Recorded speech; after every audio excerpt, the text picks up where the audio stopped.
Welcome everyone to Haven of Horror. As always, I am Subject, and we have Robert Vecna Jigsaw Hello. here. Wait, that's a different franchise. Um, Robert, in case they couldn't tell from the thumbnail, the background, the title of the stream, what are we doing today? Tonight we are going to be starting Stranger Things season 4. This is not a first time reaction for us. We have both seen the show before, and we're not going to be doing the whole season. This is just the first 4 episodes. Going to get these commentaries done, and then we'll be back to it in a couple weeks because we have to split this up. Yes. Because for anyone who is unaware, when this thing is posted, when it's done, and it's like 5 or 6 hours long, and people are like, "How did it take them that long to do 4 episodes?" It's because these are all like an hour and 20 minutes, and the rest of the season is only going to get longer. It's true. So this season, arguably, just from a cultural perspective, was the biggest season since the first one. I agree. Oh, and we have Hayden in the chat. I wasn't invited because you said you weren't gonna. I thought you were gonna be around. Tyler says Oh no. no, Noah. Noah thinks he's too good for the show. that's true. He won't watch it, Yeah. no matter how many times we ask. Because to your point, now I don't know how the viewership compares season to season. This has obviously always been a massive show since the first season, but I do remember a lot more social media discourse around this season than previous seasons. Also, that also includes memes and TikToks and all these other things you didn't get out of the Mm-hmm. first couple seasons. But yeah, this is a pretty big deal for a while. Yeah. Um.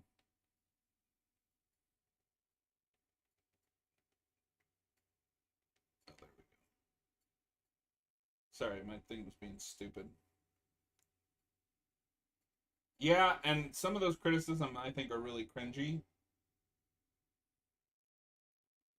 Hayden says the finale is 9 hours long. Hayden, do you want to do this commentary That with us that impromptu? probably isn't that hyperbolic. No. Draven, isn't the last episode of the season the length of Avengers Endgame? It's the length of Infinity War. It's not What's that? quite Yeah, I three think it's hours. yeah, I think it's at least 2.5 hours. Um, but that's way off for the future. Episode one is an hour. Damn it. Hour 15, it looks like. No, hour 18 is what it says on the Netflix. Okay. We're gonna go back to having text for this one, because this is the show and we're doing multiple commentaries. What is the name of this episode? The Hellfire Club. Hellfire. 1E01. No. One of these commentaries, I will get the season right. The first try.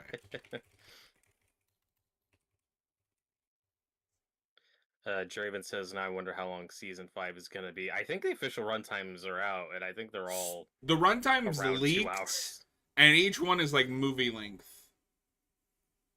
Tyler's like, Robert's like, I think it's like 2.5 hours. His soul left his body when he said that. Yeah. My soul left my body when I realized we had to do this. Actually, we'll do that. All right, Robert, Well, are you ready thankfully to get we're into only... the first episode of season 4? I'm ready, and thankfully we're only doing the first 4 episodes tonight. Yes, we're on. We were able to do season 1 all in one night, and I'm really proud of that. That is not something we could do again We'll do all with of the show. season 5 in one night. That'll be a 24-hour stream at least. All right. In 3, 2, 1, play. So overall, you like this season? I like it a lot. This is my second favorite after season 1. There's a lot of great stuff here. The asterisk being, I think there are too many characters, and most of these episodes are too long. Uh, It's definitely the most bloated season. I think this has the best A plot this is also the most bloated, self-indulgent season.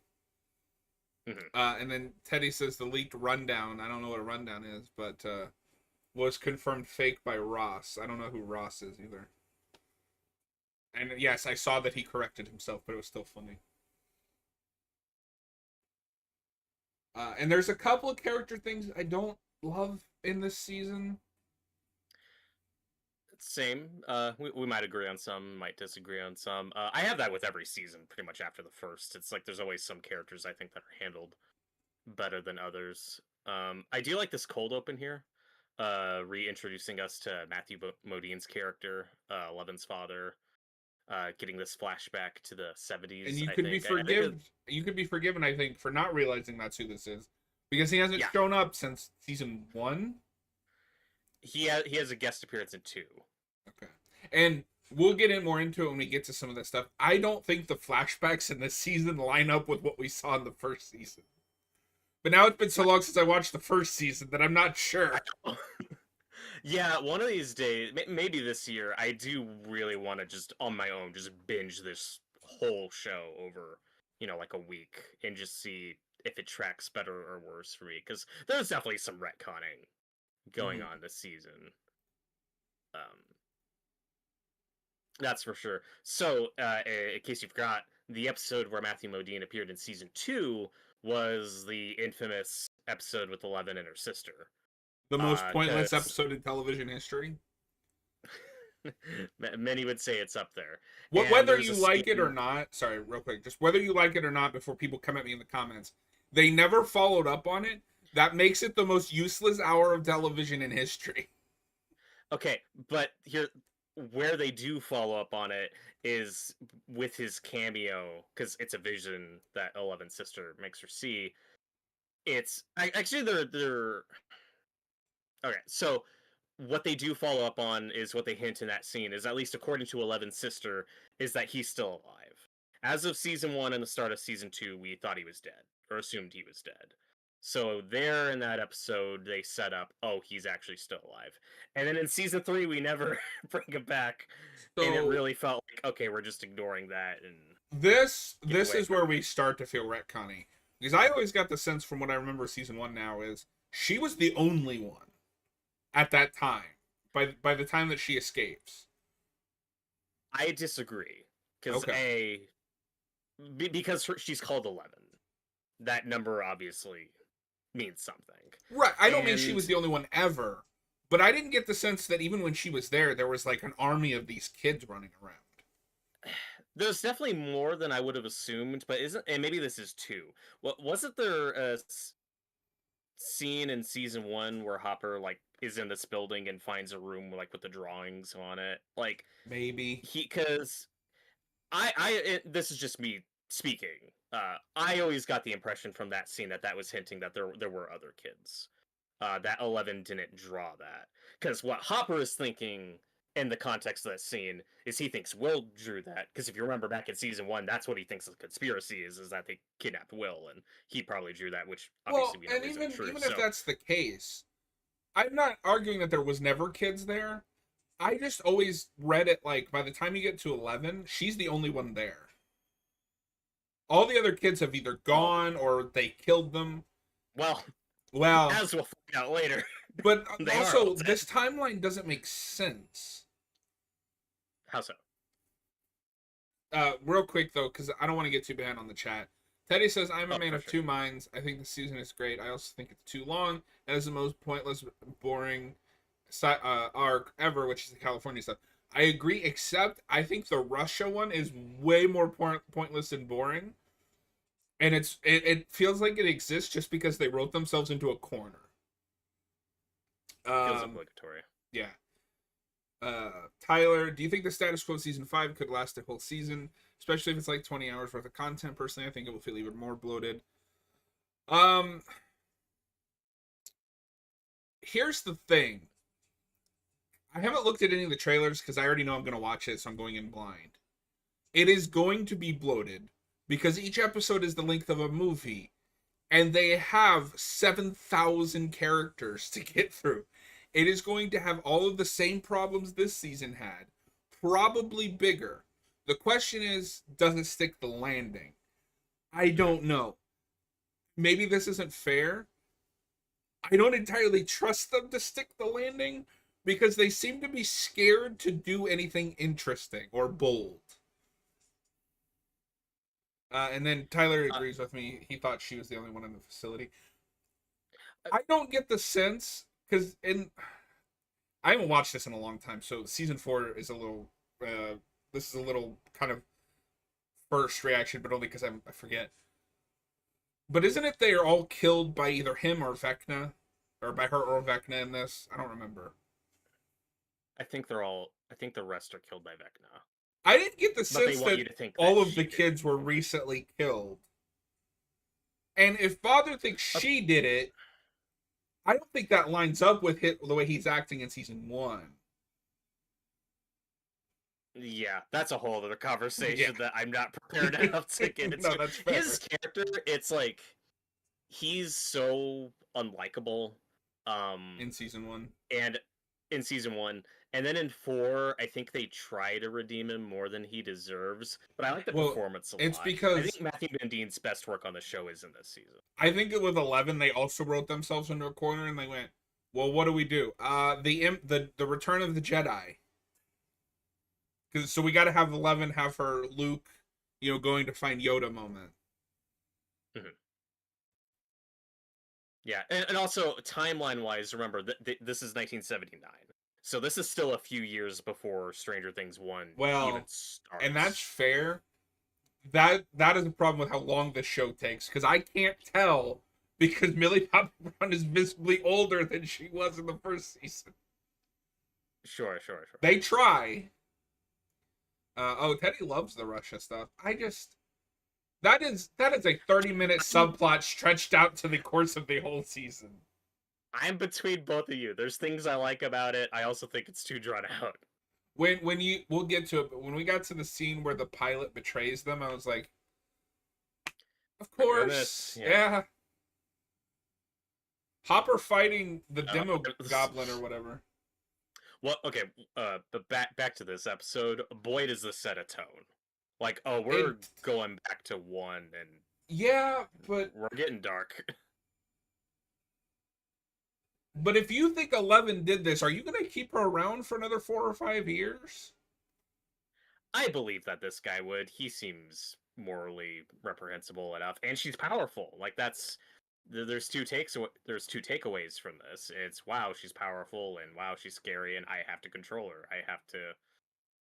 I think the way they're playing it is this just factors into his overprotectiveness of oh, she is dangerous, and This like I is said, we'll also find out that annoying cold open where, oh, it's not actually what you think, but you're not going to find out about that until the end of the season. for like 6 or 7, and I think it's trying to show because he's also shown to be very cruel with her, Oh, like that when looks really bad.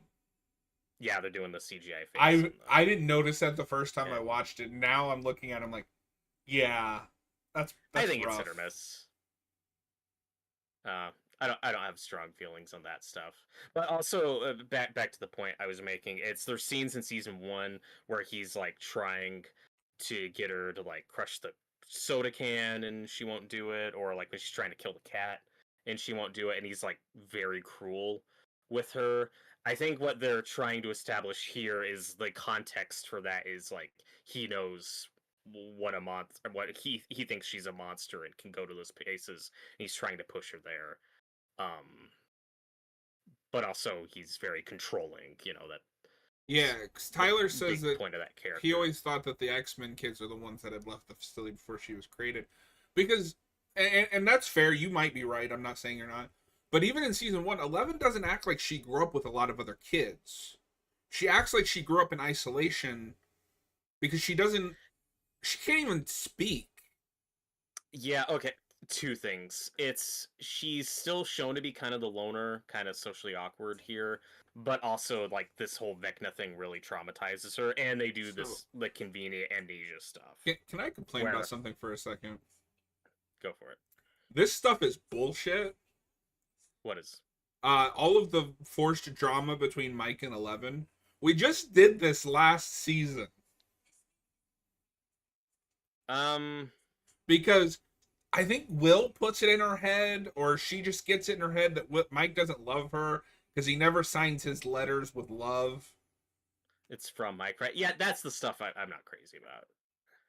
I It I really like makes her some of seem this like a California stuff. deranged, clingy girl. I'm with you that it just feels like too much of a repeat from 3. Like we can never. This show will often struggle with relationship stuff where we can't just sit in something comfortably. It's like, well, we gotta have drama.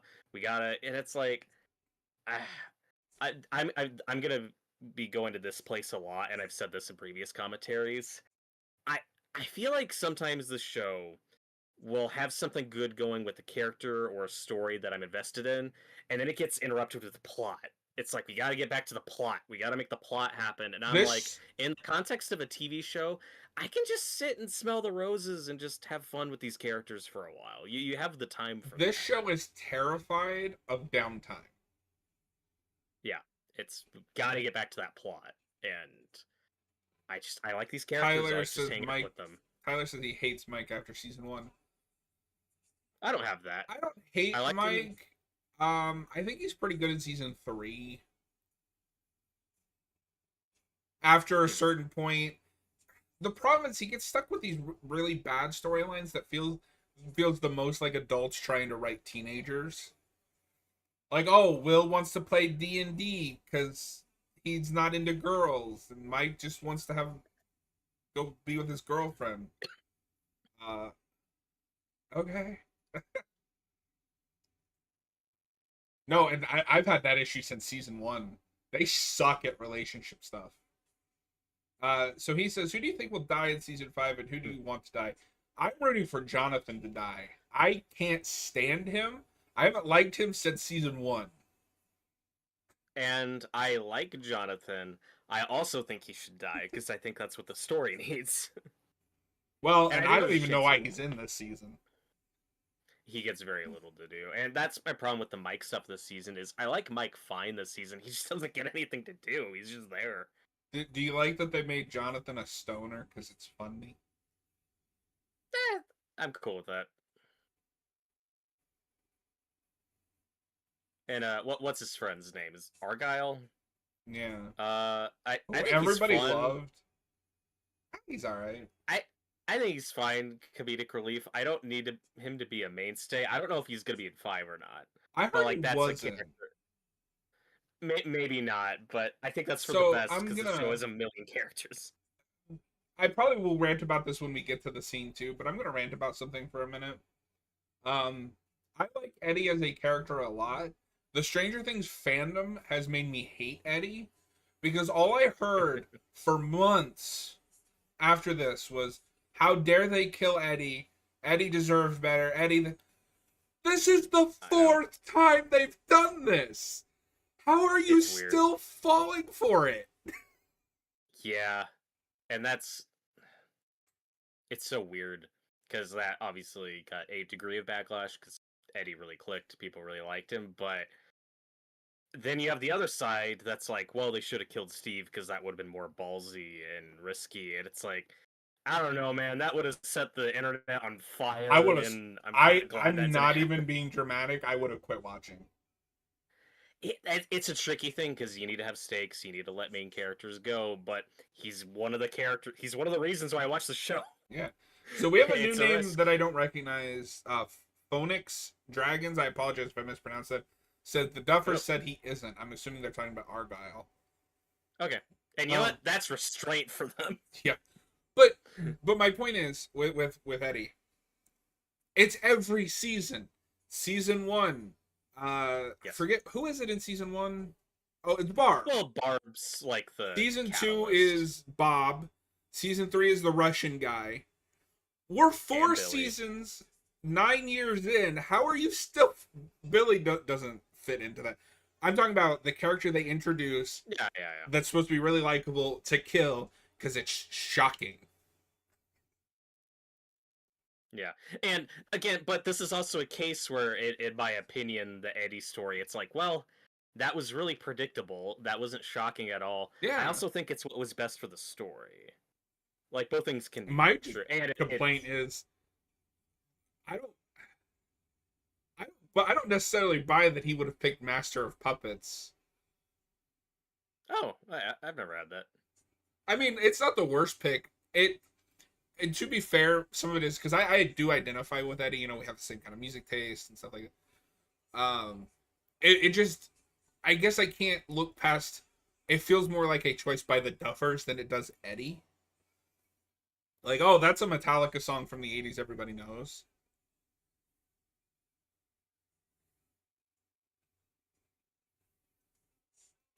Uh, this is the biggest crime of this season, is we do not get nearly enough Steve and Robin interactions. I like what we get. This is fun stuff. This is great. Start. I like the Fast Times reference where if you know, you know. Like, yeah, I haven't seen that, so. That is a very iconic nude scene in, okay. in that movie that they're talking about here.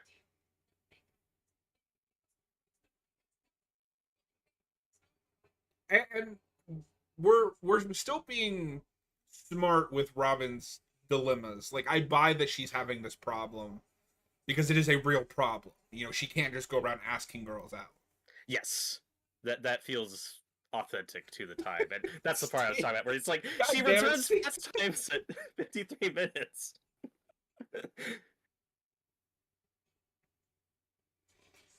No, Tyler. Great. So Tyler kind of got us back on track with talking about death. He says, "Do you think Max should have died this season?" Absolutely.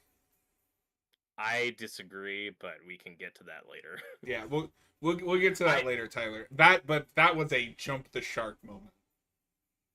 I know you feel that way about it. I think for the story, that would have been a mistake. This season makes me like Max a lot, and I think that really undermines her journey. But that would have been the Eddie story done better. It would have been a legitimately shocking death. It would have been shocking. I still think it would have been wrong for the story. Asterisk to that being, this show absolutely has a refusal to kill main character problem and character fake out death problem. That I think it's part of a bigger issue than just, in your opinion, Max should have died. It's no, season 1 fake killed 11, season 3 fake killed Hopper, and then this one fake. There's a pattern there that I think is more of the issue. Yes, and just how they do it. This is another character that people, at least people that I know, went crazy over, and I don't get it. She's a nothing character. I wouldn't call her nothing. I like Chrissy fine. I think the it's kind of weird. I don't want to speak for her. I want to say the hype around this whole thing actually kind of made her step away from acting. Like, this just got her more attention than she wanted. That may be incorrect. That could be false information. I don't know if she's acted in anything since then, but given how weird the fandom around her is, yeah, I think that's fair. Yeah. That's my big thing is I don't understand why the fandom is so weird. She's in like 2 episodes. She's the Barbara Phonics, this season. So I liked Nancy and Robin, but nothing beats Steve and Robin. Yeah. Tyler says, is that the 4th? No, that's the finale with Max. Oh, that's just the finale, right? That's the finale. Okay. 4 is, we'll get to it tonight, is like the big Vecna episode. Yeah. So I think we're about to get to it, so I'll bring this up now because I want to see how you're thinking. My biggest complaint with the group of kids this season, and this is just, it's a trope I don't like, is I don't like what they do with Lucas, like, at all. With the whole, he's turning his back on his friends because he wants to be the cool basketball player. I never got the sense in any of the other seasons that he was even interested in sports or being cool. I always got him as more of an athletic type than the other ones. He's more of like an action guy. He likes Rambo and things like that. And he's here definitely in good shape. So I think this is a fine starting place for him, having him, because they're all in high school now. He's joined the basketball team and is losing interest in D&D. I think that's a fine place to start with him. But it's not that he's losing interest in D&D. He doesn't even want to be seen with them. Yeah, that's the stuff they play up more than I need, and it's that tricky thing of if. And here's your favorite trope: the Stephen King bully. I know, this guy's great though. Great performance, and he has one of the best deaths in the entire show. It's insane. Oh my god, that guy! And in that guy's head, that I actually think, as far as the Stephen King bully trope goes, he's very high on the list because I think where he's coming from is very understandable with the limited information he has. And in his death, he still thinks he's right because, like, how else would you process what's going No, on? one thing that really appeals to me about the A plot of this season, it is dealing with the Satanic Panic. And I'm not a Mhm. big history guy, but as somebody who likes heavy metal and horror movies and stuff like that, I find the Satanic Panic very interesting. It's So in it's my head, what he's doing isn't far off from what people like were really doing at that time. yeah. He, in many cases, he's like one of the more rational characters of like the normal Hawkins folk, where he's like, look, there's weird shit going on, okay? Like, and I'm gonna get to the bottom of it. He's wrong, and he's way off. No, in some ways he's like the opposite of Steve and Nancy in season. Hmm. You know what That's my a good issue point. is with it though that I just thought about this. If you're gonna make him, because I think there is a parallel where in season one Nancy recruits Steve and Jonathan and all them because something's going on. In this season, he's doing that. I think those two needed to bounce off each other more. They get like one token scene. That's fair. Nancy should have kicked his ass. Also, we need to talk about this is the season where we just give up on this being in the real world. Um Nancy Wheeler just has access to guns. And not like small handguns, just guns. Eh, it was the '80s. It was a And lot easier remember when the to buy upside guns down back then. was remember when the upside down was yeah, so see, we're having this whole I'm tired of being bullied, I'm tired of girls laughing at us. And Tyler says that it's very believable there are people I went to school with who change their hobbies, social groups around. That is absolutely true. I don't need it in this story. I think it could be handled better. Especially because when weird shit starts happening, they just, oh, we're a team now again. Yeah. Although it does have one of my favorite moments where Steve has the lamp and he's going down the dark hallway and then he finds Lucas. He's like, I almost hit you with this thing, Sinclair. And this is so tricky. Do you think it would have worked better if because the previous seasons had mostly avoided this, but given that this is an '80s period piece, do you think the Lucas stuff may have actually worked better if they played up the racial angle more? Because he is like a black kid in a mostly white suburban Yes, town in the because '80s, and now he's popular, and he doesn't because want to, you know. that is one thing I think you can criticize the show for.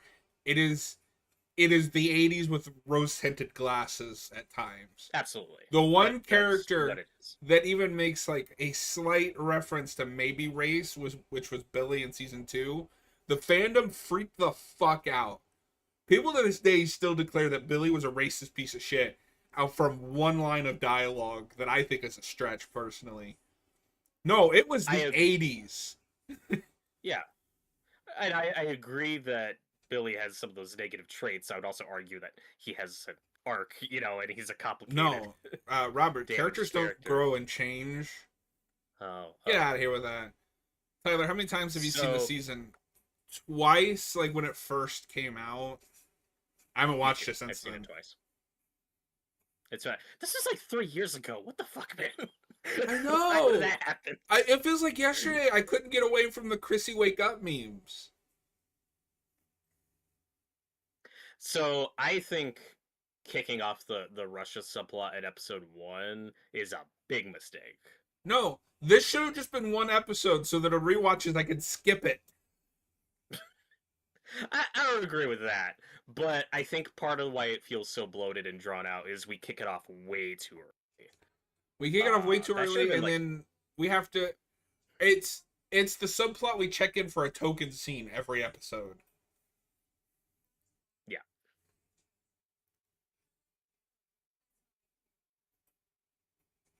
Uh, Also, I think we disagree on this. I'd be fine if maybe not both of them. Will or Jonathan should die because at this point they're the two I don't think offer anything to the narrative. I think Will offers more. They just haven't given it enough to do.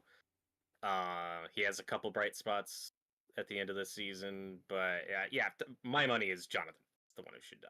I feel like that character is nowhere to go, Admittedly, and I am it's a what's best little for the more annoyed story. with Will just because of. I hate doing this, but this is the one show where the fandom kind of affects my enjoyment of certain things. There is a rabid fan base that I keep getting on like TikTok about how Mike and Will are going to end up together, and it really just annoys me because I don't think that's going to happen, and it acts like the show will be bad if it doesn't. So it's almost like I Yeah, don't want that to happen because now you've annoyed me to death with it. and I'm just not thinking of that stuff, but that's totally fair. I probably would care less if I didn't see it all the time when one of these seasons comes out.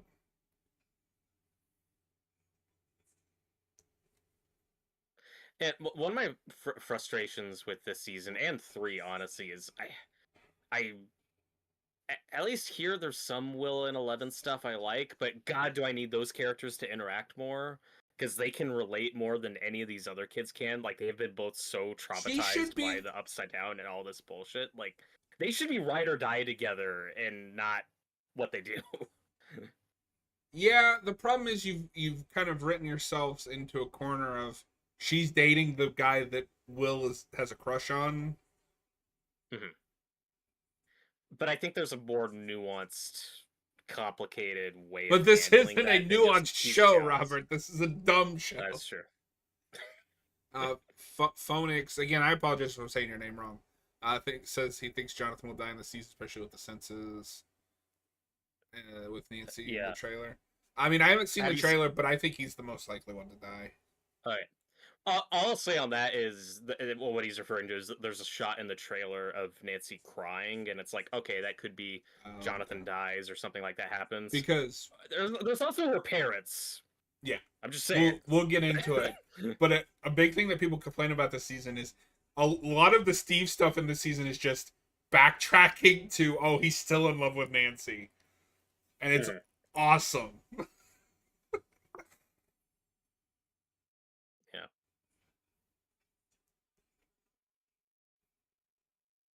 And My this is annoyance with 11 is we're 4 seasons in. She still feels like the same character from season 1. I have mixed feelings on that because we've never seen her in this type of social environment before, and in many And I got ways, sick of I this could. song real quick. It is a great song. It I don't it know. is a I could. great chorus. The rest of the song sucks. Oh, I don't agree. I think the song's fine. Um, I the 11 also stuff I'm mixed on because sorry. Go ahead. I'm getting ahead of well, myself. because I get what we're doing. We're doing the Carrie thing, seeing her getting bullied and stuff, and it makes sense to do that when she doesn't have powers, so she's lost a lot of confidence. Like where we start with her kind of makes sense because she's a traumatized from losing Hopper, and B feels like her power, like so much of her being has been taken from her. So like it logically makes sense for her to regress a bit.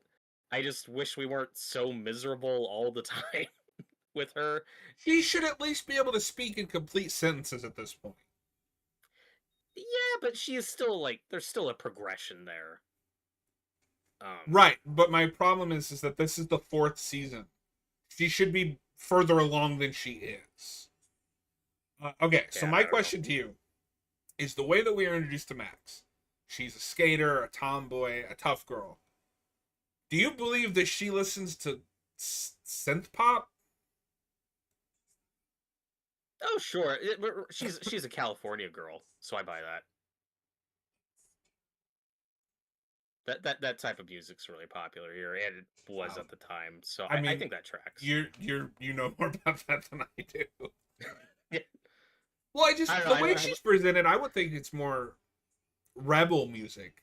David Bowie, Kiss, stuff like that.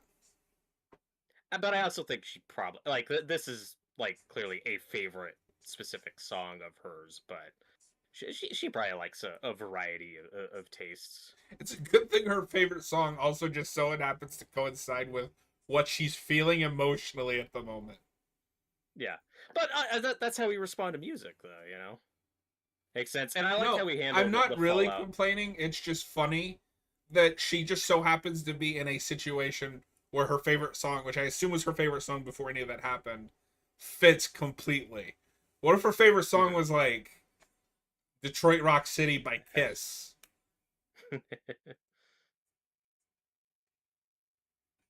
No, this is where the This is the teen best stuff drama in the stuff show. shines, where it feels authentic and real and not sugar coated. And her feelings on the whole Billy thing are complicated because, yeah, her stepbrother was an asshole and didn't treat her well. And then he died redeeming himself and saving her. That's gonna fuck up your head, especially at that age. So this is her character arc specifically is some of the best stuff in the show. This is another case where they broke up again. But okay, this is the second time. Yeah, I know. Well, at least in 3, like, we made light of it, where Lucas is like, "Oh yeah, she's broken up with me like 5 times." It's Yeah, just a but thing my we do. point is, if I'm Lucas at this point, I just give up, move on. Yeah, he's young. You get fixated on people. I don't know. It's again very conflicted because on paper and in isolation, I think it's fine. It's just like, does It's every in the subplot need? context of the season. Does every single subplot need breakups, jealousies, love triangles? It's like one is fine. We don't need that in every subplot.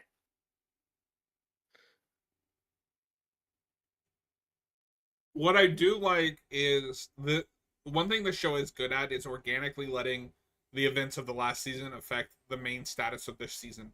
So last season, Billy died. It's haunting her. That's what lets Vecna in, and that's what creates the source of conflict for the characters. Mhm. But this is also such like a wide.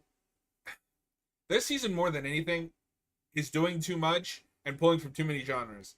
So let's break this down for a second.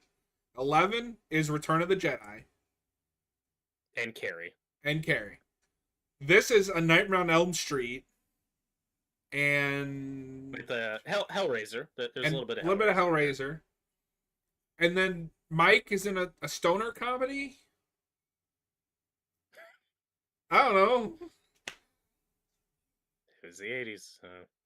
So something people have pointed out, and I don't know if this is actually in the show because I don't remember, but we get hints at that the reason that Chrissy's being targeted is she's anorexic. She has like an abusive mom. I wish they would have brought some of that to the forefront a little bit. Absolutely. That's the weird time vortex paradox of And the you know who show. that Even is, don't you? she's somebody's, like, somebody famous. She's somebody's daughter, right? Yes. I can't think of his name, but have you seen Starship Troopers? Oh, the Casper Van Dien Yes, that guy. is his daughter. Nice. And you're right, she did That's step awesome. back from acting. She, last I heard, is a Twitch streamer right now. No, hope she's doing well. Yeah. That's what. No, I looked that up, and it's like her father's Casper Van Dien, and it's like that's not a name that sticks with me. No, I was like, I know what he's been in, but I can't think of his name.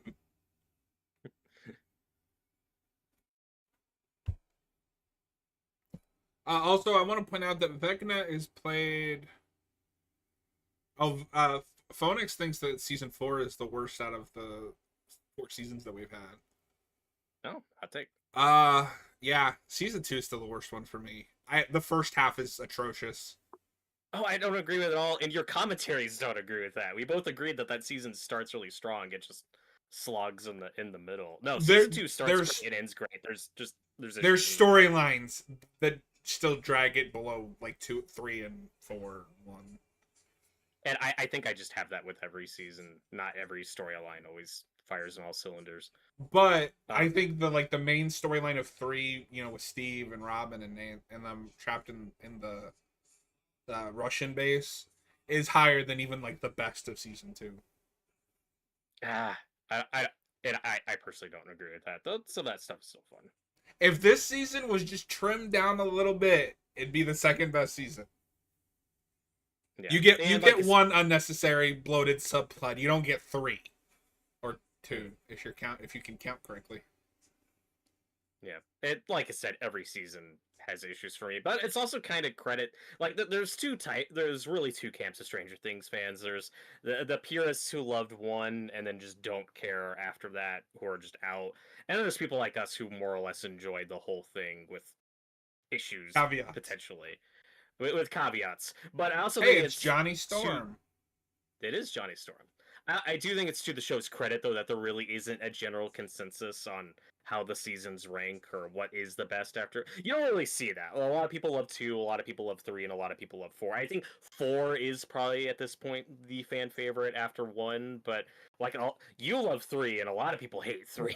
I know. Like there's not a general consensus on like when this show did or didn't drop off. One thing I do think. Okay, I want your opinion on this because a lot of this season is going to be Dustin and Eddie's relationship. Is that too much of a retread of Steve and Dustin? Because we're even going to mention it because Dustin says that Steve is jealous that he's hanging out with Eddie. I think that's fair. I think Eddie and Steve are different enough characters. I don't think that's a problem or unrealistic, especially like when you're a kid and growing up. Like you're gonna latch on to different people, and the context is just so different. Steve was the popular guy, and Eddie's more of a social outcast. And also, like they relate to that's a big thing. They relate to each other on different things. Like Eddie's the big D&D guy. That's how they meet. That's how he gets attached to him. Steve is not that like, at all. Steve's not a nerd the way Dustin is. So it's that thing where Steve and Dustin work because they compare and contrast so well, and then Dustin and Eddie works because Eddie's just an older version of Dustin, and because they are so alike. But both dynamics can work, and that's why I'm fine with it. No, I think both dynamics work, but it does kind of go into that same like, oh, we're just doing season 3 again, or season 2 again. Two is when that stuff starts. Yeah. So I've mentioned this to you off camera, but just for on camera, I laughed really hard when what's his name, Joseph Quinn. Joseph Quinn, yeah. Got Human Torch, because for years I was like, oh, Joe Keery would be a great Human Torch, and I stand by that. But the moral of the story is I was in the right show, the wrong actor. The right era, or the wrong era, I should say. No, this stuff is some of the highlights of the show. Because for me, when I was in high school, at least the start of high school, I was in marching band, so that was kind of my clique. And I remember having this type of buddy relationship with like some of the older guys, like that freshman senior dynamic. That's the stuff of the season that I think is fun. That was like the highlight of freshman year for me, which was otherwise miserable. Oh, that sucks. And not a good time for me. Do we need to bring Murray back? I like him. I think he's used fine in 2 and 3, but we've gotten at that point where no, I will fight you on 2. He only exists in 2. Problems. 2 is problems, but there's good stuff with him. The best stuff with him in 2 is him and the Russian guy. No, that's 3. That's 3. Oh no, I think I kind of hate him in season 2. I know it's because of the Stephen, Nancy, and Jonathan. Well, because he just exists to tell Nancy that she doesn't like Steve. It's like that's not true. What does he do in that season besides that? He's important to the plot in facilitating and figuring out how to Barb thing. Like we've talked about this in depth. I know. It's on record. It's on the channel. No, he's really fun in 3. But with him, it's that point of, oh, he's like a fun side character now that we now have to make a main character. Like, it feels obligatory. Why does his scenes feel like something out of, like, Airplane? A little. And that starts with 3. That's the thing. You love 3, but I know. For a lot of people, 3 I like 3, goofy but weird. With some caveats. Exactly. And like I said, I clearly like the Russia subplot more than you do. I don't know why we need this in the first episode. You could have waited a few episodes before we even get to that. One of my biggest issues with the season is at the end of 3, we set up this really interesting status quo of Joyce taking in 11 and seeing, oh, what kind of mom is she going to be to 11 and what kind of brother And then we sister just don't relationship. see any of Yeah, that. we don't get any of that. Like, they completely skip all that because we got to start the Hopper plot. It's like, dang it. No, because That's this a show is allergic to downtime. Mhm. I think what I'm really interested in is how the show is remembered when it's all said and done. And a lot of that depends on the finale. If people are happy with the finale. Like, look at Game of Thrones. Yeah. But in many ways, this is kind of the face of streaming shows, for better Yes. and worse. This does all the things that I think are great about streaming shows, and all the things that I think are awful about streaming shows. Javen says, now we're in Red Guardian's origin story. What? That's true. Oh, he's talking about Hopper. Oh, right. Well, because I was looking at Nancy on the screen, and I was like, wait a minute. Also, I know they're paying attention to the timeline. It was still really jarring to me when this show started of, oh, wait, Nancy's still in high school? I had that too, Looks because like 25. I think the problem is because season 3 takes place over the summer. You see her doing Yeah. like adult things. So then when we're back in this, and I always forget that she's supposed to be a year younger than Steve. Yes, they say that in season 1 because she's Right, a but I always sophomore and he's a junior, I think. Yeah, he'd have to be because he's still in high school in season 2. Yeah. But it's just that's like a line of dialogue. I don't remember. But it's just weird because now it feels like we're back and oh, she's in high school. It's like, really? And it doesn't help that she looks a lot older than even a season ago. Yeah, she looks 25 and she's paired with a kid who looks high school age. I don't know how old that actor is, but he looks like a teen. Yeah, because like if you do the math, it tracks because it's season 1, she's a sophomore. And then 3 is that summer break job before senior year. So here, she is getting out of high school. Like, she is wrapping up senior year here. It's still jarring. And like, oh, right. Because this show only takes place over a period of like 4-ish years. I like this or 3 years. idea where Nancy is driven and Jonathan just isn't.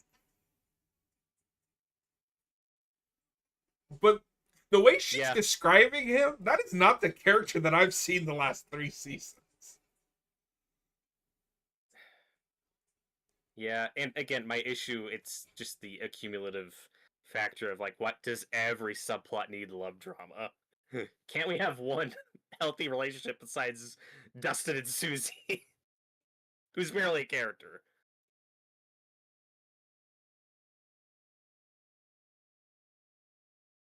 So yeah, again, I'm just so mixed on this premiere because there's a lot of stuff I like. I love this scene with them on the phone together.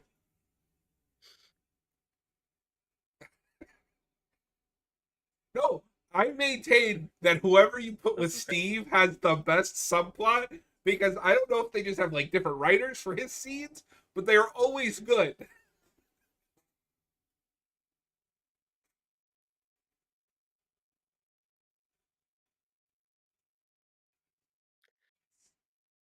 And then you get scenes like this where it's like, well, we need to give Mike something, but it also feels like you just cut this out. Yeah. This scene with Max is kind of fun. This is a good bit of levity. No, I buy this. I don't buy the wrestling one. Yeah, well, it's because we need to give every kid a scene where they're pitching D&D to somebody. Draven, this has the same thing with Cobra Kai. You could have cut one of these with Mike. Yeah. This is why this episode's also makes Mike look like an idiot. He's just going to random people. It's like, hey, you want to play D&D? Yeah. I mean, when you're desperate, you're desperate. Draven says, this has the same thing with Cobra Kai where all of the kids are still in high school, but most of them are like mid to late 20s.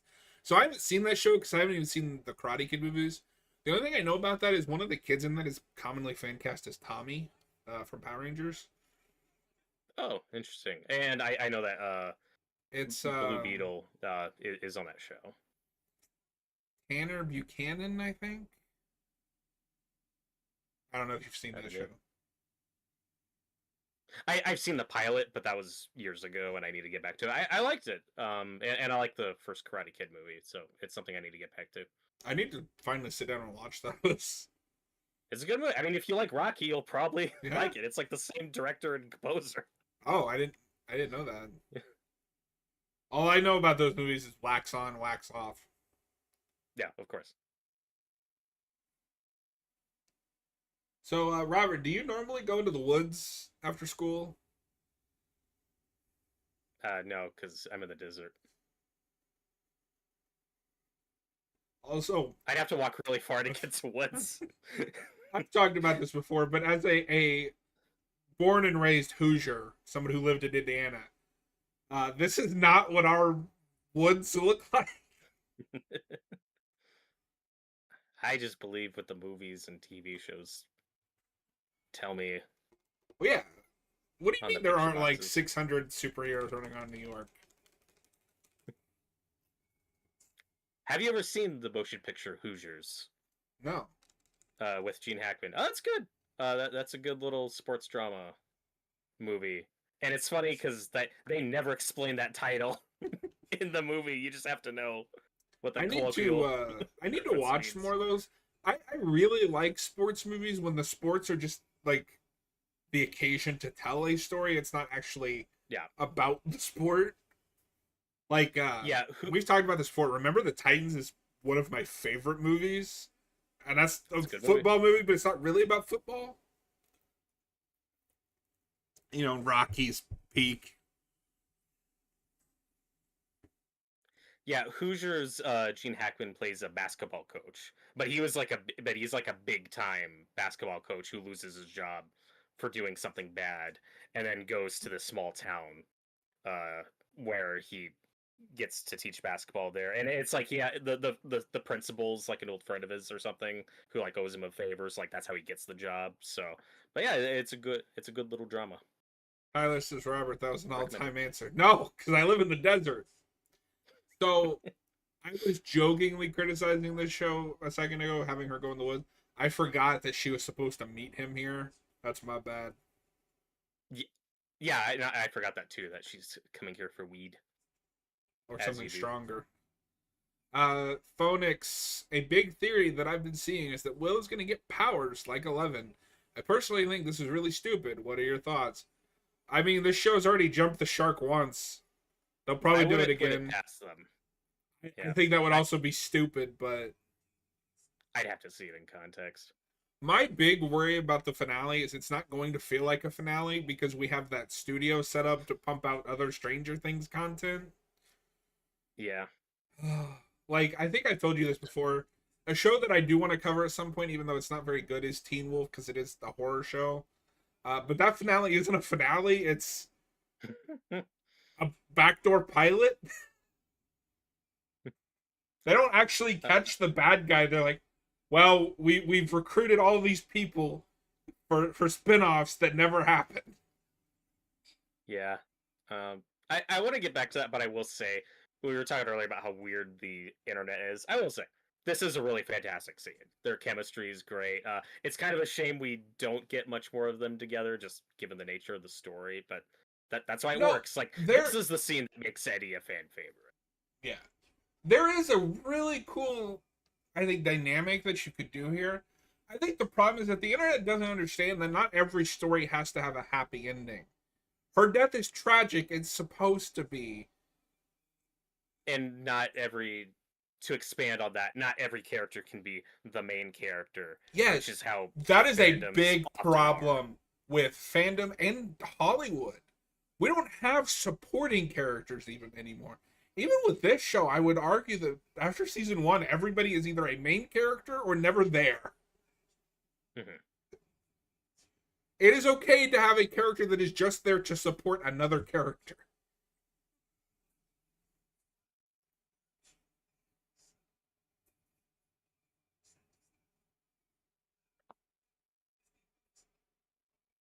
It is really funny seeing Joseph Quinn give this performance and seeing that wig and everything, and then you see what he's actually like in interviews and stuff, and it's very jarring how not Eddie is how I not have that Eddie with like this guy is. Holt, Nicholas Holt, when you see him in interviews like on Press for Superman. Sure. Yeah. I watched this one.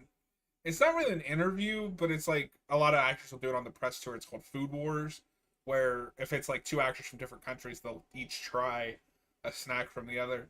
He took one bite of American chocolate and was like, "That is like the worst thing I've ever eaten."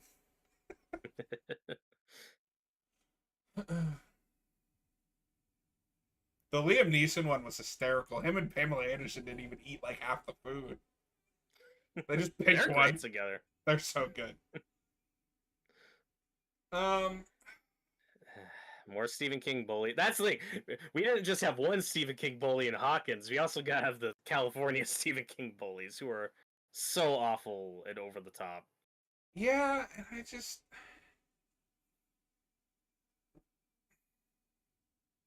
I like the resolution of this because it kind of made me laugh. One of the girls is named Angela because Sleepaway Camp reference. I I didn't catch that before. Angela. would have never sorry, pieced that together.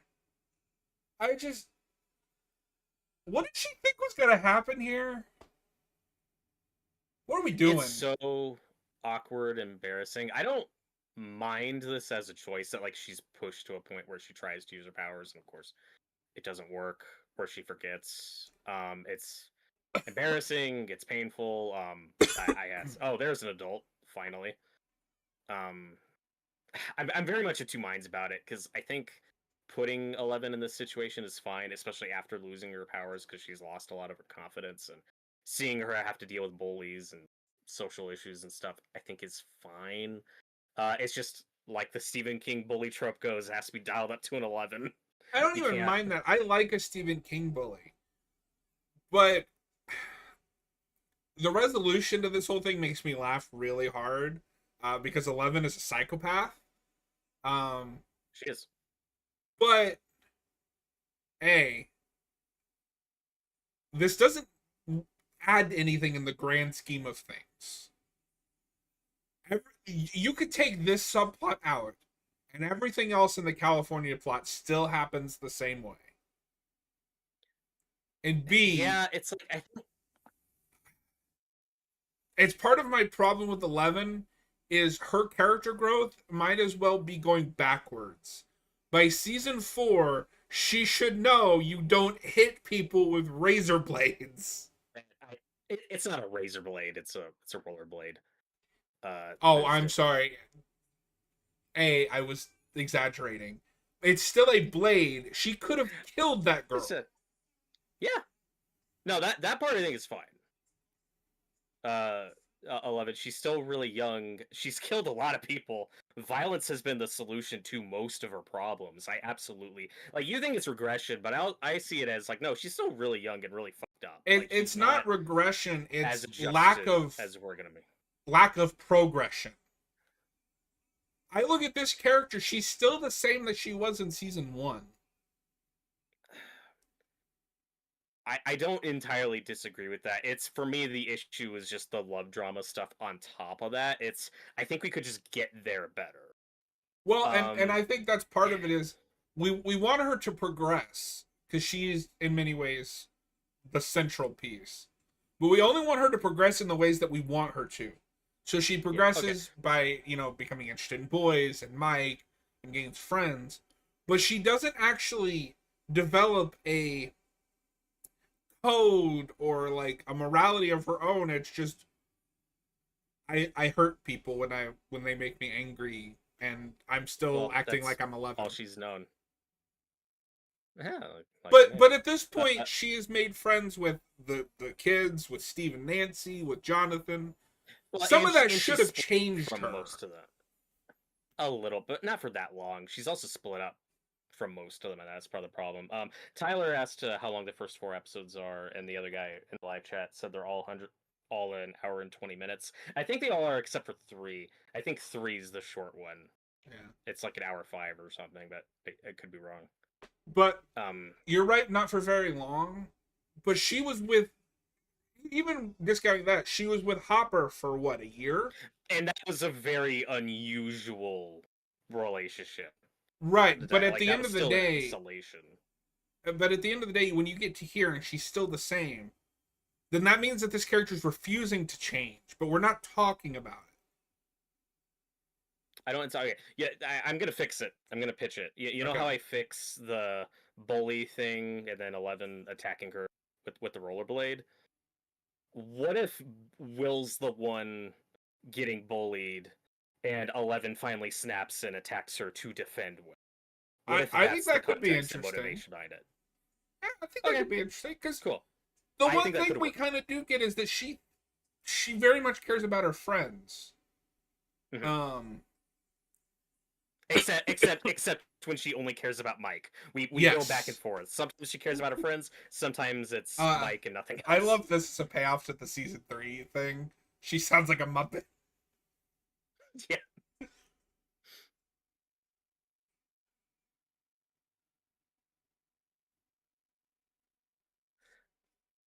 And Joe Curie is just so good at these like facial expressions. Oh God.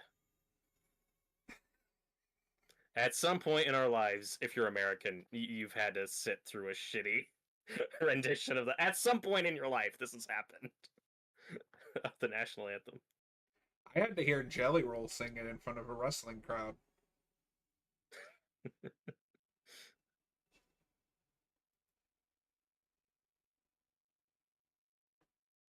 Uh, can we just say it is law that Dustin is the best of the kids? He just is. Dustin's great. Also, using Erica here is fine because we did set that up last season with giving her the D&D set. And I think this season actually uses Erica fine. She shows up when they need her, but she's not as forced and in your face as she Also, was. really funny because in season 3 she looks like she's 6, and here she looks as old as the rest of them. Yes, that is true.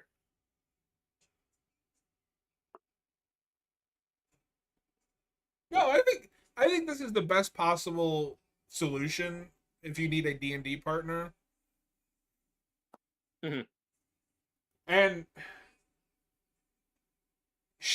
I think it might be because the actress is older now. She's able to still be that sassy, like smart girl without being obnoxious. It doesn't feel as sitcom as much as a sitcom. Even though she does have one of my favorite moments in 3 where she's complaining about missing somebody's party, and Steve's like, "I don't care about Tina's party."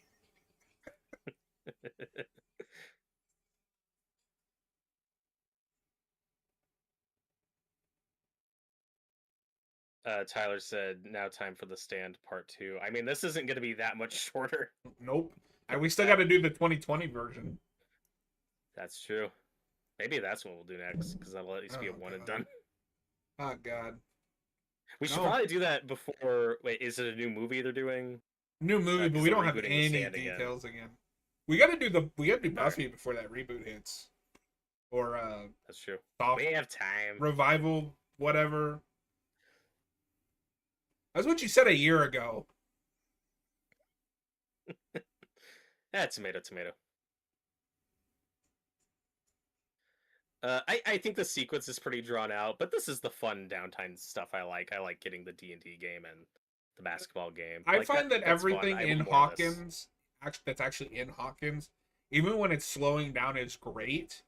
It's everything else where, and part of it is I'm just impatient to get back to where the actual plot is happening.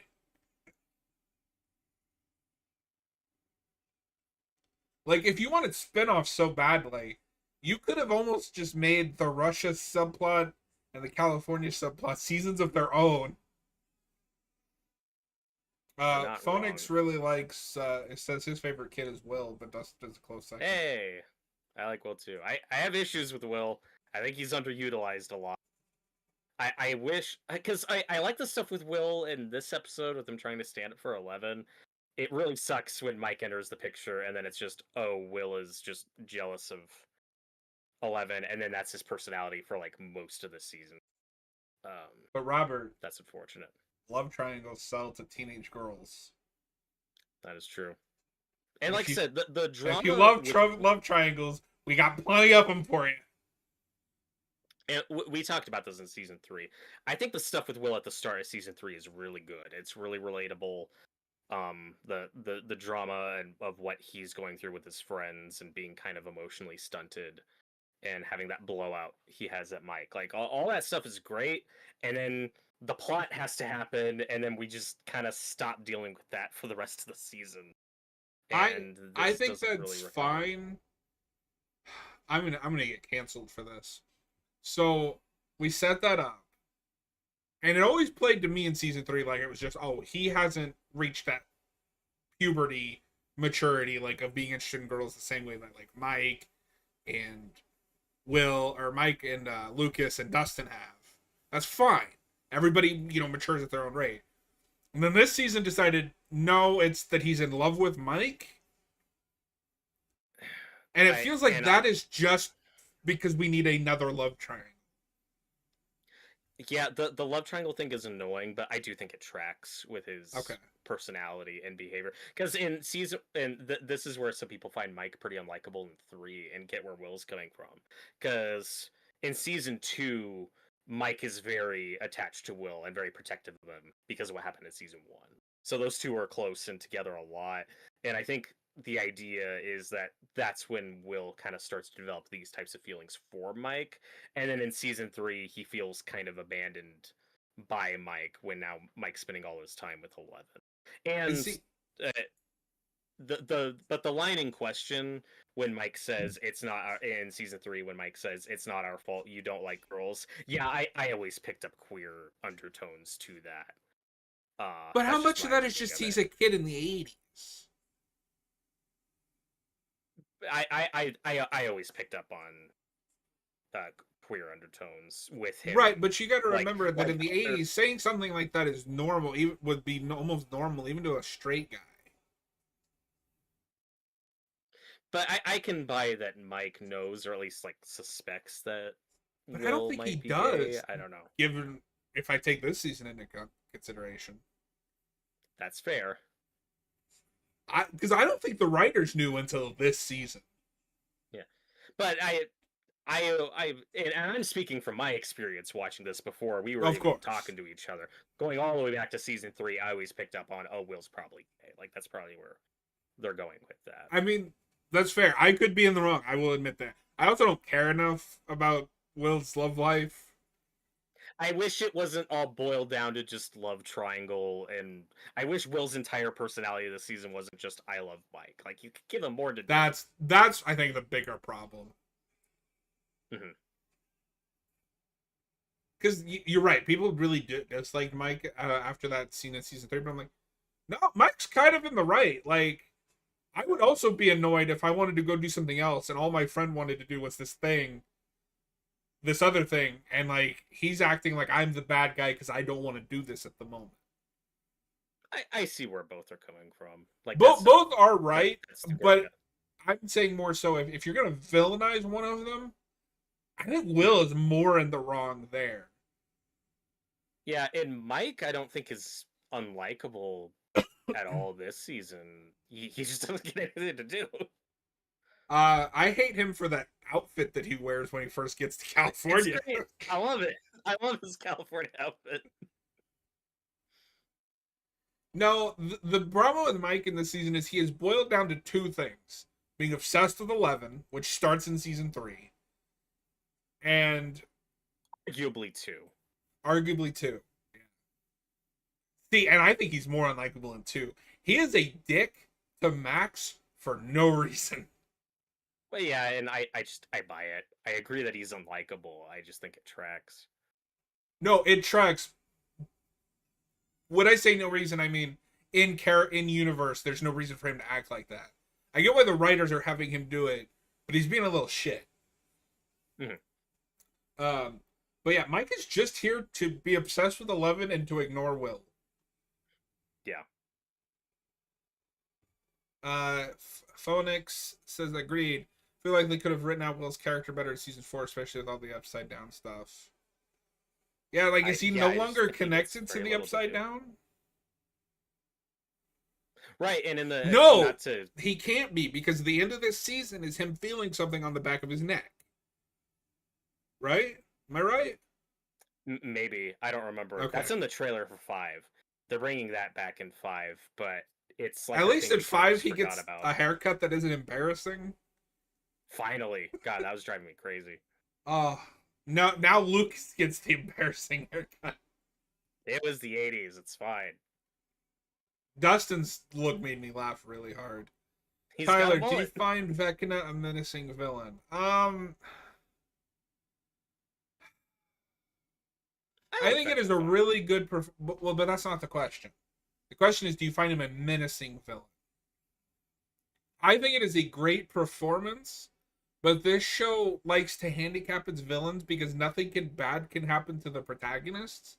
So I never believe that they are in danger, which really cuts a lot of his menace. For me Yeah, personally. that's fair. It's tricky. Like, But also, what he does to the side characters is arguably some of the most fucked up shit in this show. it's messed up, yeah.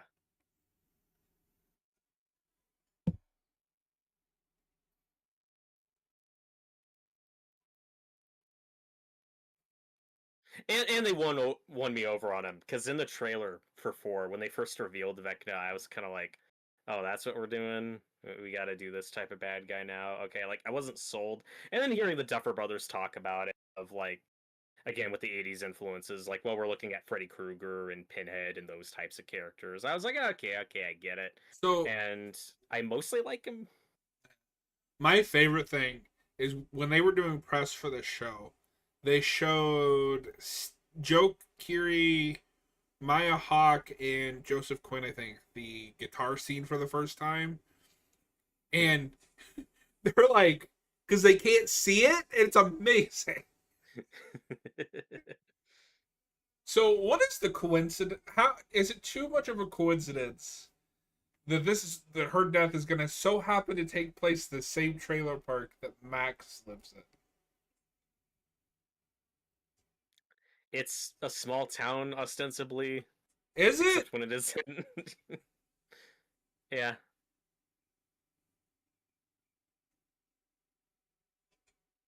Okay, Is this and also okay, the but only show that's going to have every character from the premiere is alive in the finale? well, I mean, Chrissy's not gonna make it. No, from But what do you season mean? 1 premiere to the series finale.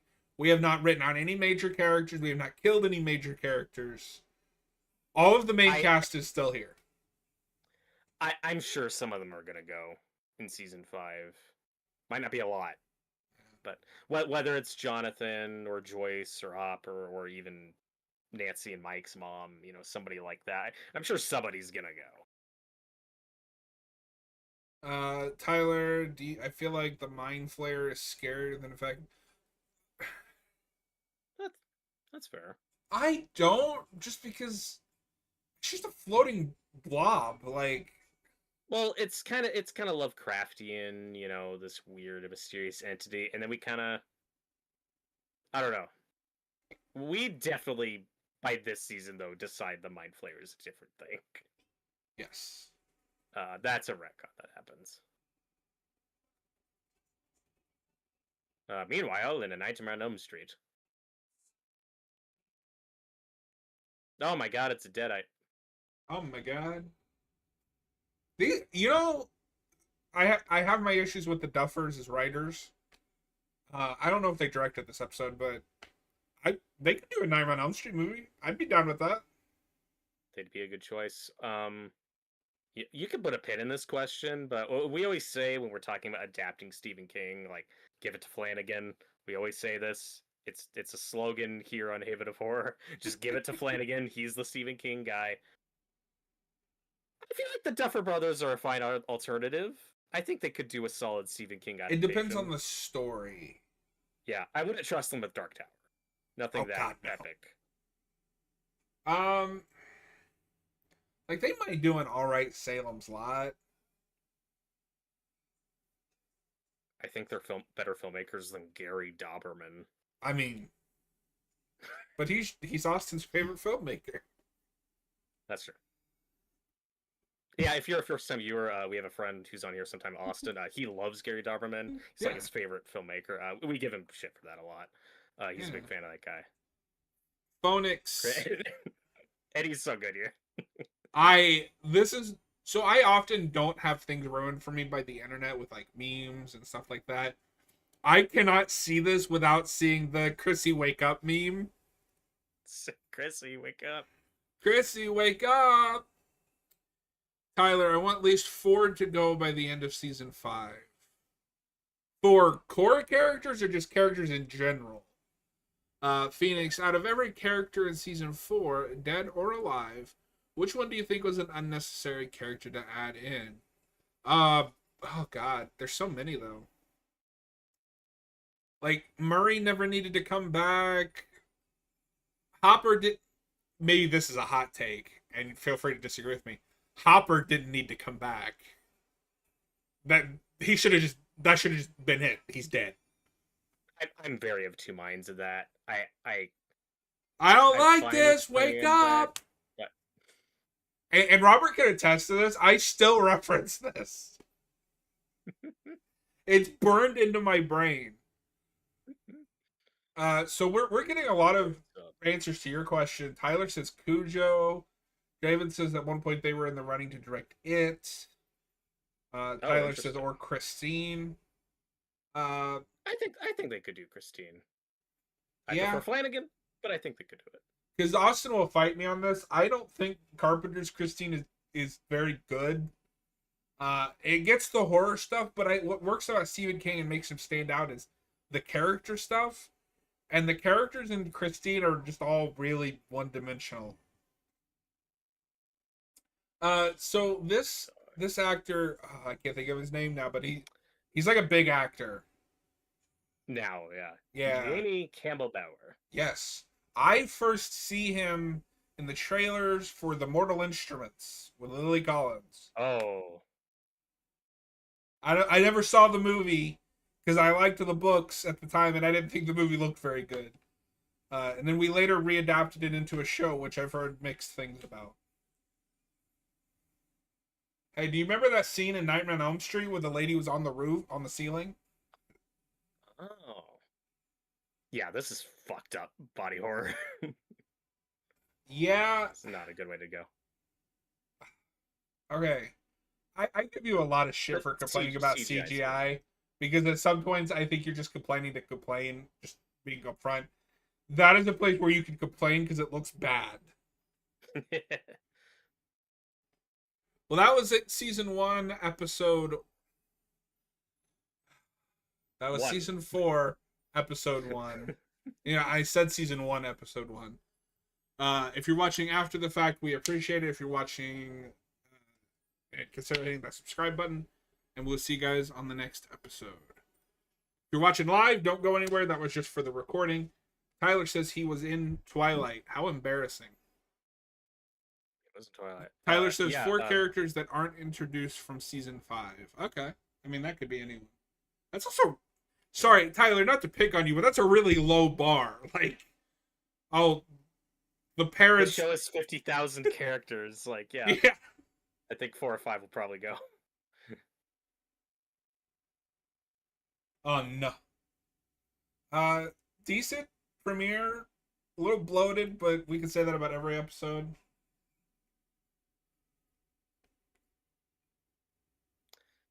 This is Chapter 2, Vecna's Curse. 1 second.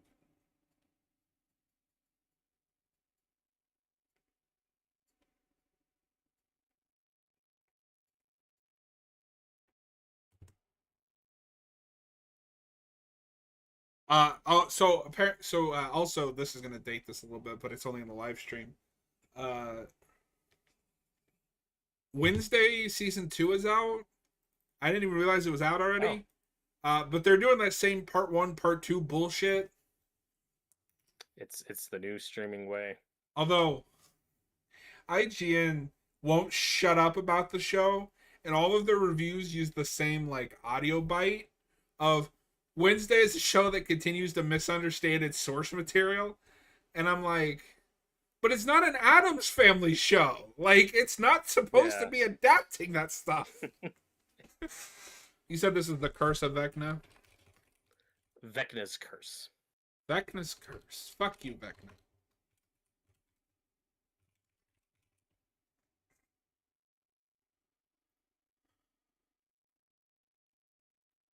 You say that, John, but how many characters are killed off after their initial season? There's not that many, if any, at all. Well, no, I'm not disagreeing, but it's still a low bar to say, well, anyone who wasn't introduced in season 5 could die and I'll be happy. What if they could bring like Jonathan's mom back in, or Jonathan's mom, Mike's mom, and kill her, and that would fulfill your, that would be part of your. I thought we were going with that was Jonathan's dad, because we haven't seen him since season 1. You could bring Sure, Jonathan's bring dad him back and kill him. Well, that's a character that wasn't introduced in season 1. Yeah, and Tyler, not to get stuck on this, but I feel like you can't really say that in a post Game of Thrones world. A lot that became like a trope for a while. Right, but he's talking about you'll never just believe this character, this show, which kind of has the opposite problem of you won't believe how many characters we've kept alive by the final season. Yeah, and to be fair, Billy was a 2-season character. He's not killed this season either. And then okay, Matthew Modine is complicated because we thought he was dead in season 1, and then we bring it back, but then he dies for real this season. So that is a season 1 character who has died for real now. Can it please be like Blade, where you thought he was dead, then we brought him back, and then we killed him, and then we brought him back again? How funny would it have been if they also had him in Deadpool Wolverine? I don't know if the actor was still alive, but that would have been hilarious. Is Chris Christopherson dead? I'll double check that. I think he may have passed. No, because I like the Blade movies. I even get some enjoyment out of 3. But that is the funniest thing. Is Whistler dies in the first one. It's a big emotional thing. And then season 2 has an entire... the second movie has an entire subplot about bringing him back. And then we just kill him at the beginning of the third one again.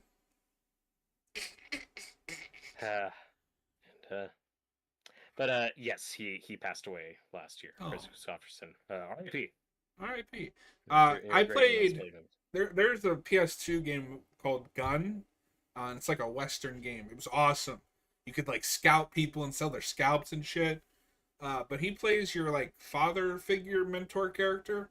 It's great. Draven, so we talked about this a little bit. He says, how do you guys feel about Vecna as the overall main villain of the show? The problem is more into that as we start the commentary. Yes, thank you. Sorry. Robert's gonna kill me if we don't get started. All right, everyone. We are on season 4, episode 2, The Curse of, or God damn it, Vecna's Curse. Are you ready, Robert? I'm ready. In 3, 2, 1, go.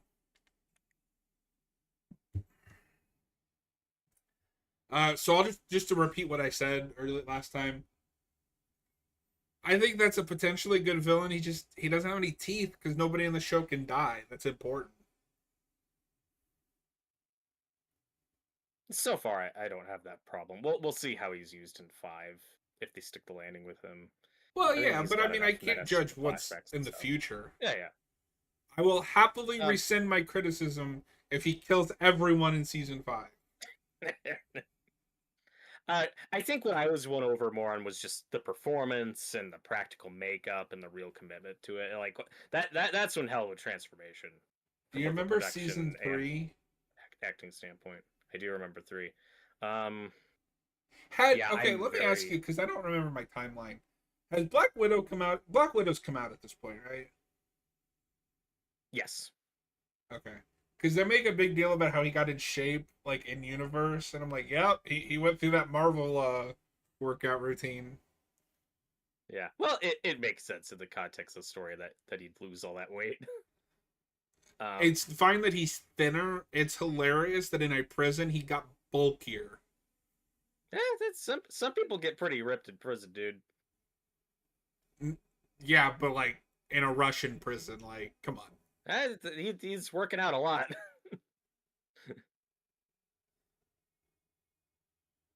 Although it's funny when you get bits like this where they have to make him up to look More like how he looked at 3 Yeah. with the fake mustache and everything. The fake So mustache that I'm is like sideways a little bit. yeah, I'm very mixed on the whole Hopper story because one thing you can't say is that this feels retconny or oh people were mad that they killed Hopper so they brought it back. There was setup for that.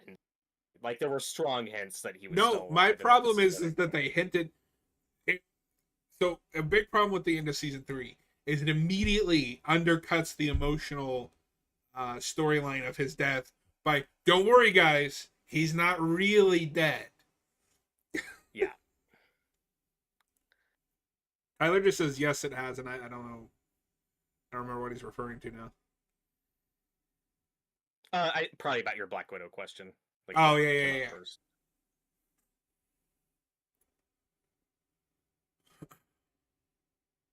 Tyler says Wednesday and Stranger Things 4 came out when I was in high school. Jesus Christ. I hate how long it takes for seasons to come out now. Yeah. Especially It's with the a show modern like streaming this. way, I think this is the most extreme of them too. Like 10 years for 5 seasons. pretty much. Um, Cuz like I yeah, do like the streaming model. I'm sorry, I don't miss 22 episode seasons when like 10 of them were worth watching. But it also yeah. shouldn't take 10 years to come out with 8 episodes of television. There's a happy medium we haven't hit, right? Like it should be possible to make like a 13 episode season per year where they're quality, It's not where it's possible. consistent.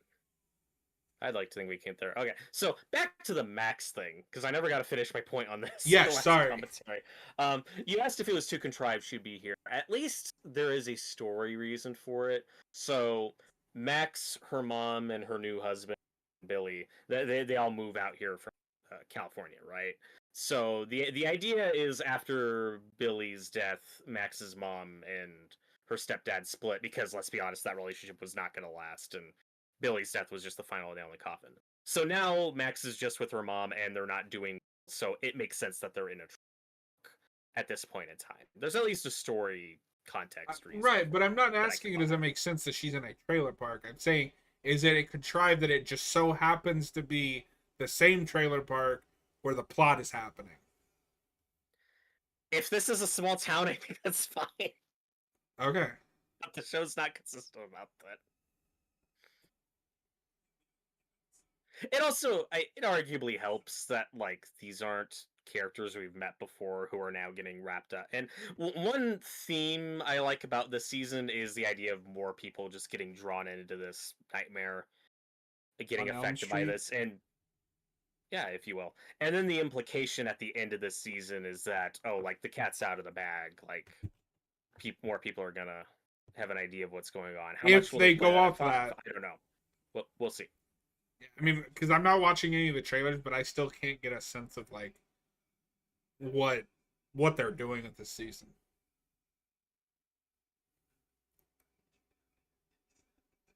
I think, or at least I hope that like all the other parents being in the dark, like I hope that's all gone next season. I want like Mike and Nancy's parents to be more involved and know more of what's going on because it feels to So be like the cat's out of the bag at this point.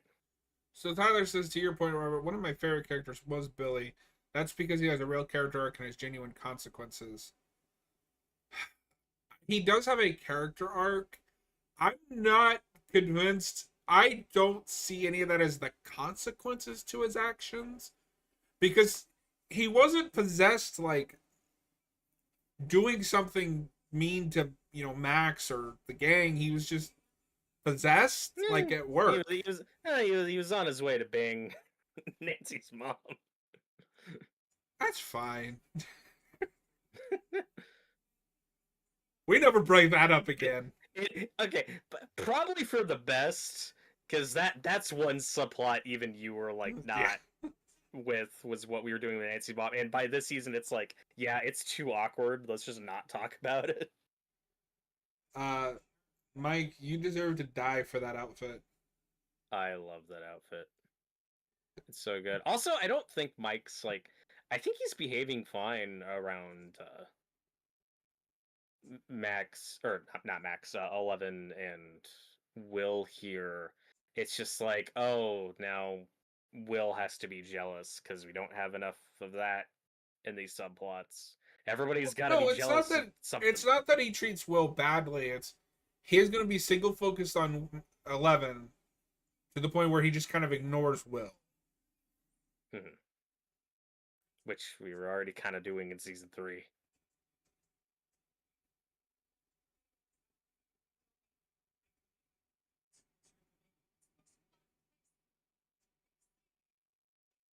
And also, I forgot about this.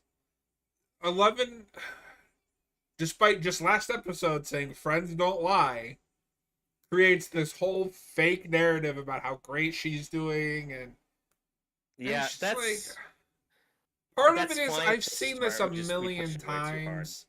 I'm tired of it. Can we have something new? We just push it too far. Shut up, Murray. Oh my God, is that Hulk Hogan? Yeah. Tyler says I sided with John. My favorite season was 3. There's a lot of fun stuff in 3. Yeah.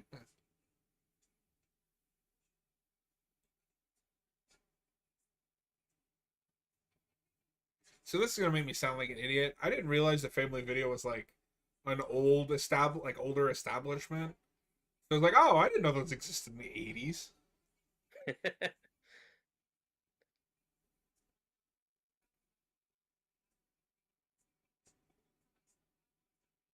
Yeah, and Blockbuster might not have been around yet at this point.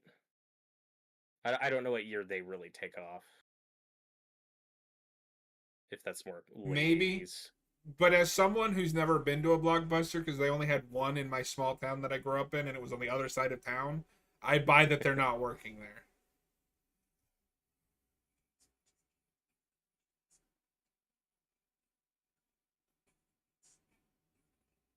And I think these are the subplots where, even though it doesn't factor much into the overall plot, like, it's fine. It's just good character stuff. But I'm gonna argue a little bit with that. Steve, what she just said about Steve's going to factor into his entire characterization this season, of him not knowing what he wants, and then realizing that it's Nancy that he wants, and people online bitch that it's character regression even though it's not.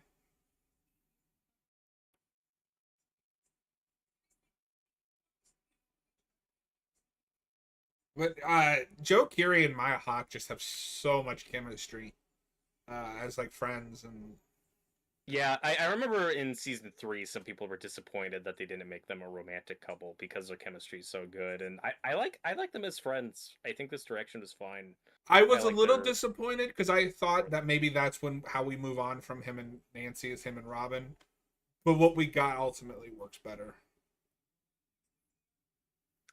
uh this is a callback I like. Uh, seeing what's become of Benny's burger, which we saw all the way back in the pilot episode. Benny's the guy who died trying to protect 11. And it's really believable and sad seeing what that restaurant's turned into, that it's just like this rundown place that all these teenagers and people of this ilk go to hang out and drink and Whoa, smoke and whoa, stuff. whoa, whoa. What do you mean of this ilk, I'm Robert? talking about bullies. I'm Whoa, talking about. Robert, you can't say that. It's fine. There's a white guy on screen. Whoa. Uh, Thundercats. so the main human antagonist, Jason, I think his name is, dresses like my Because of course, 8th grade teacher. it's always in polo shirts. Yeah, no, he's super unlikable, and unsympathetic. I like that most of his decisions throughout the season are like, yeah, I get where he's coming from. Yeah. Because Chrissy's his girlfriend, right? Who was just killed. Yes. So that's gonna begin his arc into madness. Madness. This is Sparta. He is, I think, a good example of like the how you show somebody's like worst self come out, just through circumstance. Like in another reality, this guy probably turns out he just couldn't deal with the pressure I and all this mean, weird shit that's going to be going on. he's kind of an asshole even Yeah, before yeah, all yeah. this weird shit goes down. No, But he's still a that guy teenager, without the supernatural stuff grows up to be a wife abuser, and you can't change my mind. Yeah, it was the 80s. You never know. Nancy, wake up!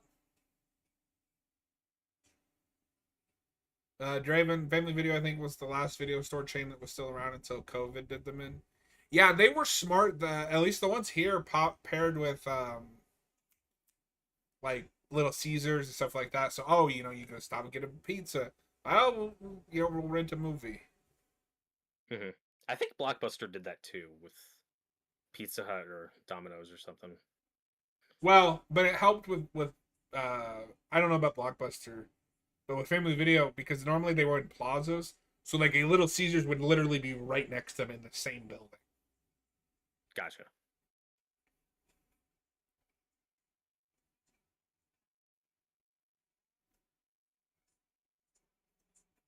And this is the through line in this season that I think it really works is when you have a tragedy like this happen in an ostensibly small town, how the town reacts to that. And it feels very authentic where like you had Barb, who is just kind of this weird like kind of loner girl who disappears and most people don't notice or care. And then you have in this season the popular cheerleader dies horrifically, and then it's like, yeah, this is going to be a big crisis that everyone pays attention to. It feels very believable.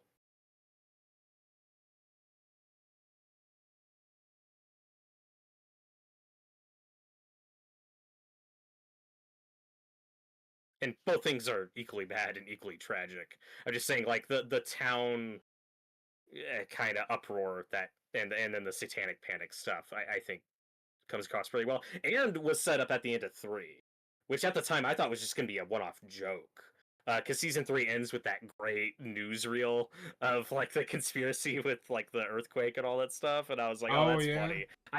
I didn't expect that to be like a plot point this season.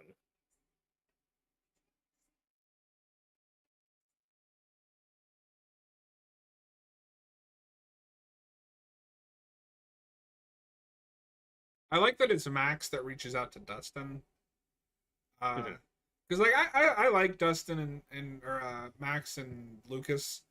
Um, but my boy Dustin got done a little dirty in season 2. It's fine. He got Susie. Oh, you mean 3? No, it's season 2 where because he's in season 2. Him and Lucas are interested in Max, but Dustin takes the wrong advice and like tries to be all nonchalant. She takes it the wrong way and ends up with Lucas. Right. Okay. I wasn't sure where you were going. Have you seen this show? I thought you were talking, but you mentioned Susie a second ago, and I was like, what? I said, but he got Susie, so it's okay. Yeah.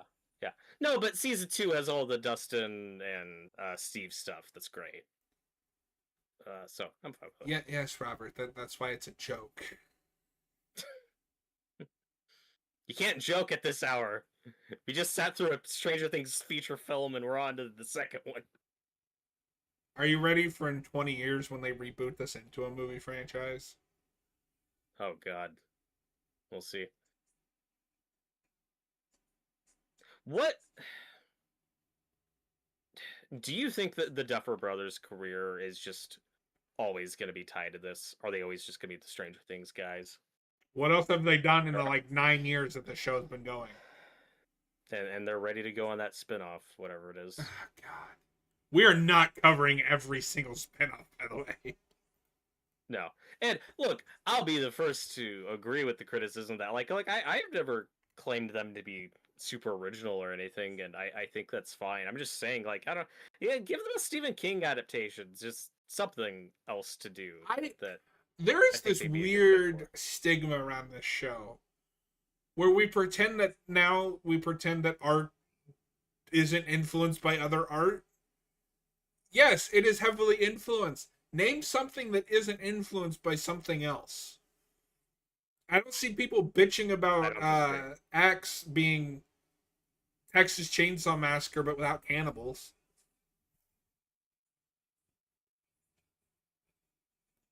Are you ready for? Oh, the next show they're doing is they're executive producing Stranger Things Tales from '85. Ugh. Oh yeah, I think that's the animated thing.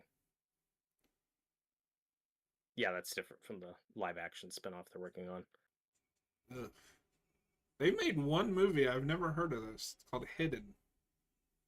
Huh? They had to start somewhere. Yeah.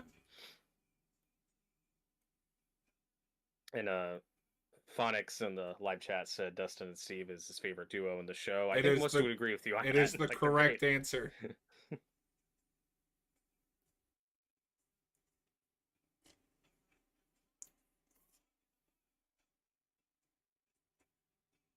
Hold down the fort for a second. I'll be right back. Sounds good. How you guys doing? How are you guys doing tonight? So this is gonna be a late one. These are long episodes to get through. And like I said, in case you missed it, this is my favorite season after one. It's got problems, but I think all the seasons have problems.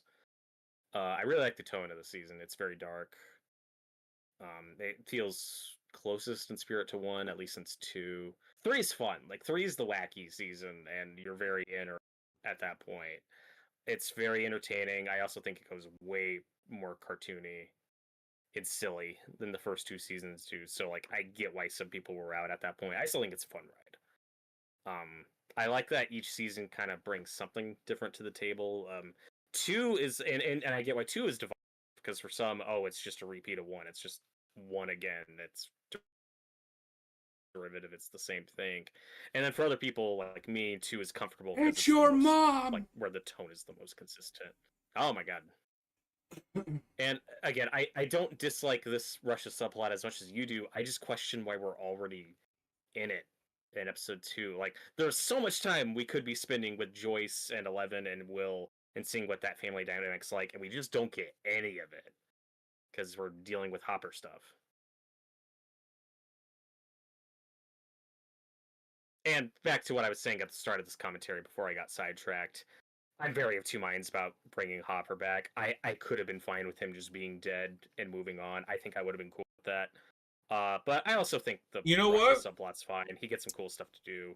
I didn't think about this till we start talking about. We do have a romantic pairing in the show that has not had any love triangles since season 2, has not had done the jealousy thing, and it is Hopper and Winona Ryder. We do a little bit of it in 3, and that's one of your favorite seasons. Just saying. Yeah, but Hopper is also like the worst part of season 3. I enjoy angry, frustrated Hopper, but what I like about Hopper this season is he feels more like season 1 Hopper again, Like a real person. Well, who is a real person in this universe after shit these characters have been through? Steve.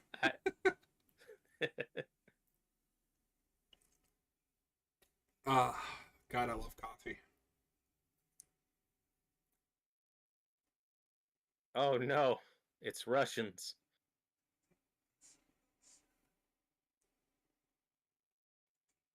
And I was definitely surprised going through the show just how heavy this got into the Cold War Russia stuff. But to its credit, that is set up in season 1. Like, we don't really meet any Russian characters, but that is in the show's DNA from the beginning. Do we need to see all this? It's hard for me to say because it is set up in 3. Like, you know, it's at least not retconning. But, you know, I still think David Harbour's performance is great. I'm not as bored by this as you are. I just think it's way too drawn out, and I don't think we need to be here in episode 2. I don't think we need to be here at this scene at all. Like, you could cut this out, and it doesn't change anything about the narrative. I don't agree. It's important, I think, to see him tortured and his resilience. him not cracking. I'm not saying you can't The man trim is it, in a but Russian prison. yeah. If you can't figure out that he's been tortured, then that's on you. Yeah, but it's important to show that. We need to see what the characters are going through at least a little bit. I think that's fine. I'm not saying you can't trim it. I'm gonna say this about every episode this season is, yeah, you could trim it down. And this is a unique form of torture I haven't seen before, putting the gas What? mask on and then squeezing the tube so not getting air. I haven't seen that before. Yeah, but like, how is he supposed to tell them what they want to know? Yeah, because they're fucking him up. But also, It's like waterboarding, yeah. this is to your point where they don't feel like real characters. This is a small town sheriff. At a certain point, he would be crying for mama and telling them whatever they wanted to know.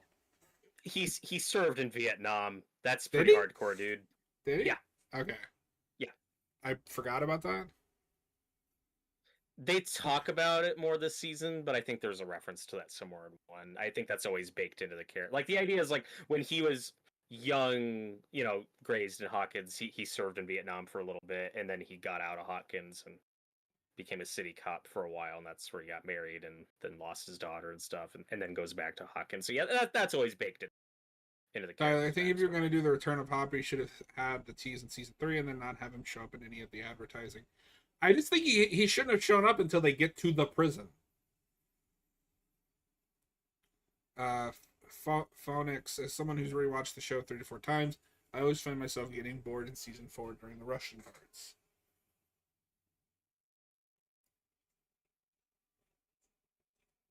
Remember bitchin'?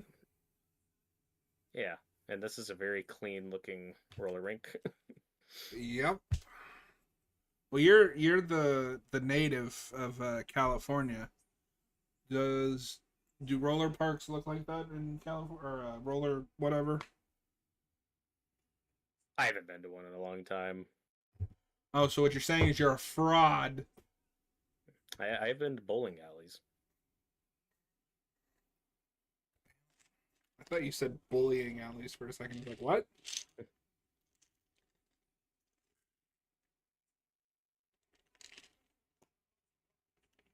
Yeah, this is the teen drama stuff. That's like, why does this have to be what we're doing?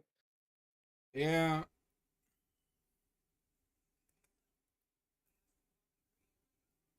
But again, and I'm very of two minds about Mike being this oblivious, because he's being nice. Like, he's trying to have a good time with both of them.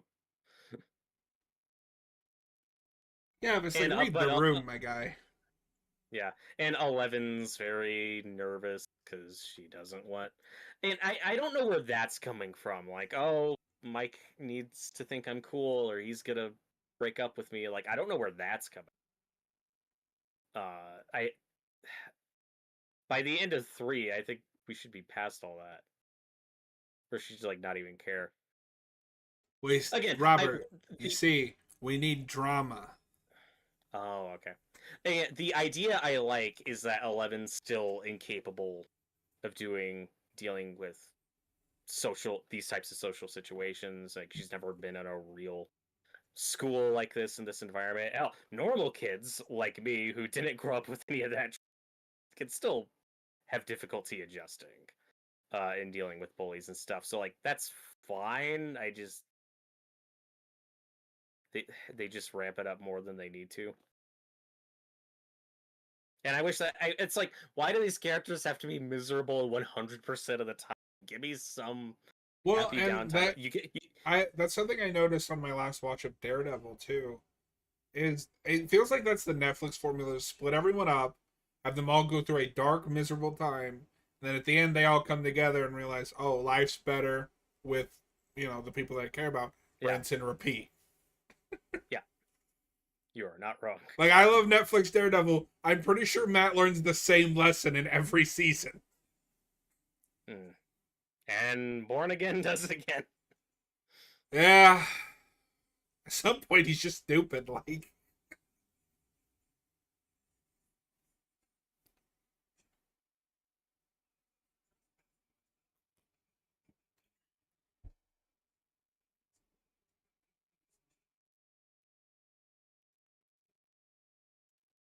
I do like the little bits we get with these cops, seeing what this guy's like as sheriff. You know, with Hopper gone, that they're a little more. They've grown and evolved. They're more content than they were in season one.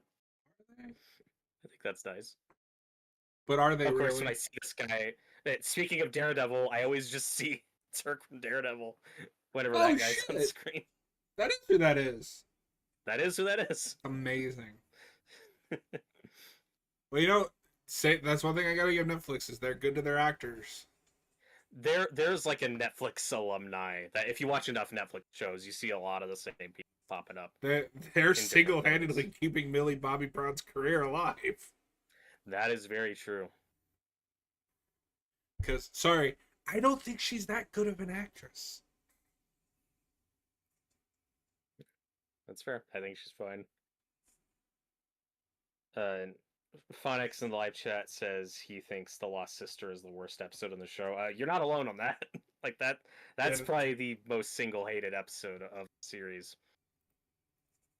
And I think a lot of that is because now retroactively it's pointless.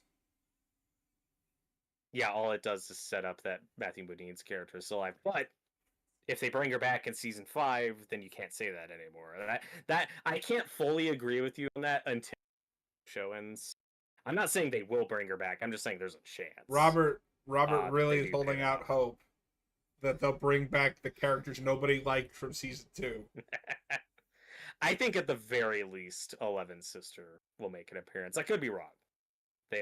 Or it'll be she'll get a mention, but that she died. That is very likely. That they say Vecna killed her or something. Like we don't even see her. It's just a thing that gets mentioned. I think that's very possible. Just to tie up that loose end. You want to agree with me on that theory? I think that's. I think I might be on the money on that. I don't think they will ever reference that episode again. No, because that is something we haven't talked about. Is in some ways this show does feel very reactionary to online. Season 2 happens. Steve is the fan favorite, so he gets the A plot in seasons 3 and 4. People. Okay, but this is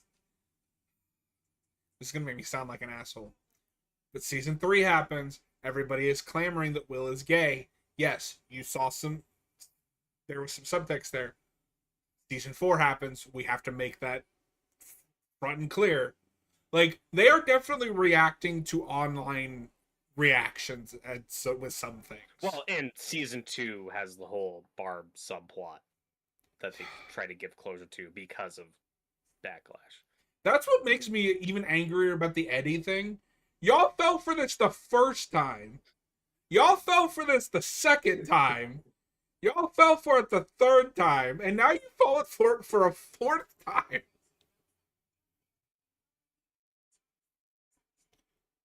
The Justice for Barb thing was so stupid. It was very overblown. Good actress, though. And I'm fine with how they resolve it in season 2 for Nancy's character and Barb's parents. Like, that stuff I'm cool with. That's alright. Thank God that never comes up again. Yeah, we got closure.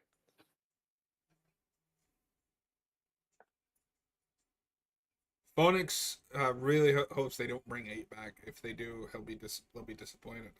I'm not saying they will. I don't know. I don't think they will. I'm sure because everyone called it a backdoor pilot, whether that was the intention or not, but I'm sure they were considering doing a spinoff, and that clearly didn't happen. I feel like we know that was what that episode's supposed to be. I could be wrong. Yeah, and again, I'm not even saying they'll bring her back. I just think they could give it a mention that like Vecna killed her or something. And we do briefly get flashbacks to her in this season, I think, or like they do some brief callbacks to it. Yeah. So, what's wrong with his face? What's wrong with your face? I do vaguely remember Vecna not really feeling consistent. Did you have that? Like, like they established that music scares him away, but like, how does he target you? How does he get to you? What are the rules It's there? it needs to the idea is it's somebody. Well, the metaphor really is he's going after kids with some degree of either survivor's guilt or really suicidal thoughts. That's the through line. Where Okay. it's people that on some level like want to die or think they shouldn't be alive that he's targeting. That's the theme they're going for. Like this kid was in an accident that he blames himself for that got somebody else killed. Shut up, I don't Jonathan. remember what Chrissy's thing is, if it's just her abusive parents or if there's something else. It's her mom, like, because her mom has these such high expectations, and it's given her Hmm. anorexia. And The problem is that we never there's some of that mention bit it. You have to read all of that from her. She sees her mom in that nightmare world. that had a heavy Nightmare 5.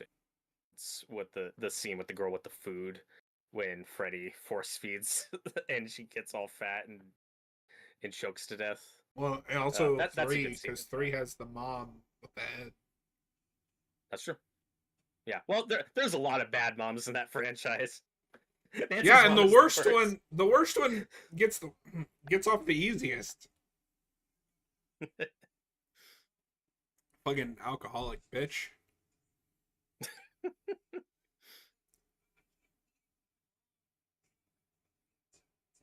Hey, I think she got exactly what she deserved, which is turning into a skeleton and sucked into a bed dimension. I don't know what's happening. Shut up, Jonathan.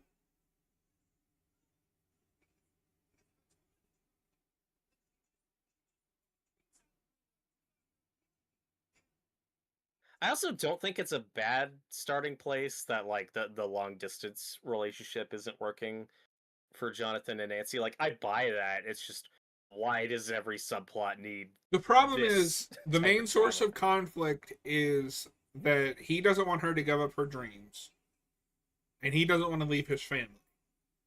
This has never come Hmm. up in the like year that they're dating. Yeah, but to be fair, they weren't expecting to be living in different states. That's kind of what started all this Okay, because they used to be all together. but this isn't a long distance thing. This is this would have been a problem even if they lived in the same on the same street. I don't agree. What if she? Okay, so let's say they, because the whole thing is he doesn't want to leave his family. Yeah. He'd have to at some point. What are they going to live with them? No, but if they're living in the same area, like that's different than living in a different state.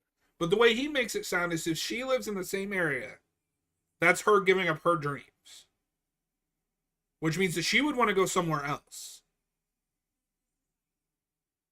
So it doesn't matter that he lives in California or Hawkins. This would have still been a problem. Unless he convinced her to move to California. I don't know. But that's Oh why he's god, saying this is he seems doesn't want embarrassing. her to move to California. I don't know. It's almost like that relationship's just doomed. I mean, I've been saying that God, this since seems season awkward. 2. Uh, and I think that's my problem too. Is a lot of this I can see where it's going. Can we just get to the point? I wish we just had more down. Like I think this season, it's not until episode 4 where it really hits its stride. Um,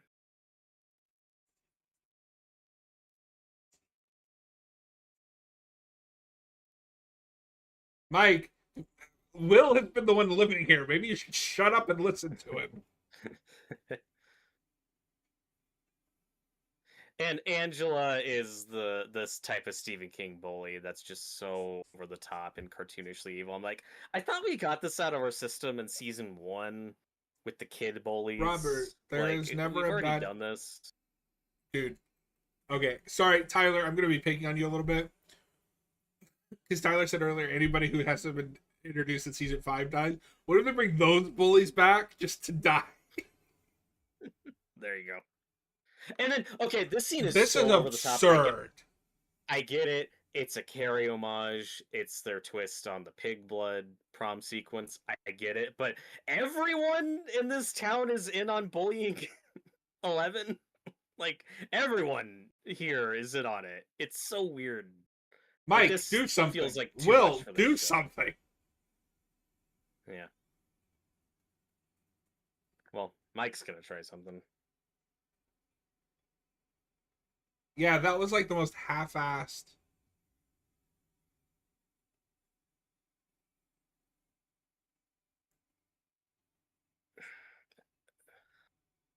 Okay, Mike, this is...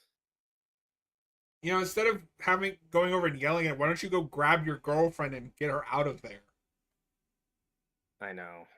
Ooh. Now that I felt.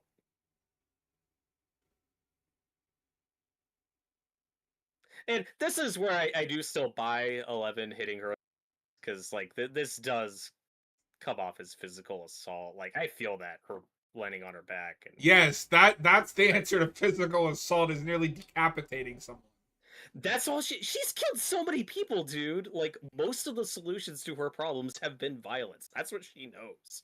And she doesn't have her powers, so she feels way less confident.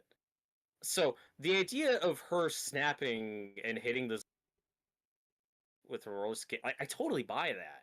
With her age and her trauma, like, you think she's way more adjusted than I think she.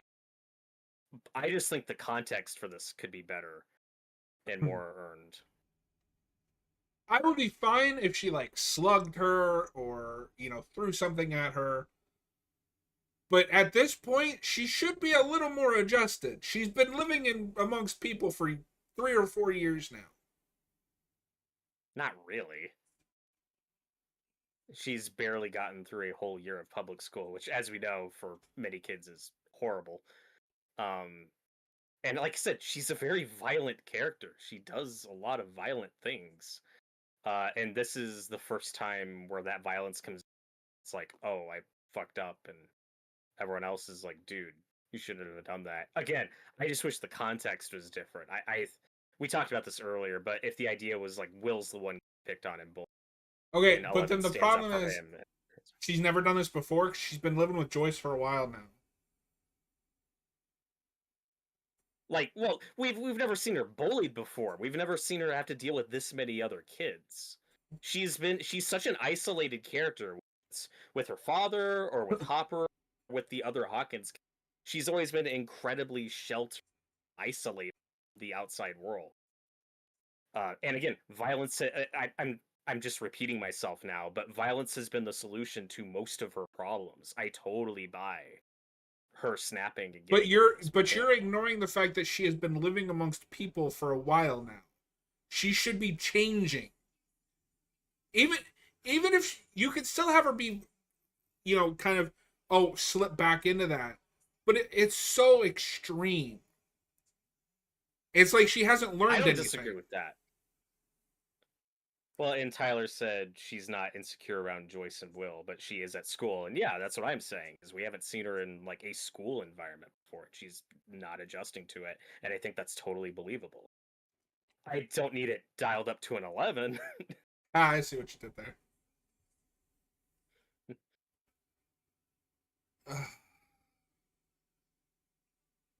And Phonics is right. He also said that bullying in the 80s is way worse than it is now. And that is true. I just don't need it this over the top. This isn't based on a Stephen King property, but he must have had a horrible experience with bullies growing up, because it happens so much in his work. Where, like, I had to deal with bullies. I never had to deal with bullies with fucking razor blades and So, and the psychos that are in Stephen King stories. Yeah, not to get stuck on this, but Tyler says she regresses because she has lost one of her strengths. You can't regress if I haven't seen you progress. She hasn't progressed enough to regress, is the problem. She's the same character that she was in season 1. By storytelling logic, that is a problem.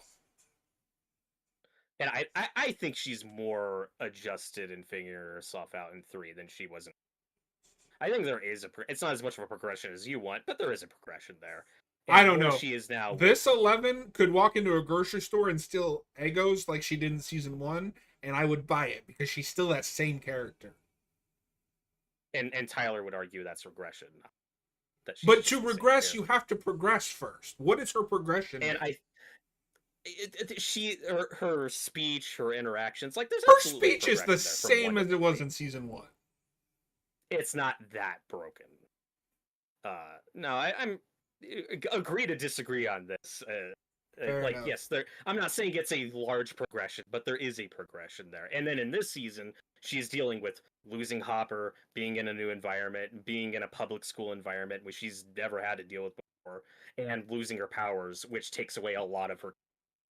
And is so much of her identity that's been built up that yeah, that's gonna fuck her up, not having that anymore. Phonics says the bullying So in I it is buy that actually she's with you. insane. It is. Yeah, no kidding. Hey, look, evil general man, because we got to do one of those. Of course. Wait, is... Oh, no, that's not who I thought it was.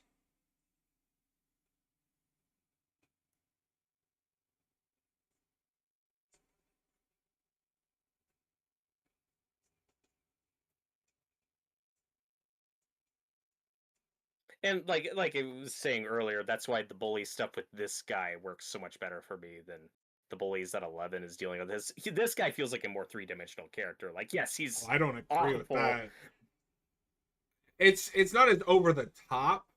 He doesn't have the entire town or their entire class like circling her in a skating ring, but like he's still jumping to conclusions here.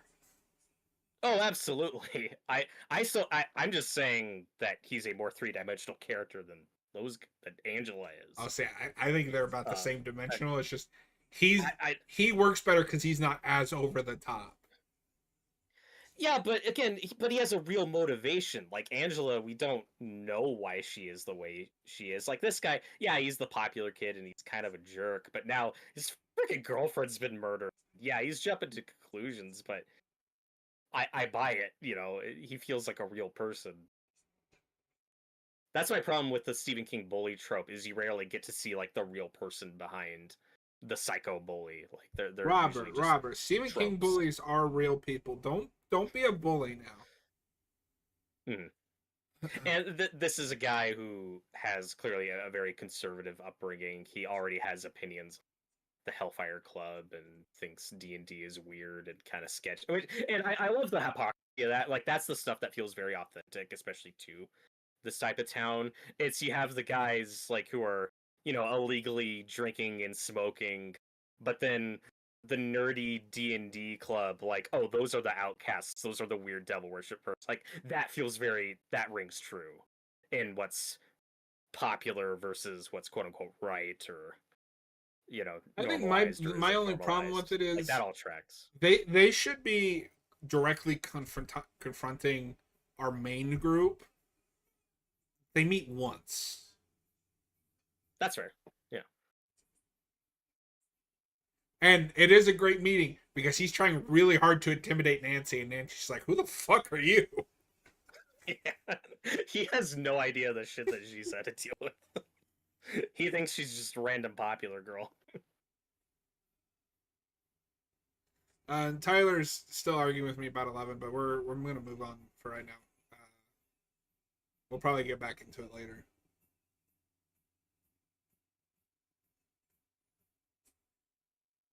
Steve tries so hard. It's fun seeing the conundrum of like the good-looking popular guy who can't get a good relationship. Like there's just no one here that he's a good match for. Well, that's why we'll get more into it when we get to the second half. But I think it makes perfect sense that he's still hung up on Nancy. We never actually closed the book on that. Although I have some problems with some of the stuff they kind of recontextualize, but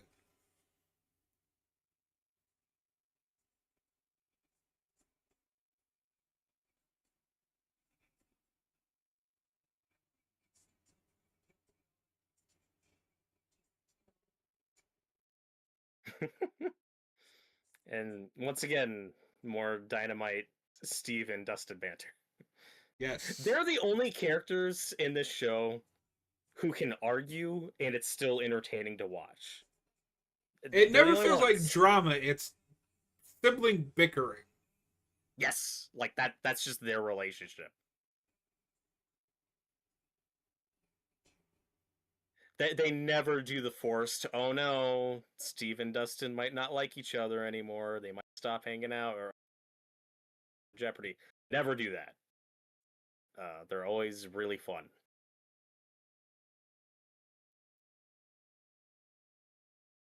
Oh my god, look at this technology.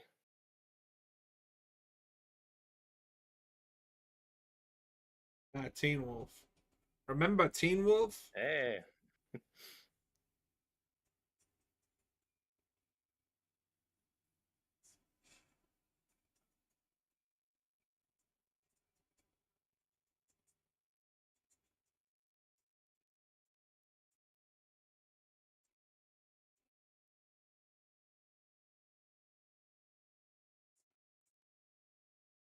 Yeah, this is stuff where this is a stretch, but it's fine. This is some fun Nancy Drew shit.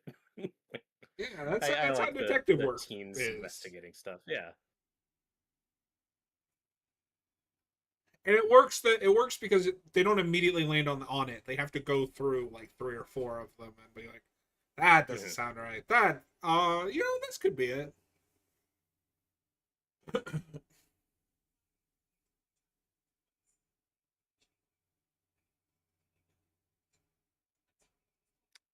Phoenix says that, speaking of the Stephen King bullies, he says that Stephen King gives a bit of backstory on Bowers with his dad, but not enough in his opinion. That's the It guy, right? Yes. That's who he's talking about. No, Bowers in the book is even more fucked up. Oh yeah, I know he does crazy shit. That works though because it's not just that he's a bully, it's he's a sociopath. Like quite clearly. Yeah, that one is clearly a mentally ill individual. I don't remember. Did they bring him back in chapter 2? Yes. Okay. Because in the book, as an adult, he kind of becomes the servant of Pennywise, for lack of a better term.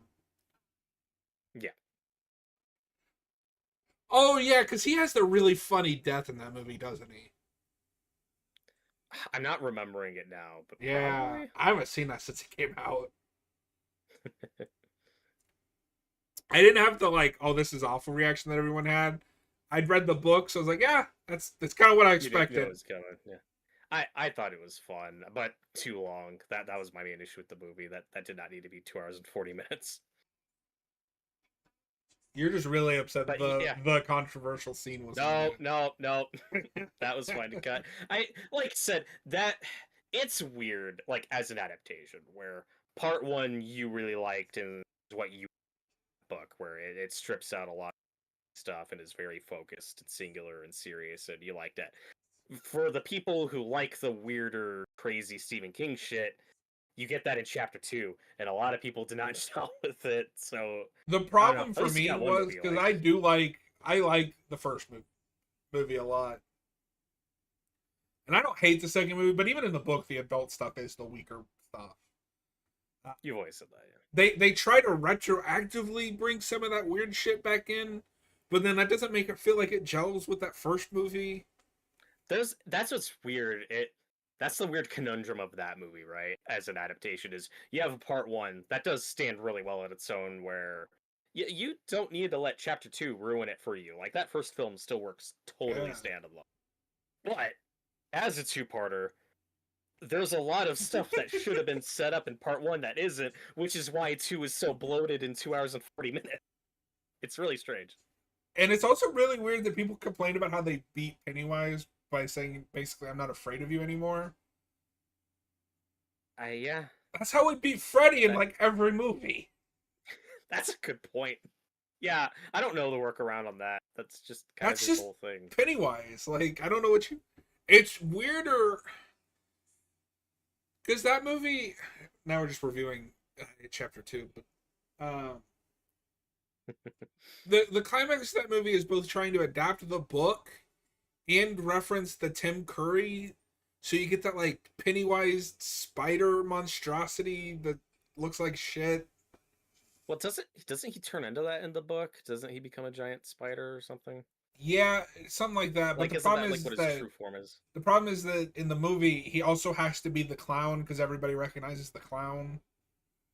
Because Yeah, in the book, the clown is just a face that it's putting on, like. it's just a form. Yeah, it's not his baseline look. But They everybody did knows the shoot. clown. They did film some Pennywise backstory stuff for that movie that looked really cool. I wonder if they should have kept that in.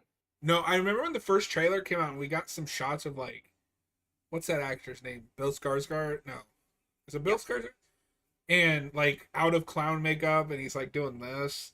I was like, oh god, are they gonna make him like a human that got infected by something? Thank God they didn't do that. Yeah. No, there's images they put out of him like it is like red demon form that I thought looked pretty cool, but that like they didn't even put the deleted scenes out. Yeah. Yeah, I'm we'll still see how waiting they for handle it. And that super cut that they promised that splices the two movies together. oh, did they actually promise that? Like I that's No, that something was promised like I'd right after watch. chapter 2 came out. It's never surfaced. Yeah, like Quentin Tarantino put out that extended cut of The Hateful Eight where he made it like a 4 episode Netflix miniseries. I expected that to become more of a trend. We thought that's what the Snyder cut would be at one point, was like a miniseries, not a movie. So for it, I'd give it a shot. I'd watch that if you took the two movies and combined them Yeah. and structured it like the book and did it as a miniseries. I'd watch it. I'd see Tarantino how that also turned out. did like an edit of the two Kill Bill movies together. I'd love to see it that way. Those are my favorite Tarantino Yeah, that's flicks. true. And I don't think that's ever been put out on video, Yeah, I don't know. but I know it exists. Oh my god. We're in the So Addams family. evil child, evil child scares me. Phoenix, I personally think chapter 1 movie is better than the book, but chapter 2 movie flop. I also think it chapter 1 is better than the book. The problem with the book is that needs another round of editing because there's entire scenes that are just backstory to the town. Because get it, this town is evil. Mm-hmm. Also, this is not the place to talk about this, but I'm in case I ask, are you still wanting to cover that Alien show, That's a good question. Maybe or do you want to wait till it's out, till it's done? we could review the premiere. We could give that a shot. I mean, it might take a week or two, but we could at least just review the premiere and see where it goes from there. Oh my god! Yeah, like this is all you needed. If you have to show Hopper in the prison, I didn't need the other torture scene. This is enough to make me to show me that his life in this prison has sucked. I think you could have some of it, but it goes with every episode of the season. I do think you could trim it up a bit. I would love to see if Well, there's a fan edit of this that makes it a more coherent. Well, one final thing I want to say on the show. You just brought up Alien. If we want to cover that, don't forget that Welcome to Derry coming out this October. We should probably We'll watch the cover that when it pilot. comes We'll out. see how it goes. Yeah, for sure.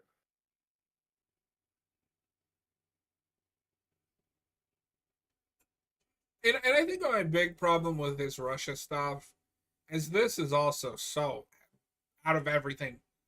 Been there, done that. Nothing in this subplot feels original, right?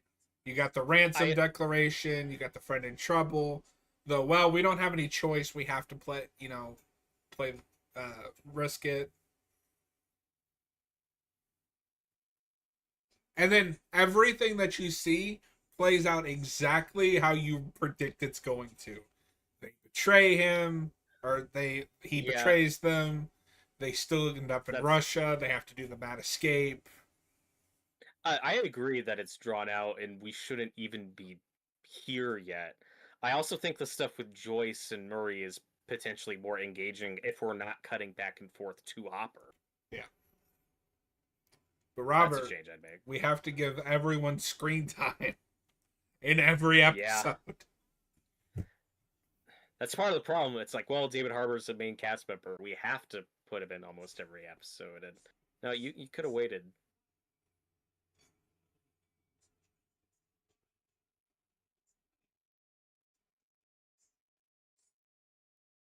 I think that's probably this has always been a very plot heavy show with a lot of exposition. This is just when it's starting when you're starting to feel it. It's like, okay, these aren't monologues. This is exposition. There is a difference. And there's a lot of exposition in this season that you got to sit through.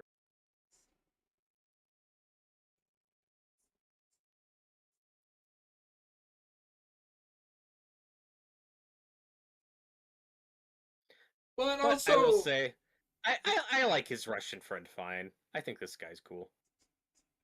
He's mysterious and morally gray. the problem is that I've seen that exact character done 100,000 times.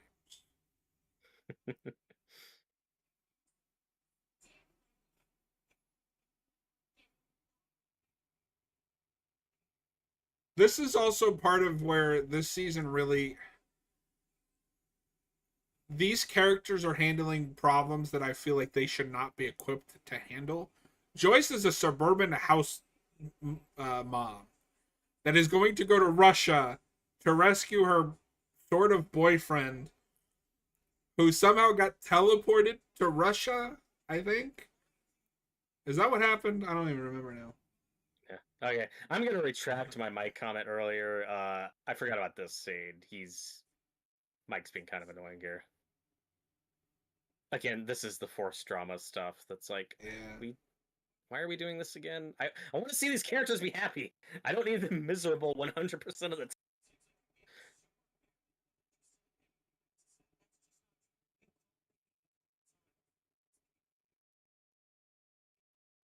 Yeah, so Because they established that okay, it has been a year since they moved out here. less than a year. But he just said it's been a year. He's rounding up. That you're talking the end of summer to the beginning of spring. Therefore, it's less than a year. He's rounding up.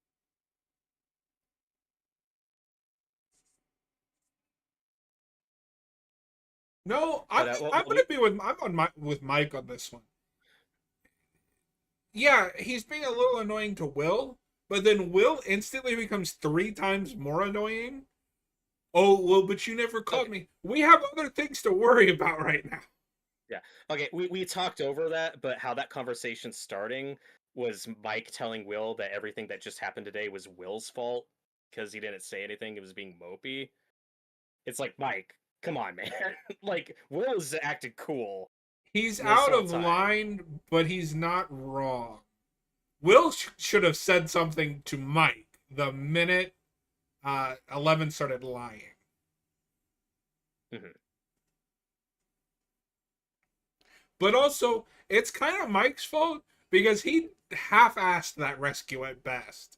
Instead of going to yell at the guy playing the music, I don't know, go over and grab your girlfriend. And Mike already knows at this point that 11 was lying about Angela being her text for that. Why would he tell Will, oh, you were being mopey and not talking? Like, this is your fault. Well, but he didn't know until the big bullying scene. Yeah. No, I agree with you that Will should have said something sooner, but Mike's reaction to that shouldn't be, well, you were being quiet and mopey. Like, clearly, there's other issues going on. And this scene is just hard to watch. Oh, right, Phoenix. He got sent to Alaska.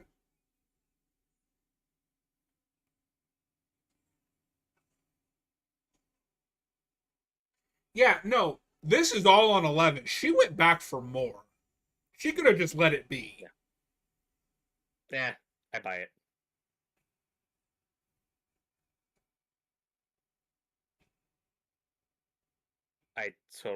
I think not now, if you're a well-adjusted individual, you're not going to push it this far, but many, if not most people want to push it this far.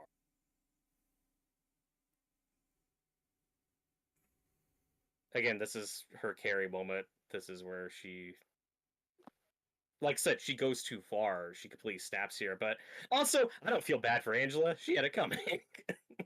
I don't feel bad for Angela, but She also wasn't the aggressor in that that particular instance. We're well past that. Angel's a bitch. But 11 is the one that went up and said, I want you to help me enforce this lie that I've created, knowing that you don't owe me anything. What the fuck did she expect? No, 11 deserves to go to jail for this. You're not even wrong. Like, she's killed a lot of people. Like, she's fucked up.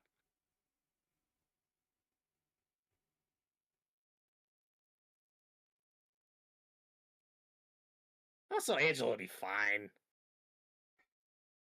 No, it's like we need to get hell out of here so we can do the main plot line with her of her getting her powers back. And like you said, this could have been anything.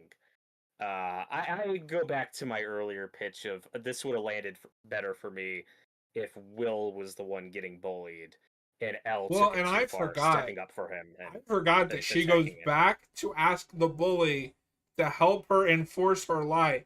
That's dumb. It's ridiculous. Yeah. I don't care what you think about her character progression. That is dumb, and she should be smarter than that. Maybe again, she doesn't. She's just so not connected to normal social cues and stuff. And again, she's 14. Real quick, most 14-year-olds are dumb. Phonix asks, are you guys currently watching it or recapping? We are watching it. The timestamp at the bottom of the video is where we are at. This is a commentary.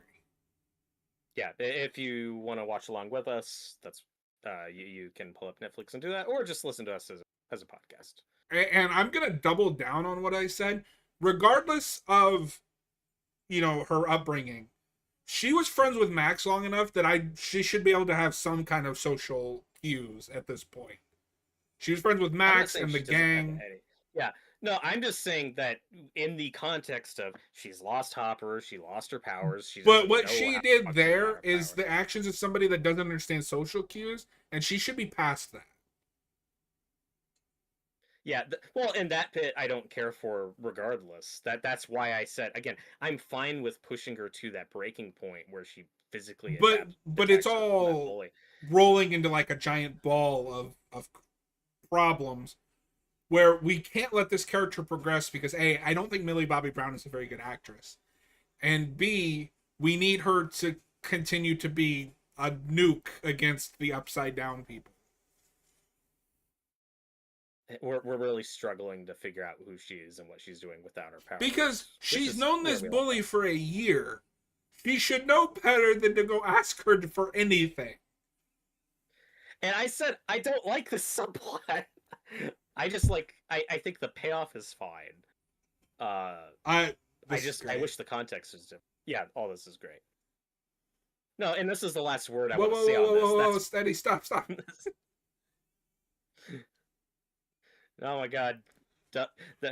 We've all been in this awkward situation where you have two friends that meet each other for the first time and it's not on the right foot. Like, we've all been here. I don't think I've ever seen somebody hold a blade to somebody else's neck. It's not that sharp.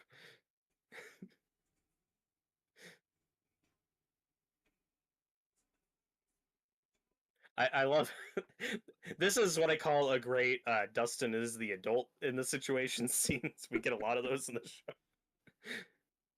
Also, not to go back to fashion, but his hair in season 5 is a choice. It's a mullet. It also looks like we might get some of them in the 90s, which I think is interesting. It makes me wonder. It makes me wonder if we're gonna get like an epilogue. That's the question. Do we get an epilogue, or does the season itself take place over a big period of time, more than we've ever done before? I couldn't tell you. That would be a first, because most of these seasons take place over what you'd say maybe a week or two is typically the format. I can't even tell with this season. Yeah, that's fair. But I would guess it's a couple weeks. Speaking of season 5, do you just want to do a video talking about it as each part drops, or how do you want to do that? I think we can just okay.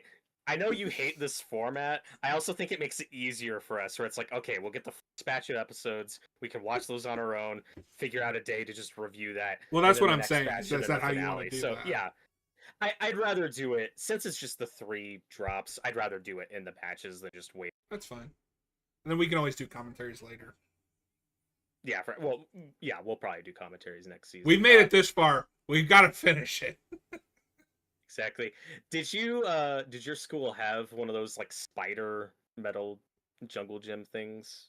Did you ever play on one of those? No, I mean we had a jungle gym, but not like a spider shape. Yeah, it's really cool. I'd be shocked if those are still around because they look really dangerous. like, like that's only a few feet high, but if you kid at the top just dropping down on his neck, yeah, that could do some damage. I like how this is where I think having different subplots works is how we pull in Nancy into the main subplot with Steve and Dustin. Mm-hmm. No, yeah, I like Nancy fine this season. I think she's so much better this season. Yeah, we Meanwhile, about A Nightmare on Elm Street. We argued about Nancy a lot in season 1, and I'm like, I don't know, man. She's never been one of my favorite characters. I just think she's fine. I think she becomes one of my favorites in this season. No, I do like her this season. Strong Nancy stuff.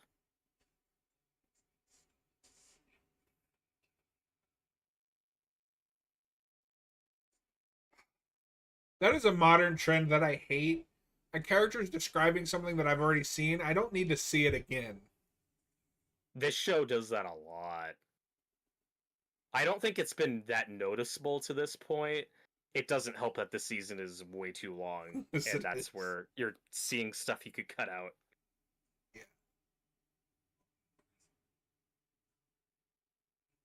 Like, in most movies or shows, we'd cut out this whole thing of him literally telling the exposition. We just jump to, you guys think I'm crazy, and they're like, nope. We believe you, like, but we the audience already know everything he's saying. Like, we saw it. Like, you could have cut most of that out. Don't tell me it happened. I saw it happen. This is a great Dustin speech, though. You know how people say Hawkins is cursed? Well, they're not way off. Or even if you have to have him deliver that exposition, do it like you're doing with Dustin now, where it's over the other kid dying. Sure. Yeah. Yeah, that could have worked. That edit choice could have worked. Does it ever feel like Netflix is like, okay, this episode has to be this long for viewer engagement? So the Duffer Brothers, instead of creating a story, are aiming for runtime? What? I don't think it's a runtime thing. There was like a news thing that broke. Oh God, what was it? Somebody please let me know in the comments or the chat later. But there was something where somebody was like, "Yeah, I tried writing for this Netflix show and I just couldn't do it because Netflix's whole policy is like, well, you have to explain and say everything's going on because they're trying to appeal people who aren't." Do you know what I'm talking about? Where Netflix No, is but like that doesn't motto. shock me. Their motto is like, well, people are going to be they casually watch this, they'll be on their. We need people constantly talking about things so that people aren't like just locked on the screen and can just casually watch it. And it's like, that shouldn't be your motto. No. If you miss something, then just rewind it. Yeah. And I'm not saying the show hasn't had that problem before. It just wasn't no in earlier seasons. You can track Netflix's like fall through the seasons of Stranger Things, where season 1 is kind of just a show. And then as they progressively get more and more, this show never gets bad, but as Netflix gets more and more into their slop territory, where we're throwing things at the wall, Stranger Things kind of becomes that, where it's just like, here's this. We're going to explain this again. We're going to explain this again. We're going to explain it. Do you get it?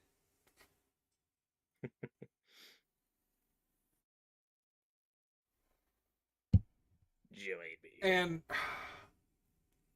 Vecna is kind of a cool design. I wish I could see him. It's better in other scenes. This show, the lighting could be better. Modern lighting, especially on streaming. I don't know if it's a compression thing or it's a problem. Like, even in this scene, there's lighting. I could kind of see people, but like half their face. And I feel like this is so dark to hide how bad this looks. Yeah. No, the CG isn't great. And you know what really pisses me off is I think Nightmare has done stuff like this, and they did it practically. It is Yeah. possible. Granted, they almost killed themselves doing it. That's a different story.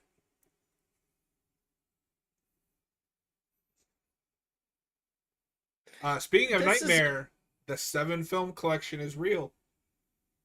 it is, and I think they're putting out two versions. I think They're there's a putting out a really standard. basic, like, and then they're putting out one. It's sold out everywhere so far, but it's all 7 Yeah, steel books, and each steel book is the original theatrical poster, and I need it. looks gorgeous. It's gorgeous. I may have to settle for the crappy all in one because The I do standard want one, that. yeah.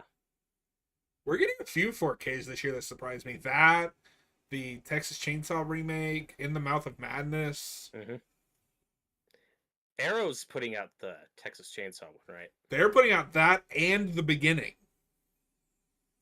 Crazy. I don't know if I'm gonna get the beginning, but I'll get the remake. Yeah, sure. And they're putting out your favorite film, which is Spawn. Oh, I've never seen Spawn. Oh, then how is this your favorite movie? It's one of the great mysteries. All right, that is season 4, episode 2, Vecna's Curse. If you're watching after the fact, we appreciate you. Please consider hitting that subscribe and the like button, and we'll see you guys on the next one. If you are watching live, we are not going anywhere, kind of. Robert, I'm going to say let's take like a 5-minute break because this is the halfway point. Sounds good. I need Yeah. another cup of coffee. And you look like you're going to die. No. That is true. We will be back in 5-ish minutes, chat. Sounds good.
Wake up. We're back.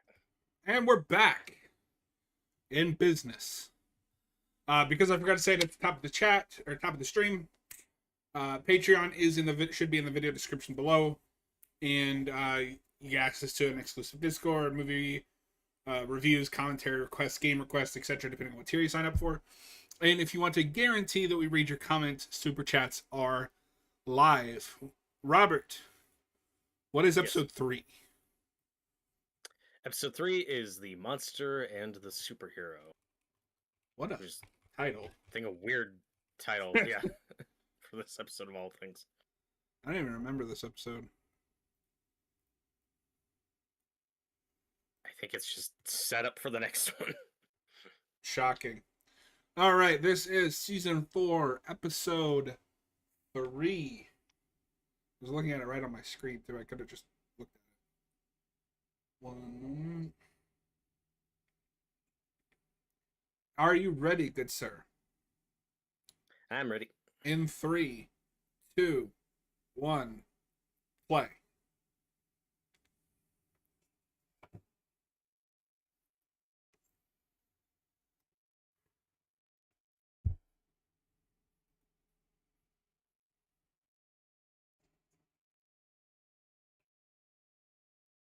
Meanwhile, in Ruth, Nevada.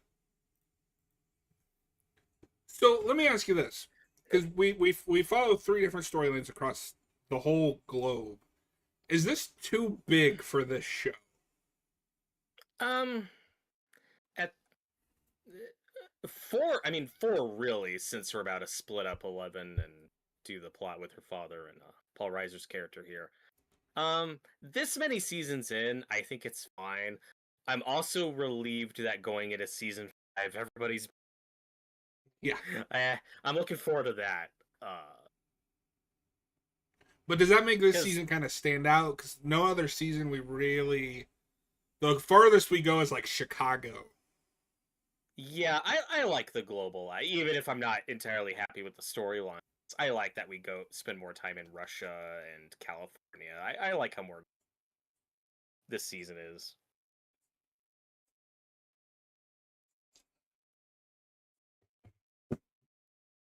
I also think this setup's fine. That, you know, the government, people in the government who do know about a lot, suspect her of these murders. Like that's a good starting place. So I'm not gonna lie. The first time I watched this, I forgot who this guy was. Who, Paul Reiser? Yeah. To be fair, he only has a cameo at the end of 3. Remember, he shows up in a helicopter at the. But I think it's nice to see him back. I mean, it's fine. I just forgot who he was. Yeah. Also, since we just talked about it, there's also a little Day of the Dead in this movie. You got some crazy military in here. Yeah. It has more of an underground military bunker than either Day of the Dead remake. Oh, no.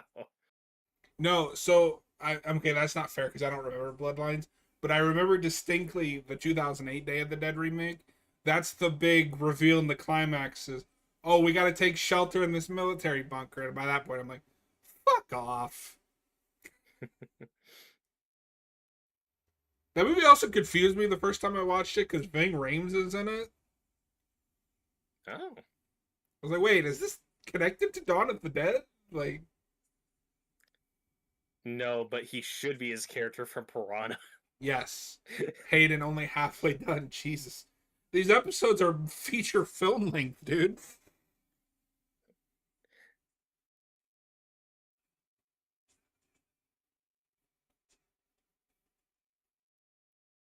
And like I said a minute ago with the Day of the Dead comparison, you know, you get a little bit of the military versus the scientists. Yeah. In this season, like them unable to work together. I think that's cool.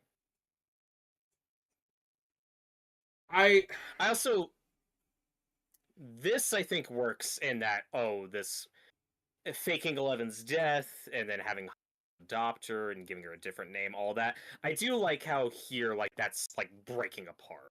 You know, how it's like the official story is dead and Jane's person, but you have this military guy who knows enough about this stuff that's like, yeah, I'm not convinced. I think she's all, and it's like, fuck, like the lie is starting, which makes me curious where we're gonna go with all, like, how do we up her character? Like, I don't know. And says, I've seen the season once and I probably won't again. Shit's just too long. I mean, honestly, you could just get away with, I think, watching the Hawkins stuff.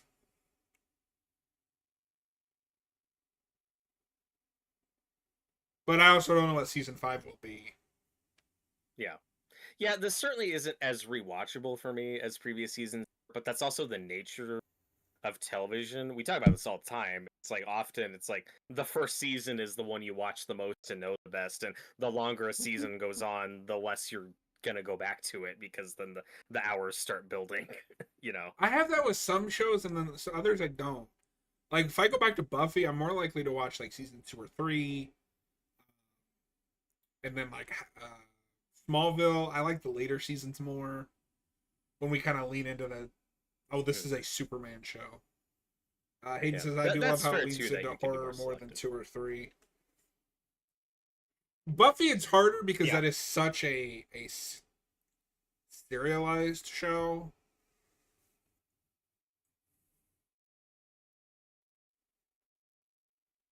This show is weird in that it's serialized, but also feels episodic.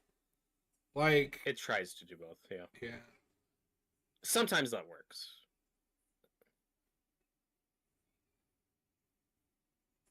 But often in shows, just for myself, there will be like a favorite singular episode that stands out that I might go back to. There are also episodes that I just don't ever want to watch again. Yeah. And we'll get some of those in Buffy when we do that. Well, and in Buffy's case, it also has the musical episode, which is peak. That I know people go back to a lot. I tried to show that to somebody like out of context and it didn't work, so I can't just do that, unfortunately. Fuck you, 11. Like, you're done. Nah. Dead. Angela deserved that. Vecna is more interesting to me than the Mind Flayer stuff.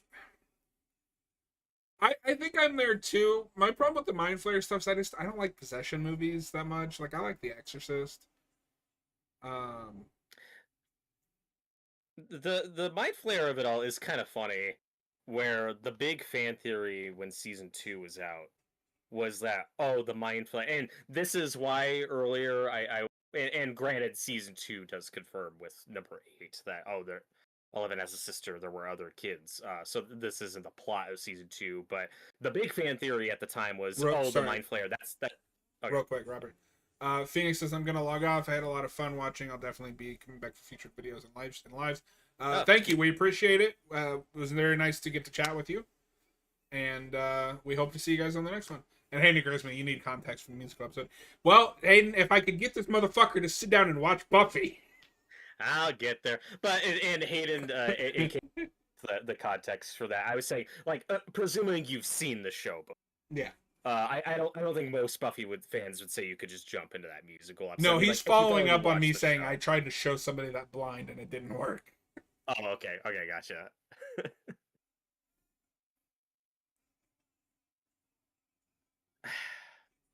This is trying to be cute, and it's not. Like, it's just embarrassing. Why are they? Also, that's making me hungry. Like, give me some of that. Yeah. Do you buy Joyce? Like, I get that Joyce wouldn't want to get 11's hopes up or do anything rash, but do you buy that she'd like just be lying and not telling them at all about the problem is I don't know what their relationship is because we don't get any downtime. Hayden says, Robert, watch Buffy. We're going to start a change.org petition for Robert to watch Buffy the Vampire Slayer. Yeah, I've watched 5 Saw movies with you. That's something. I love how you always deflect to something else. Yeah.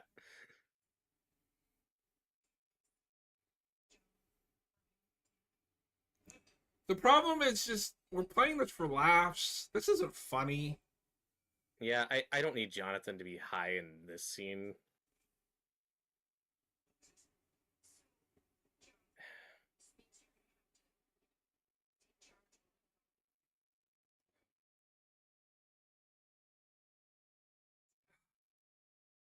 Yeah, but Remember that's true. stoner It's not ice skate. comedies? It's the 80s.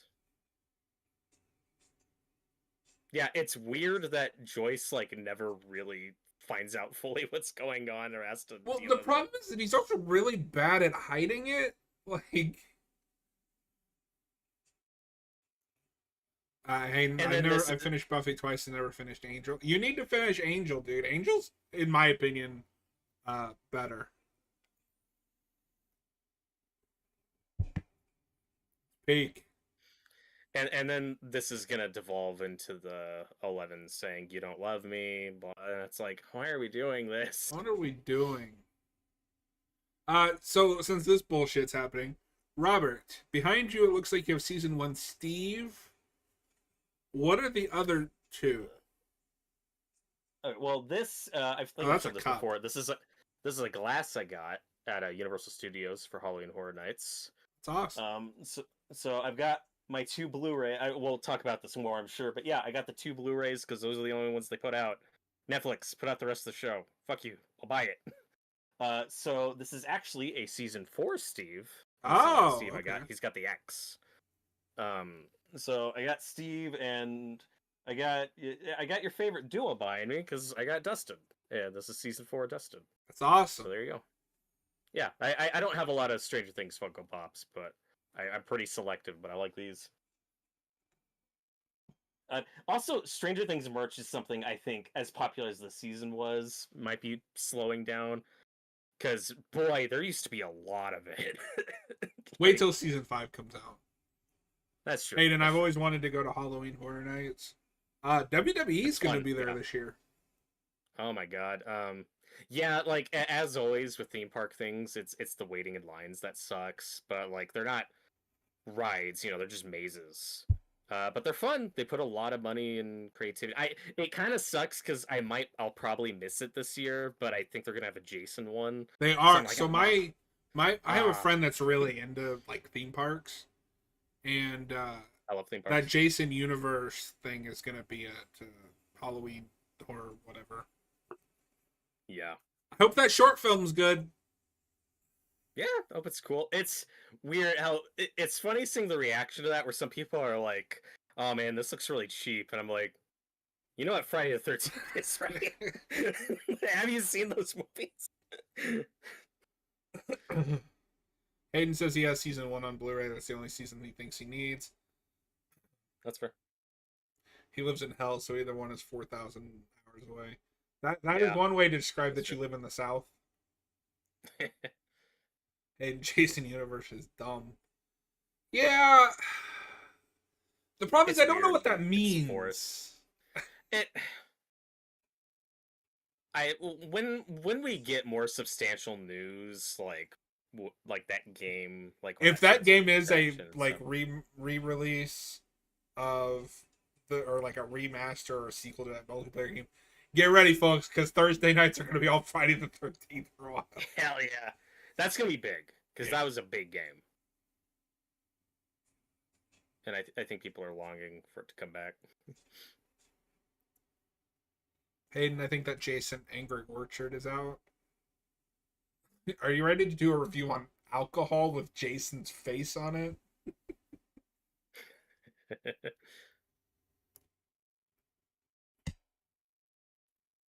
I also like that we don't do that much forced like rivalry with Eddie and Steve. That's nice. No, I like that they're friends. That is another thing that the internet has kind of ruined for me a little bit, but yeah.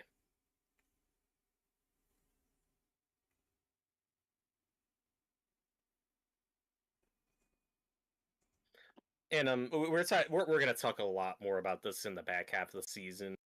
But in case anyone asks about it, with Eddie, we were saying like his death was so predictable. How did he see it coming? But for the internet, it was apparently the most horrible, shocking thing they could have done. They act like the writers came out and shot their dog or something. So we're coming at it from a weird angle of, yeah, it was predictable. It's the formula. Back to formula? As predictable as it was, I also think it's what's story, especially when you have more context for what he's doing with Eddie and what he represents with the Satanic Panic of it all. Like, I'll do a lot more research about this and get into it more when we finish the season, because I don't know if you noticed, but Eddie is named after a victim of a hate crime, Oh, who was like into D&D stuff, and there was like an angry mob or something. I'm really oversimplifying this, but there was this conspiracy that he was a criminal. He wasn't, like, so this innocent guy was like literally butchered, and I think his friends too. I think it was more than victim, but just it brutally murdered by this town that turned on them just for being into D&D and rock but and roll and Robert, shit. Like, everyone in the show is a main character, and all of them should have rich, fulfilling ends. No one in life has ever had a oh, bad end. that's true. Tyler, if that Friday the 13th game Yep, comes that, out, I'm going to be playing that all the time. I won't go that that far, but it'll this probably take over our it'll take over our gaming nights for a while. even Evil Dead, I think I got some closure on it, but it's like, man, this used to be so much more fun with a better face, because now it's just either People not get enough so people or toxic. yeah, Hayden, I would be people willing to review abuse the the alcohol. demons Of so course you would be. drinking with Hayden. What's that segment gonna be called? What's our Hayden drinks corner gonna be? Um, Hayden, give us some suggestions. Tales of the alcohol. I don't know. So I love this moment we're getting into because we're back to Nancy and Steve and them are going to show up. They don't have to say a thing. They just instantly know, and she joins them. They don't. You don't have to go Yep. through a whole big spiel. It's just, and Nancy's like happy to see them. It's really nice. Remember when characters got along and. Yeah. Well, meanwhile, back in this subplot where everyone's miserable.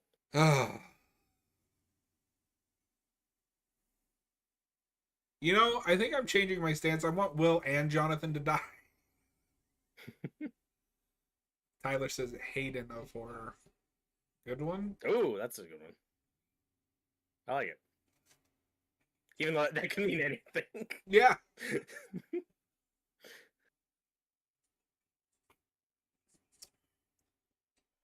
Tired of the segment nobody asked for, but the one everyone deserves. It'd just be him talking about all the movies he hasn't seen. This is the love drama stuff with Mike and Eleven. This is like, oh my CW God, I'm bullshit. tired of this. Yeah. But like you said earlier, it's like we need drama. We need to give Mike something to say and do. I also feel like you could see Finn Wolfhard getting a little bored. Not that he's like sleepwalking through this. It's just like he's a better he's so actor much than better this. than this material. Yeah, he's just. And it makes me good. wonder And if he's got something really good in the next season because he's been really glazing the show and press that I've seen. Now, admittedly, part of that is just him being honest and like, yes, the show like made my career, and I'll probably be recognized. I think he's for glad it that it's over. Yeah.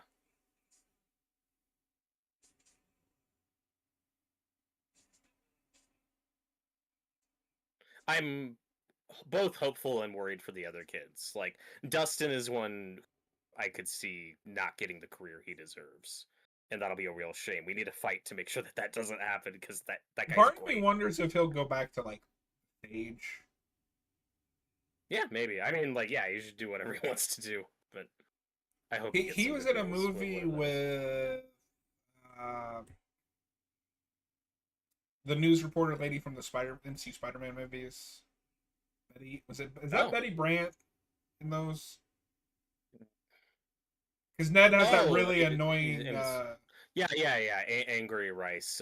Yeah, that's supposed to be. Yeah, they were in a movie. Looks like Gwen, but whatever. They were in a movie together. I haven't seen it. Yes. But I have seen. Apparently, he's a dick in that movie, and I'm kind of curious to see how he plays that. That's fun. She was the girl in The Nice Guys. That's what I first see her, and she's great. Yeah. You hit somebody in the face with a sharp object. I'd be scared of you too. Yeah, I'm fine with the tension being, whoa, 11, you went too far. Like you can be kind of scary. I don't need her counter argument to be, well, you don't say you love me in letters. It's like, why are we doing this? Also, and again, this is where it feels like regression. Is you get to the end of season 3, and Mike can't bring himself to say I love you. That's just the thing he's weird about saying. That's just one of his quirks. And at the end of season 3, she tells him I love you too. Like she knows, even though he can't say it. Like she knows. So this feels like regression, You know what this and is? it's annoying. This is the Steve and But Nancy stuff from season 2. Kudos to mhm. them at the very least. They are consistent. Whatever the Wheelers did to their children, they cannot say I love you to their partners. And to be fair, I can buy that from their parents. I don't get the feeling that Ted is a guy who tells his wife, I love you a lot. I'm sure there's a lot of communication issues Yeah. those two have. Also, they were watching Ewoks cartoon. That's unfortunate. No, There's like, probably something better on TV. as I'm watching this, I'm kind of siding with Mike. All he wanted to know was why she lied to him, and then she blew it into a "you don't love Yeah. me anymore" bullshit.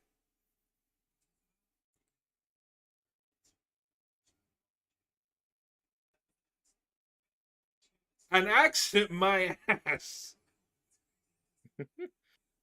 Angela will be fine.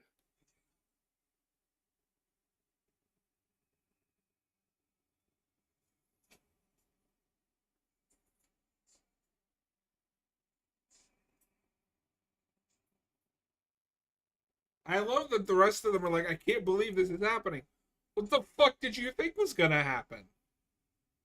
Yeah, what most teenagers do, just ignore the problem and hope it goes away.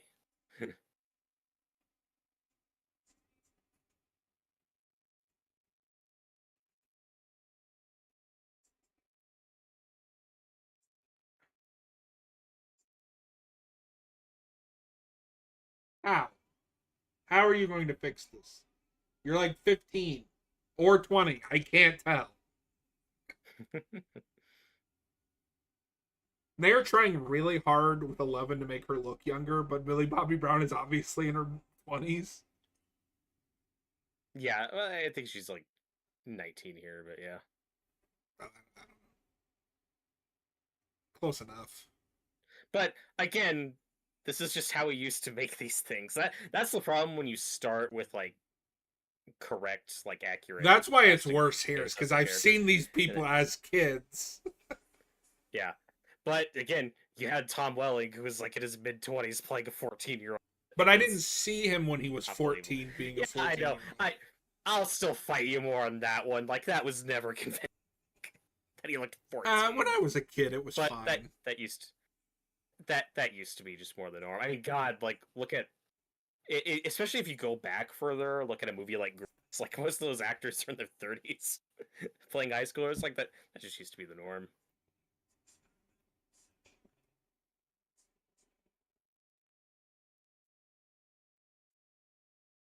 Oh, did you see Hayden's title suggestion? Call it Haven it for drunk. Perfect. We're bouncing around subplots that I don't have anything to say about. Remember airplanes?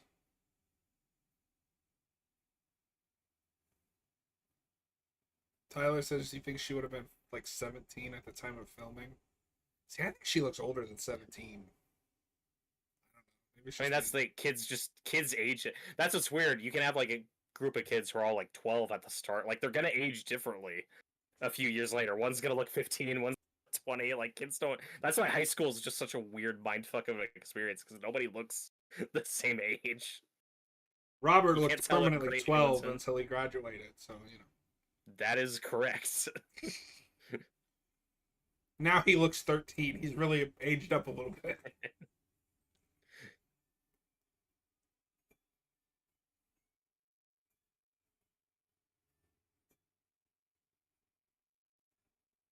Meanwhile, Russia,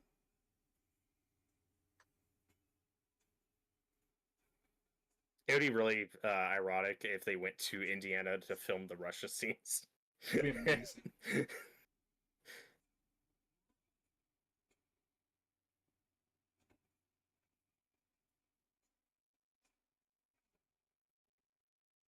I think what you were saying earlier, I think that's the problem with this Hopper stuff, is this stuff feels like it's for the people that are on their phones during exposition.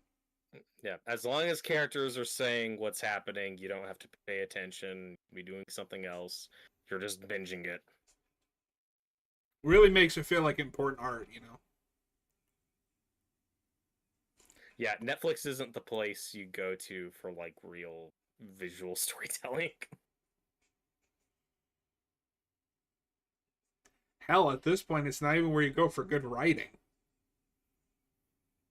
I watched that Damsel movie they put out last year, this year, I don't even remember. With Millie I think Bobby that was last Brown. year. I It heard that looked was really bad. felt like I was watching an AI script. Oh, I'm also just so tired of that. Well, bet you didn't see that coming. Like, oh, what if the damsel actually teamed with the dragon? Okay, okay. what are we subverting? We don't do fantasy movies anymore.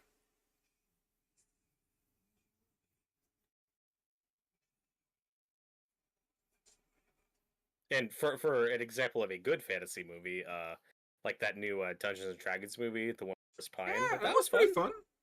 That was good. That also let Michelle Rodriguez like be the buff character of the group, like the cool fighter. So And let her do something then, other than Fast and the Furious. right. But then when you do something like Damsel, and it's like, oh, hurting it. The girl's actually the fighter. It's like, yeah, that's what all of these do now. I mean, even Lord of the Rings in Has the buddy. 2003 did that. You know, no man, I bow before no man. I am no man. And that's why, well, it's funny you say that because there was a whole subplot that they shot for the second movie with Arwen, Elf. the Liv Tyler character. They had like a whole action scene with her, and then fans complained about it, so they took it out. And you know what? Like that was probably for the best because then that really undercuts the Aowen "I am no man" moment. Yeah. But also for the other side, because I love making fun of these people. Do you know where I stand? If that movie comes out today, you're gonna see so many grifter YouTube videos like it's woke, it's stupid, fuck Tolkien, fuck Hollywood. Tyler, do Like, you guys feel like you've seen the worst horror movie of the year? I have. I kind of do, but there could be something worse out there. For me, That's true. it's Yeah, funnily enough related to the show because it's got hey, Finn Netflix. Yeah. Wolfhard. No, because it's got Finn Wolfhard. Uh, Oh, he released a movie, Hell of a Summer. hello. Okay, that I I haven't seen that. I couldn't deal with that, and then also that new Fear Street is I thought atrocious. you were gonna.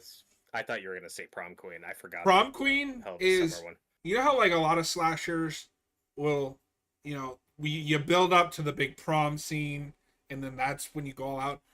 That movie is the entire movie is the prom scene, so nothing happens for like 30 minutes. Yeah. Okay, back to the good scene. Yeah. That's a great callback. Steve saying, "No, Max, you are not driving again. I am not going in a car with you." Like that is a great season 2 callback.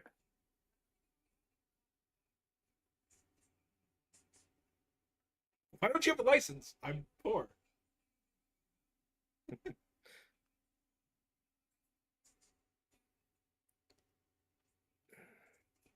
Yeah, Tyler, I think I've only seen one horror movie this year that I disliked, but I still need to watch Until Dawn, and that's on Netflix now. Like I don't know if I'll hate it, but I should watch it while it's on Netflix. I didn't hate it, but it's mostly because it's so stupid. Like, And Prom Queen's on Netflix, so I should watch that, even if I'm probably not gonna like it. Yeah, I should you get got to get your bottom out of five the for way the and year. watch it.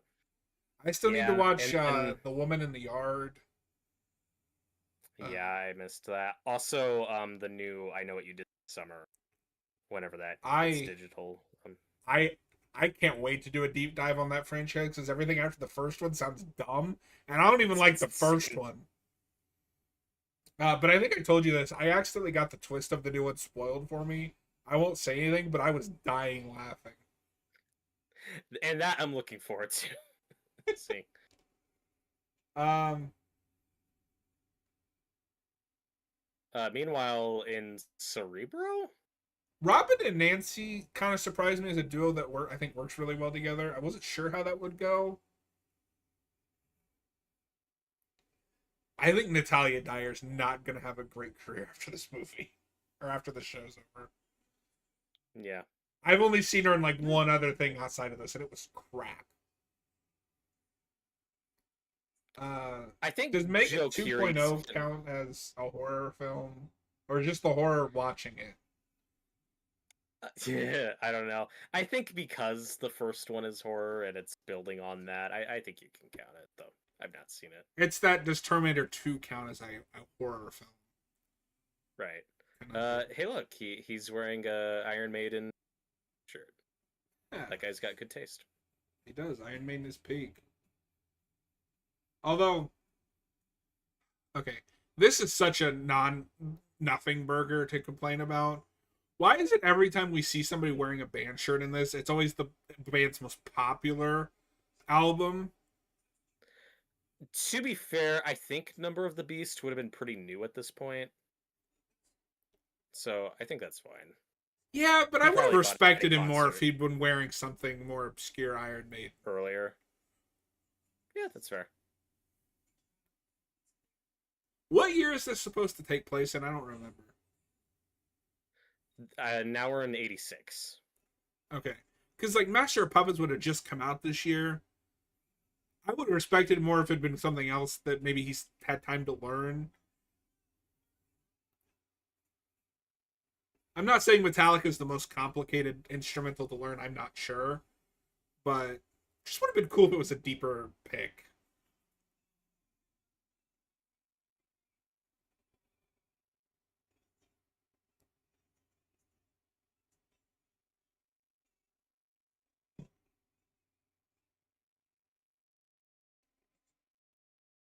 Yeah, Robert, this is a real three-dimensional character.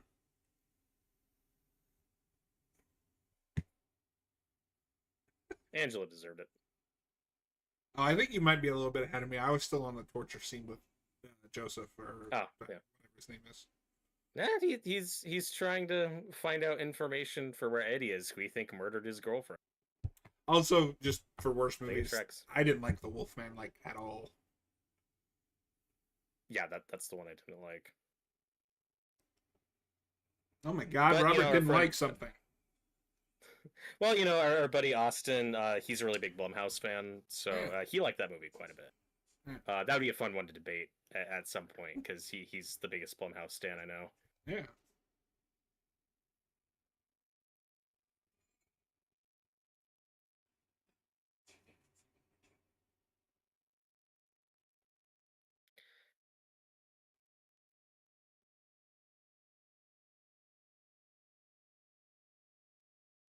So now I'm not saying you're wrong, but your argument earlier was this subplot means nothing and doesn't change the rest of the season. I think her getting put in the system does it. I could be misremembering this, but they're making a big point of showing her getting processed with the fingerprints and everything. I think this is how the government gets a lead and why the military goes after her. This is how the military finds out about Jane Hopper. So You're that's right. important.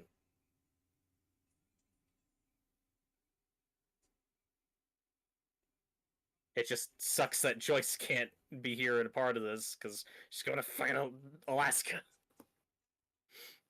She's going to the Russian part of Alaska, John. Okay, so I don't know much about due process and all that. She's been arrested for assault. Hasn't gone to trial or anything. Do they fingerprint you and put you in the back of a van and all this for arrest? Wouldn't that be when you go to prison? No, my understanding is like if you're arrested for something, like yeah, they're gonna process you immediately. Okay. Oh yes, because I don't know she's just been taken by whoever.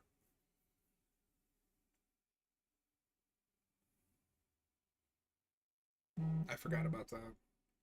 I feel like you could have gotten there in a more organic way, though. And I stand with my pitch earlier of if you had Or do Will it for getting someone bullied else. and she's standing up for him and takes it too far and acts too violently, I would have Tyler preferred Roberts that. said that Weapons is like the worst looking movie he's ever seen, and he's boycotting Oh it. my god. Hayden says they would fingerprint you in jail. Okay, like I said, I don't know much about all of that, so Mm. I was curious. You know what we No, could do away with for the rest of eternity? The quirky what? one-off cameo. Like, oh, here's this quirky airline hostess. You could have cut that scene. You don't But need it. anyway, But Tyler, to answer your question, I have not seen the weapons yet. I the trailers look awesome. It's funny. All these people I follow now, there's like all reviews out there, and I don't watch any of them. yeah. I just want to see the movie. Because the trailers are awesome. I'd actually like to see it before I watch Barbarian, just so I'm not comparing it to that. Although But then, I mean, Barbarian, I you don't know if you just know run into the this. reverse where you're comparing Barbarian to Weapons, so. I don't know. I might be going in with a slightly different perspective since most people seeing Weapons have already seen Barbarian and really love that film. But I need to see it ASAP because I don't know if you know this. Barbarian is currently on Netflix and leaving like at the end. So I'm like, fuck, I should get on Shit. that. Barbarian is peak. Hayden says they wouldn't get DNA until you're convicted. Okay. Yeah, that makes sense.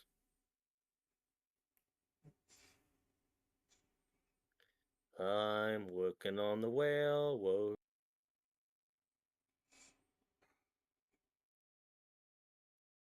And this is, I think, why I was arguing with. I've admittedly forgot about some of this, but I was arguing more about with the torture stuff. Is this is like the third scene of, get it? His life is miserable.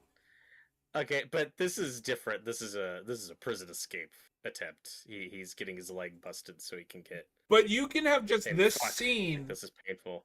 and that conveys everything you need to know. You don't need the previous two.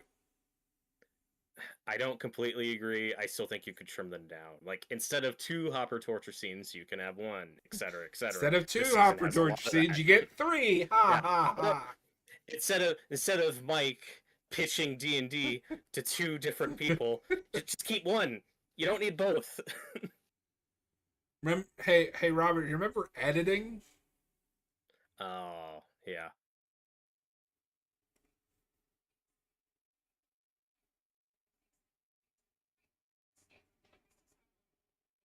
Victor Creel is way too close to Victor Creed. That's a cool name. It's a good name for a Robert England character who will be coming up next episode. Yeah, I know, but still, it's too close to Victor Creed. That only matters if you're an X-Men fan, but Yeah. But like that name, we don't even get that name until Origin, right? Or does that predate that? that I don't know. That Because I go into X-Men Origins, the movie, blind. So the fact that Wolverine's name was Jimmy and Sabretooth's name was Victor, like, blindsided me. yeah. Yeah, well, yeah, the name James Howlett, that comes from Origin, though James may have popped up before that. But what the movie does with Sabretooth is he's a composite character because the his brother in the Origin comic he's not literally meant to be Sabretooth, he's just meant to represent that character, like how the girl he loves like represents Jean. And then the movie they were like, let's just combine them and make Sabretooth literally his brother. This is the stuff that I love Just with one of those Robin, where you adaptations. get little bits of she doesn't have the best home life, where she's like, Mm-hmm. I don't have the greatest social cues. If I'm annoying or whatever, my mom reminds me like every day. And it's like, oh, Robin.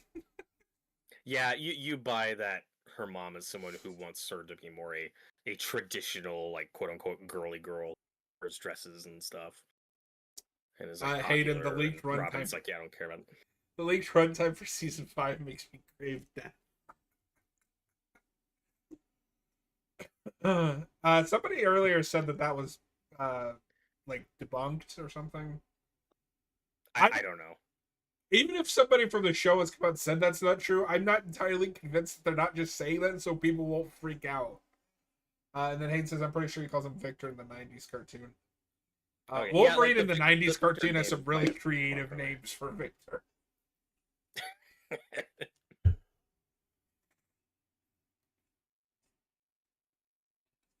So, Once every scene with these two, Dustin and Steve, man. and I love this People conversation. I think the only problem is that we don't really do anything with it in season 3.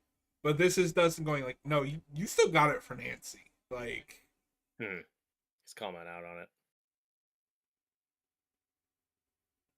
And the minute it goes too far, just one of them says, too far, and he's like, oh, I'm sorry.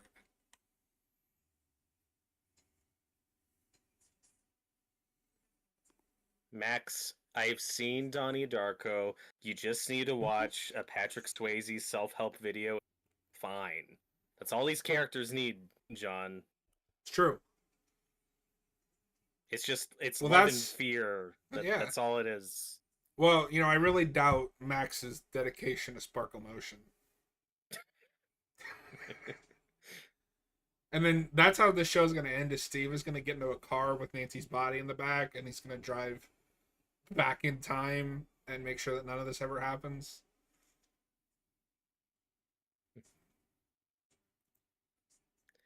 I think this interaction is pretty believable, and probably how it would go down with a therapist. But Max has a good point. It's like, yeah, I know you can't talk about other students, but like, she was murdered. Like, I don't know. I feel like that changes things. Of course, Max is really just investigating. But the problem is, it doesn't really change the doctor-patient confidentiality. Max isn't a cop. Yeah.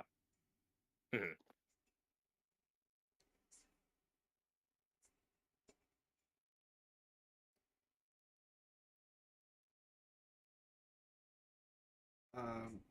Future MCU star Sadie Sink As this is so obnoxious. There are two quote unquote confirmed reports out there. One of which is that she's Mayday Parker, and the other is that she's Gwen Stacy. It's like, those are two very different characters. Like, even if one of these turns out to be true, I'm not buying either report. If she's Mayday Parker, like I may have to cancel my subscription to Life. Yeah. Can't get away from multiverse stuff, and I don't know. But also with the Gwen thing, not to get stuck on this for too long, it's like, hopefully she's just regular Gwen and not multiverse Spider Gwen. Like, because again, just cut it out with the multiverse stuff. Just let her be Gwen from this universe. I hadn't heard Gwen. I keep hearing Carly Cooper. I don't want that. That too, but I haven't heard any quote unquote oops or on that. That's just what people were saying. If they want to make me happy, she's Jean Grey, and that's setting up the X-Men. The real Jean Grey, yeah. Yeah, no, that's what I was. Well, that before all the Spider-Man rumors, the report was that she's going to be playing Jean Grey in the X-Men. Now the reports are she's Mayday Parker, she's Gwen Stacy. Hayden, you stole that phrase from me. Yeah, I mean, Hayden, I'm a sponge of like phrases. Like, I hear something enough, I just start saying it. Like, there's certain things I can't say on stream that I've just stolen from you. I probably wouldn't. I don't think wonderful would be in my vocabulary as much as it is if I didn't watch Captain Logan on Geek Evolution so much. Well, like, I started saying that's peak, like, ironically, and now I can't stop saying it. You follower. It's true. Another thing I get from Geek Evolution is, I think it's Cap and Eric, but do the, like, when they talk about, like, they adapt something, they always say we, like, in plays, like... Oh, I absolutely got it from that. I have that now because of that. And Eric, when Eric would talk about an actor, he's like, they've been in something. Just the cadence and how he says things. Or, here's the thing. That comes up a lot. But I digress.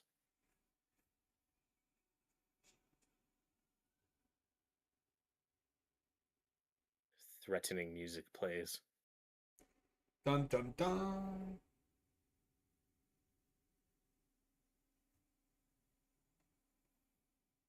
Earlier, we were talking about characters that might potentially die in season 5. Of course, we should mention one of the big 80s favorite stunt castings we're getting in season 5 is Linda Hamilton. That'll be fun. She's probably going to die. That'll be one of the big character deaths, right? Is Linda Hamilton in season 5, whoever that character is. Yeah. I just don't know who Like, who she's gonna be. I think she's like connected to the military or like that side Of of it. course. She's in that show Chuck that I like.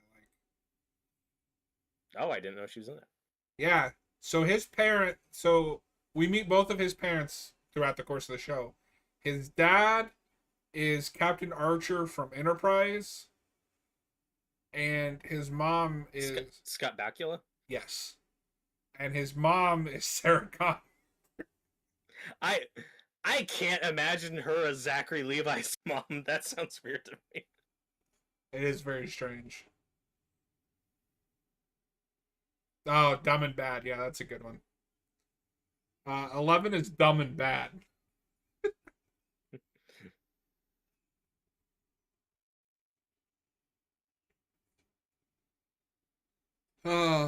Remember when Winona Ryder felt like a real character on this show?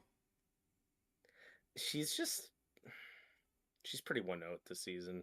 I think she's still fine. She used to be one of the more compelling characters. I think she's great in that first season. Yeah, me too. That's I mean, I love Red Letter Media. Got Jay thinking she was terrible in that show. I don't understand that at all. They reviewed something recent. Oh, I love Red Letter Media. Their Superman review was like unbearable.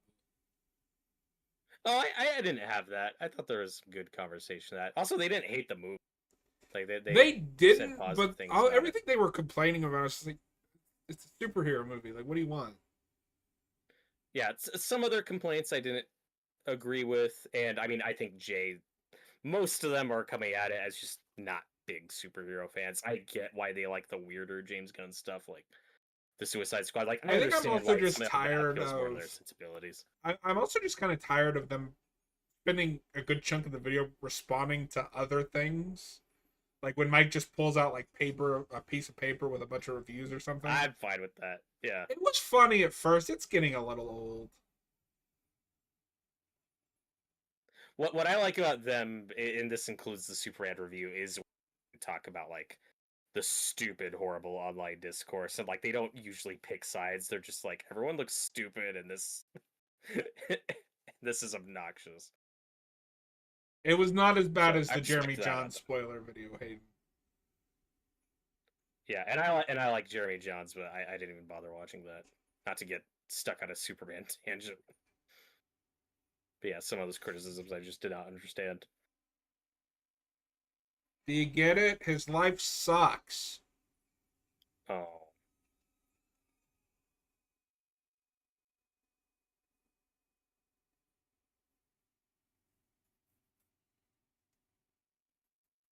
No, go back and watch the Jeremy Johns video. It's especially the spoiler one. It's atrocious.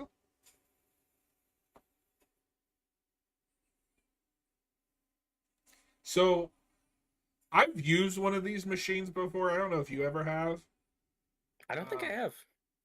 They're cool. They look cool. Back in my day, we didn't have the Googles and the computers.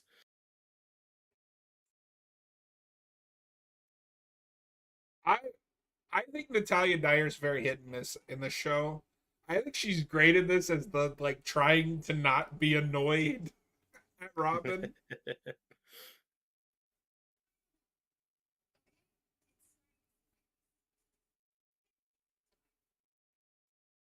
No, these are the character pairings I like, where it's like, oh yeah, these two didn't get to interact a lot in season 3, so I like exploring this angle.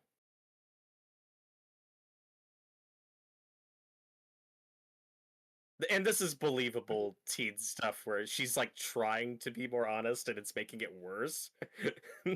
Well, and it's funny too because it feels like the Duffers realized they made a mistake, like breaking those two up. So this season is just like, yeah, we're sorry. They still like each other. Yeah, I'm not gonna be surprised at all if we do just get back to that in season 5, if that is our end game. Because at this point, I'd be really shocked if either Steve or Nancy died. I think those are a lock for. I will probably be a surviving little the annoyed show. if they die. If I had to sit through all of this for it to not In a go good way. anywhere. Like regardless Yeah, of who you think has better chemistry, if you're going to do something, then pay it off. we've talked about death predictions before. It's like I like that I shot don't. of them like staring at the projector. Yeah, it's cool. That's a cool Victorian looking psycho-ish house. Yeah, not to get stuck on death predictions for too long, but you have lots of pairs of characters like Joyce and Hop. I think either they both live or they both die.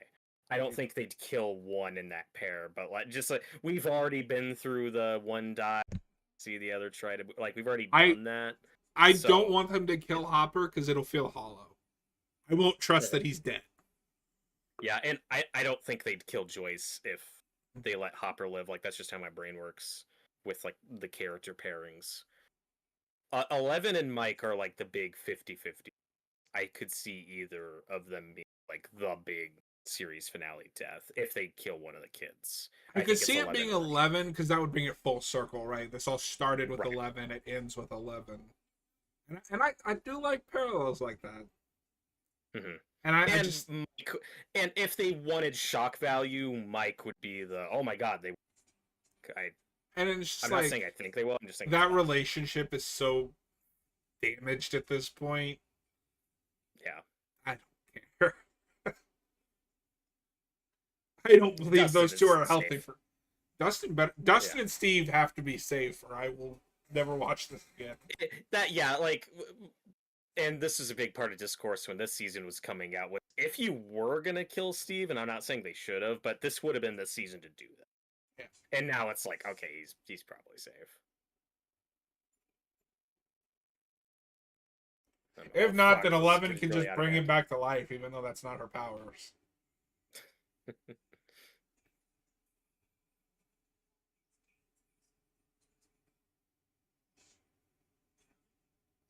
So I've never, I know I'm a minute ahead of you.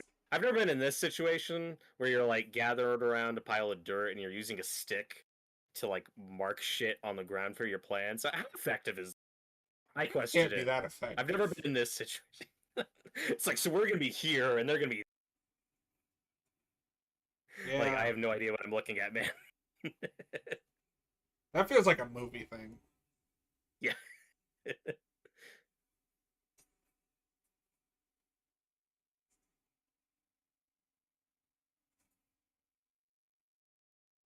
Lucas, why are you still going along with this? I think he's just kind of stuck.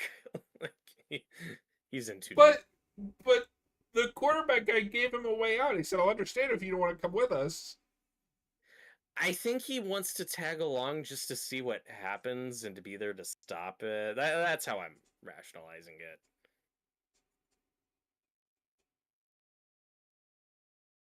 Like, I need to be there as a witness if shit gets out of control. I wish we were talking about that stuff more.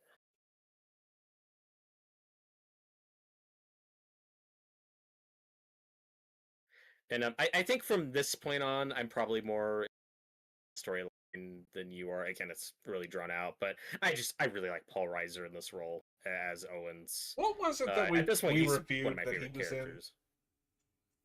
That's a good question. in? Did we do something with him in it? That sounds right. He's got a small role in Whiplash. That's another thing. He's Miles Teller's dad in that. Ah, it's a good movie. That is a good movie. Gives me anxiety. And of course, oh, absolutely. And of course, he's Burke in Aliens. That's why he's in That's a Maybe really that's what it 80s was. alumni. Yeah. Well, and he looks so different in that because he's so young. Yeah.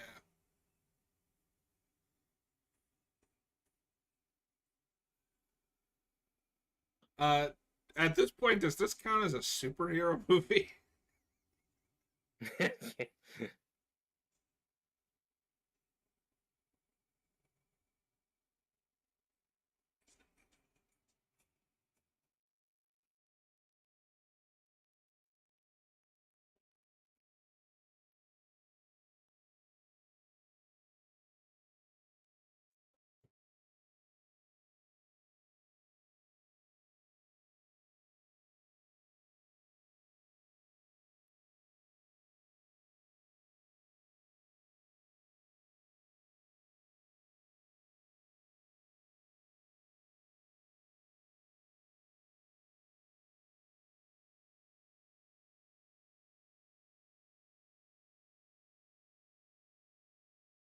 And this is that, like, bringing things full circle, doing some stuff from season 1 again, where 11 has to relearn her powers and get them back. Like, I think that's fine. I just Again, it's just I didn't too need her drawn to. out. I didn't need her to lose her powers in the first place because I still don't understand how that worked. B, if you're gonna do that, that should be the final season. That's when you do the parallels. Because now in Yeah, the maybe final the season, if you timing's do anything, not that's there. like we've done this already.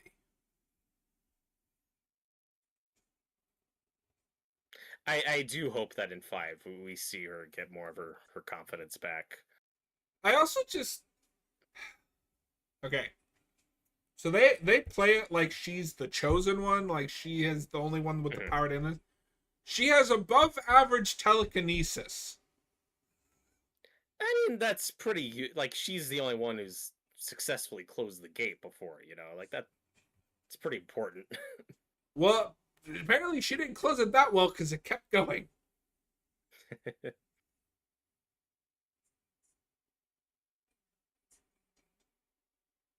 I think they would have lost me if they went full prophecy with it.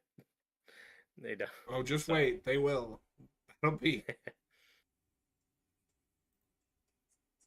I'm only cool with it if there's time travel thrown in and she winds up in the Middle Ages and she teams up with Ash.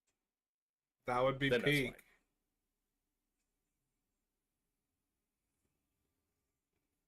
Oh, War of the Worlds has escaped the 0% on Rotten Tomatoes. Oh, It has so a that's the other 4% one. now. Yeah, for watching horror movies that might make our bottom 5 of the year. Yeah, Is that even a horror movie? Like, it counts. Yeah, it's totally. I don't even It's a know. horror book. Yeah, disaster survival. So yeah, it absolutely counts. I That could I be a don't even really know if I'm fun gonna blind watch that. watch party. That is the only way that I would watch that, to be Views though, honest. that could be really fun for the channel. Also, it's a Prime exclusive, so it'll probably be on there for the rest of the year. Like, we got time. Tyler just said no in the live chat. I have no idea what he's responding to, but I hope it's. Is it that it's a horror movie?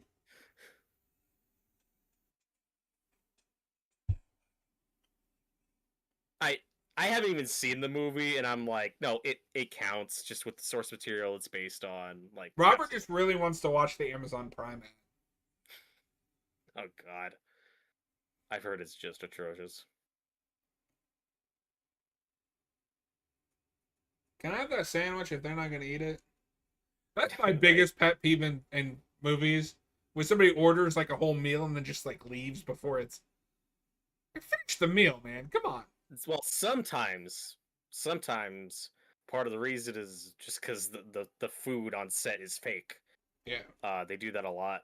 Where like, no, that's not real, because if you leave real food out for too long, it's You get a Day of the Dead situation. you too. Tyler, why would somebody give it a positive review? They really like Amazon Prime ads. Sure, probably some Amazon plants.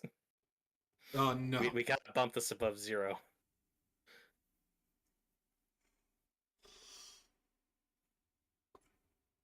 The one that always shocks me, and I think it's off that list now, but for a long time there, Return of the Living Dead Part 2 was on there. And I'm like, it's the first movie again. Yes, that should decrease its score, but it should be in the same like ballpark critically. No, that movie is insane. It is the first movie again to the point that they reused the two of the actors. Hell yeah. Creepy grandfather clocks scare me. I do like that noise, not the pendulum, but like the synth, like. Whew. It's great. So, we haven't really been like ranking these as we're going. Is that your favorite so far this season? I don't really know how these first three. Probably we finally have the characters together. It has the and you get least some amount the of dynamics, the least amount of filler drama bullshit. Yeah, I'd say this is the best episode so far. But episode 4, I'll say, is my favorite of the entire season, and probably a top 10 for me of the whole show. So glad we're going out on a high note. All right, thank you very much for watching. That is season 4, episode 3. The Monster and the Superhero, which is a terrible name. It's still a weird title for that episode, yeah. If you're watching after the fact, please consider hitting the subscribe button and thumbs up. And we'll see you guys on the next one. If you're watching live, we will start episode 4 something here in a minute. This episode is called Dear Billy. Yes.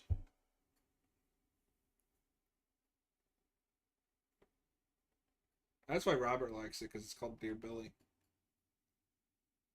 That's true.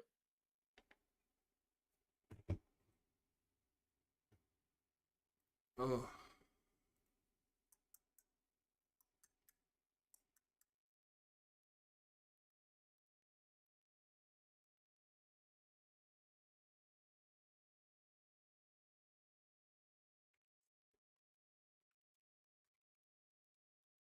I will say, this has kind of flown by.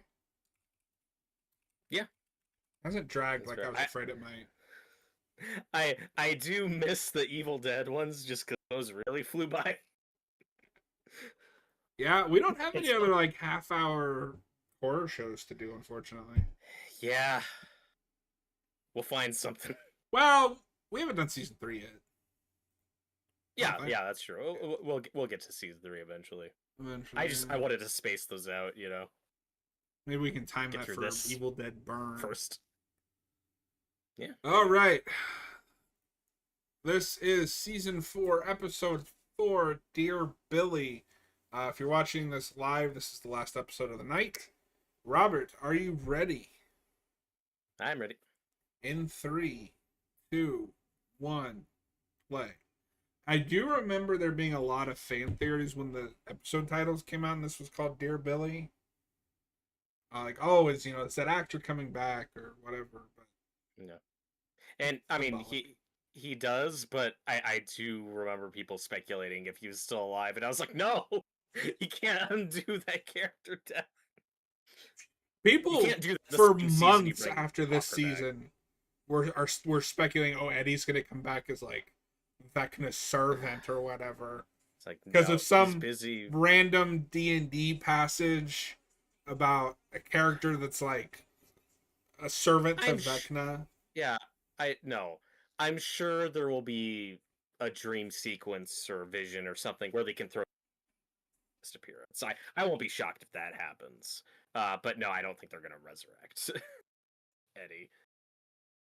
And like, he's busy. He's been in a million things since this show.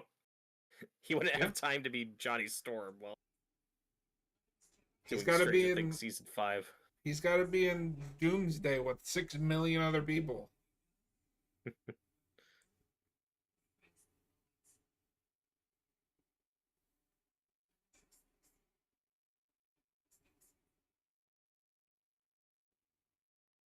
Jonathan's like, I'm too stoned for this.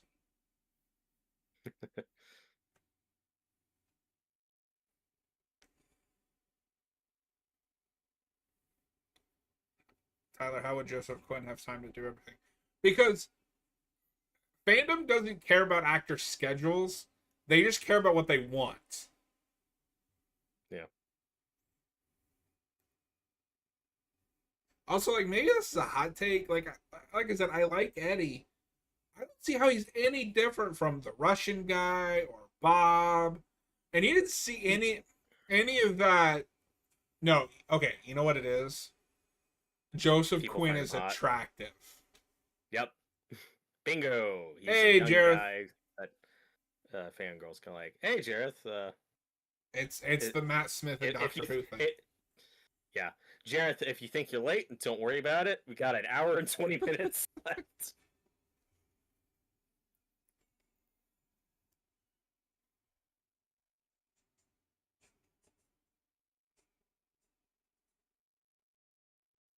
But also should mention that this episode was directed by Sean Levy, who directed previous episodes of the show, and after the direct Deadpool and Wolverine.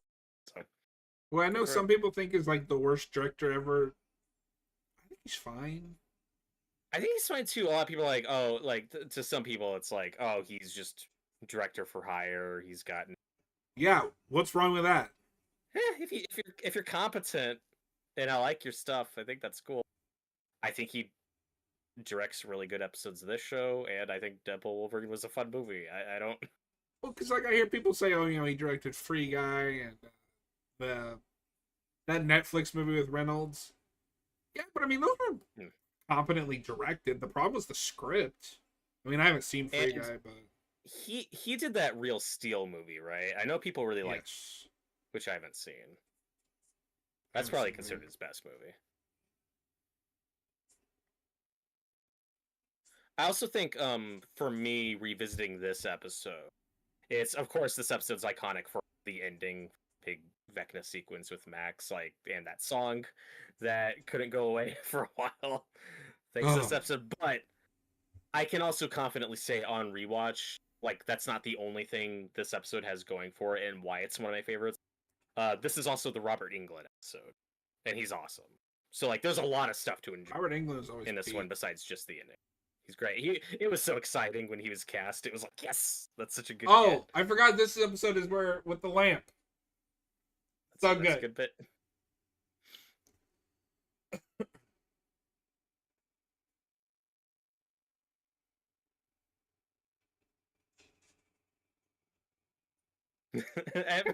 There's something charming about every character just screaming in scenes like this. We do it a lot.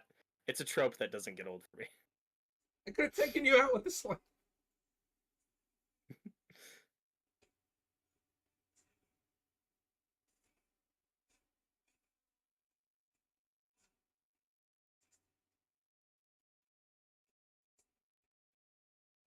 Jason, that's his name. Yeah, of course it is.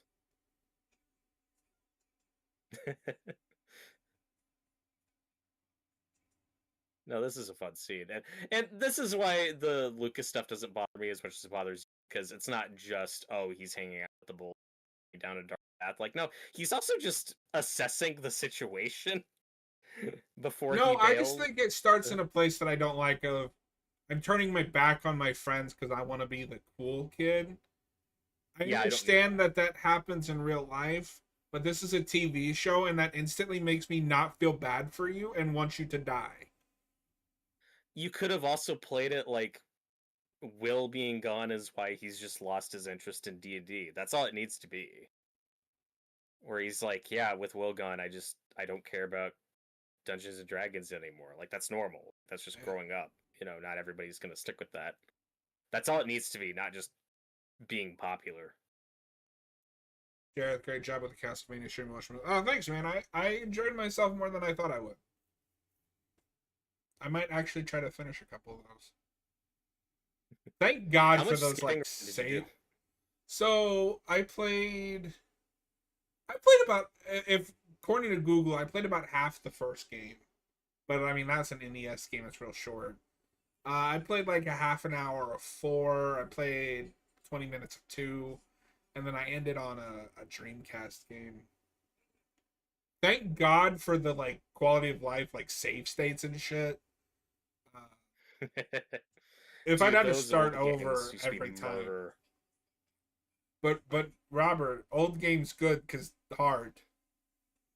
Yeah, I played some Sega Genesis kid, and some of those games could get real frustrating. Yeah, I've said That's this you go back before. to the beginning. So I've been a gamer since the N64. Sega is the only console I've never owned one. Crazy.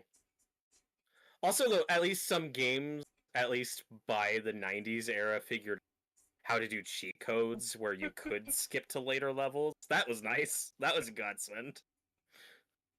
I remember Duck Hunt. But no, Castlevania is cool. It's got a really, really, especially when you get to the SNES era, it has a really cool atmosphere to it.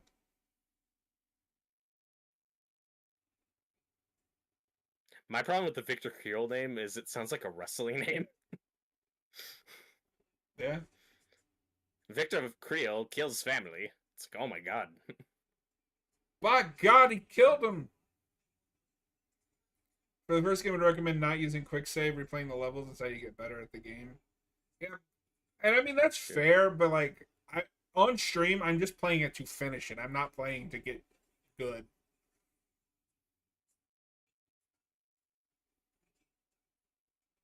I also get frustrated real easily.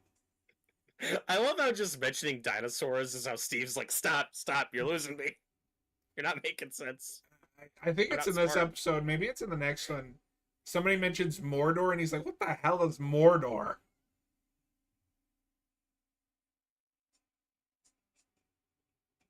A little humility now and then, it wouldn't hurt you. Yeah, we Robert. were talking about this earlier.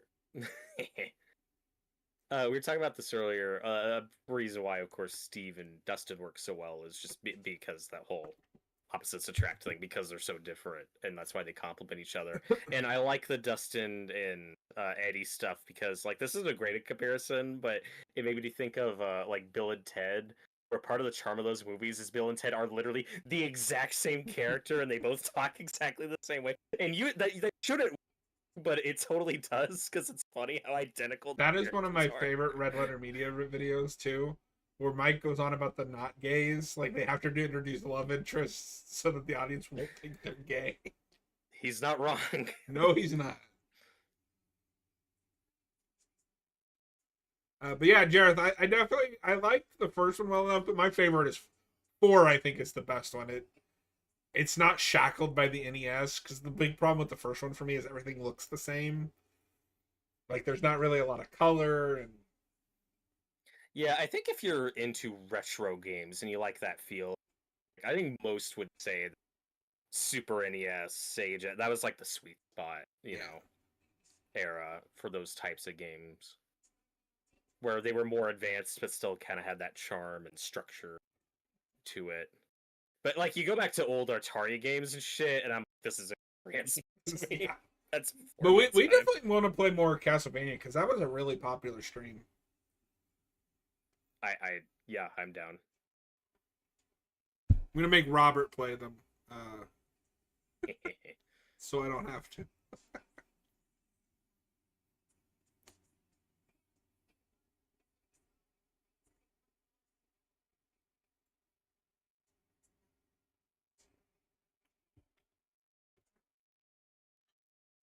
I didn't try 2 because everybody says 2 sucks. Oh. Yeah, is Okay, that the so one? real quick, sorry, Sorry, real quick, I'm gonna guys. change topics Sorry. for just a second. So so somebody pointed this out to me. In season 2, Steve at the Halloween party is dressed up as Tom Cruise's character from something. Risky And business, I think. yes, and you can see a Tom Cruise poster in Nancy's room in that scene. Little foreshadowing. But anyway, what were you saying? No, I just Jareth, correct me if I'm wrong. I think Castlevania 2 is like the crazy difficult one. That's why it's so divisive. What's funny is that and another game that we might play on the channel at one point. I'm not great at them though. Devil May Cry 2 is kind of the black sheep of the family to the point that every game that has come after Devil May Cry 2 is set before 2. Like 2 is the end of the series apparently, timeline wise. That's amazing. I know Zelda has a weird timeline thing where I think it's 3 that's kind of a reboot. I don't know. I don't follow Zelda lore. So Zelda has like a multiverse. Uh, I used to be real into this, but it's been years. Uh, Ocarina of Time, I think, is the split point because that has time travel, so it branches off into different timelines. Jared says he prefers original Nintendo. Super Nintendo feels too floaty with jumping. I'm not that into platformers. They all feel the same to me. Those are the real walking simulators. Uh, I also just checked when Risky Business came out. Fuck, that was 1983. Damn.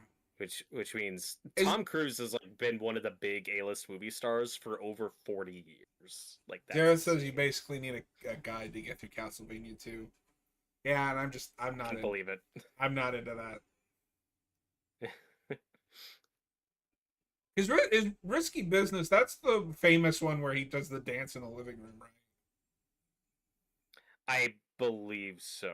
Yeah, that That's sounds been right. parodied like a bazillion times. So many times. I remember when Corbin Blue parodied it in a Nintendo DS commercial, I think. Oh, I think I remember that. That's things that occupy my brain.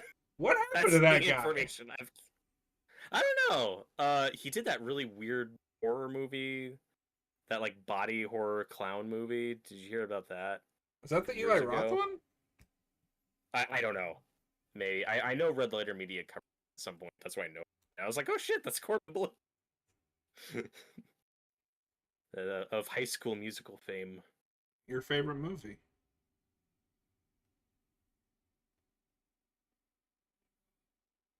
I remember when the third one hit theaters, and I was like, oh god, what have we become?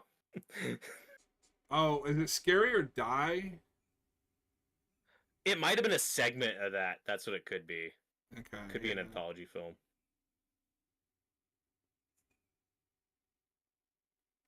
He was just in an animated movie that looks like shit.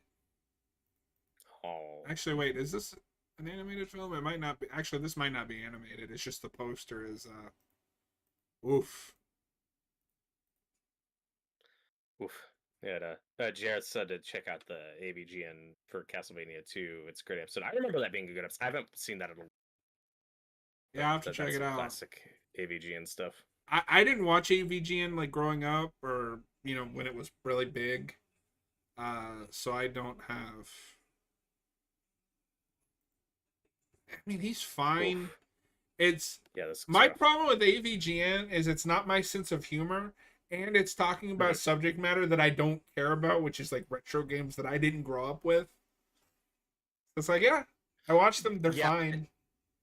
I like him. I like a lot of his episodes, but he's not someone I've ever like been through like a big phase with. Like there's lots of stuff I haven't seen. But my favorite stuff from him is just the more casual, just talking about movies, Yeah, his video stores. That's his the stuff I enjoy. the thing that frustrates me with his movie stuff because like he has a Friday the 13th series video that he did, but Hmm. it's also like 10 His Monster minutes. Madness. Yeah. It's like you could make that a little longer. Like talk more about it. Yeah. Well, I mean, to be fair, that was like early days YouTube. Yeah. And that's also like 12 movies, so it's still like a long ass video. But yeah, No, no, but his his Monster Monster Madness stuff Madness was are big. cool. Hmm. Honestly, if you don't want to, because I know he's real controversial now, like kind of just going through the motions.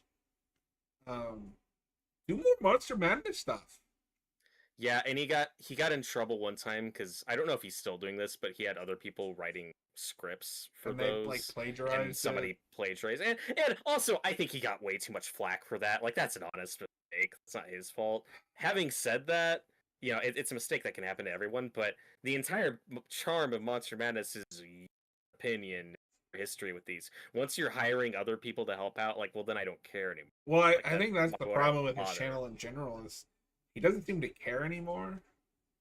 It's just letting other it feels like he's stuck, and I think he's said otherwise. I don't want to for him, but he's got a family, things to deal with, and it's like, look, if AVGN is what's paying the bills, I get it.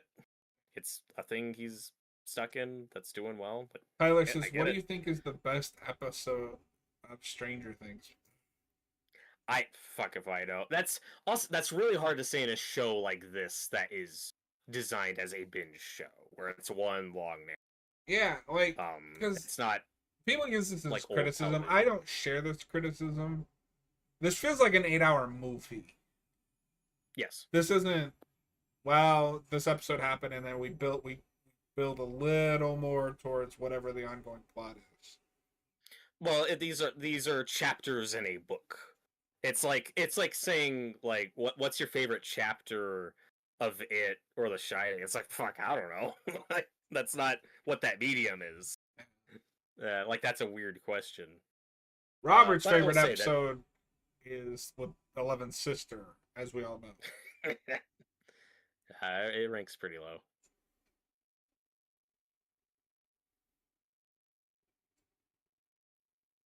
I mean, if I had to pick one, it's the episode where the majority of it is them trapped in that Russian base in season 3.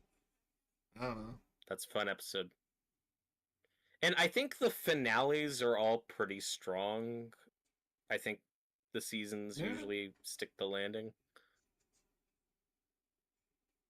Again, any episode with the Steve and Dustin stuff in season 2 is gonna rank pretty high for me. I like this, where she's like giving them letters, and she even writes one with Steve. Because I know the joke is that he's like the babysitter of all the kids, but he really doesn't interact with most of them. Like, have him and Will even interacted? Not enough. But it's cool that Max like respects that and appreciates what he's done. He's for the her, big even though they brother kinda had she one. deserved.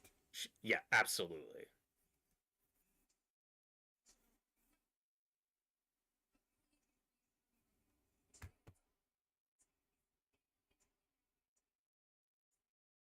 And she's fantastic. We haven't talked about Sadie Sink enough. She's fantastic this She's so season. good. And what a turnaround for this character who I really didn't like in season 3. It's almost like when you pair her with Steve, and everything's it good. Really works. And we talked about this in our season 3 commentary. It's like that stuff really annoyed me where she's like, Mike, you can't control her. Mike, you can't tell her what to do. It's like, you're telling her what to do. Like, you're such a hypocrite. I love this. I'm not driving you anywhere, and then he's gonna do it anyway.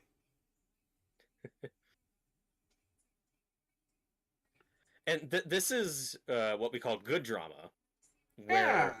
she's kind of she's rationalizing to the best possibility anyone at this age could of just accepting her death and knowing Robert, that she's she knows a probably good not lawyer. But like again, no child should ever be in this situation, but she's kind of growing to accept that she's probably a goner, but she doesn't know the dramatic irony being that's exactly what Vecna wants. He's preying on these people's like lack of will to live, giving up. Like that's the illusion. That's how he gets to them. So all that stuff's just really thought out with him as a villain. And meanwhile, at Arkham Asylum, until the end, but we'll get there. No, and I think if they kill her, undercuts all.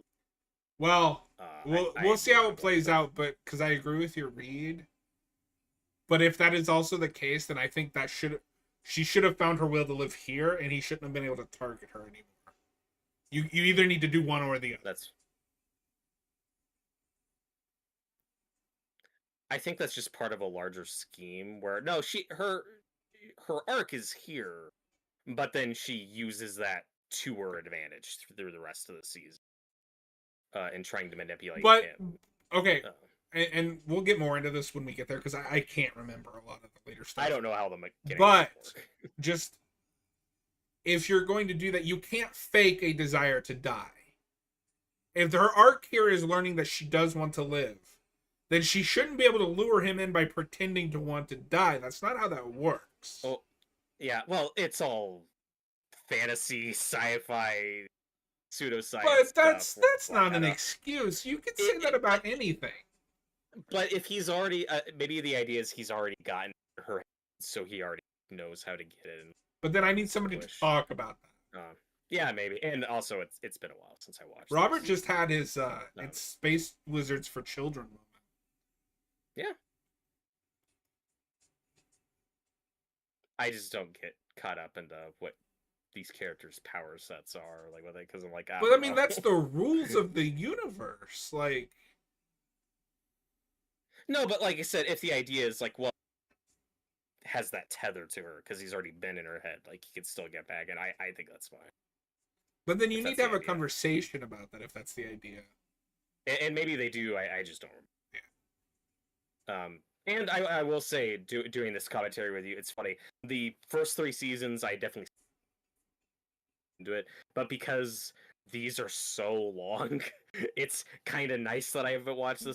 Like, if I watched this ahead like a week ago, this would probably be more of a struggle. Like, fuck, I just sat through all this. Now I gotta Robin's do it again. Freaking out. Yeah. No, and this is a bit I think is fine. It just probably goes on longer too, but at least Maya Hawke's great. I'm conflicted because Maya Hawke is doing a great job, but this is also a lot of that modern humor that I can't stand. Like, oh, isn't this funny? She's freaking out.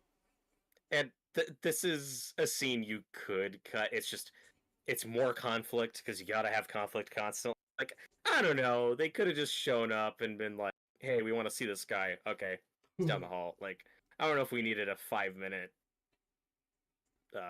obstacle for them to overcome. They never talk about it, but Robin could be autistic, right? Like, not in a jokey way. Like, they kind of write her that way, or Maya Hawke is playing it that way. Well, I think there's an ADHD factor, just that mile a minute, the way she talks a lot. Well, but she also has that whole, like, I'm not good with social cues. And yeah. And I also think Eleven's pretty autistic coded, like, in a different way. I'm just going to keep my mouth shut. Like,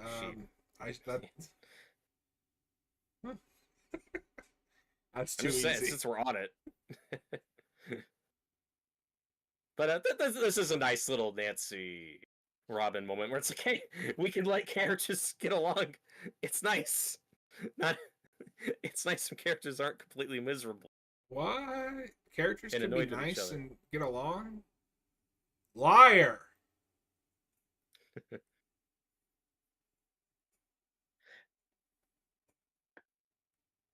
And one thing we've definitely talked about this more in previous commentaries, but since earlier you brought up like how some people can't get in the show because it's derivative, it's just riffing on popular things. Done that. Yeah, I'm with you. Like, that's nothing new. The show didn't invent that, but also the thing you always hear from people who don't like the show is, well, it's just riffing on Stand By Me, The Goon, Stephen King things, like John Carpenter movies. Like, well, if it's just riffing on all that stuff, like, I watch the stuff. Why do I have to watch this show? If it's just riffing on old stuff. And it's like, yeah, you don't have to watch it. But if you're asking me why I'm still watching, why I enjoy it, the simple answer is because for the most part, I like these characters. That's what keeps me watching. That's why it always cracks me up when people are like, well, why should I watch this when I can just watch the original thing? Because then art stagnates. Why watch anything? Just go back and watch some random obscure movie from 1975. That can lead you down a rabbit hole of just watching old stuff and not giving anything new a chance. And then chances are that old stuff you're watching is probably riffing on even older stuff that you don't even know about and haven't seen. Yeah, like, why watch Halloween? I'll just go watch Black Christmas. Why watch Black Christmas? I can watch Psycho. Exactly. And this isn't a great example since this pretty famous movie. This is the subplot where I check out. But like I said, this isn't a great example because this is also a famous movie. But hey, if a big Quentin Tarantino fan, well, there's a lot of stuff you should watch that he's The Good, the Bad, and the Ugly. But that is a filmmaker who is the poster child riffing on and combining things he's a fan of. But it's okay because he's a But, fan of movies. yeah. But when the Duffer Brothers do it, it's not okay. Nor am I saying they're as good at it as Tarantino. Tarantino is great.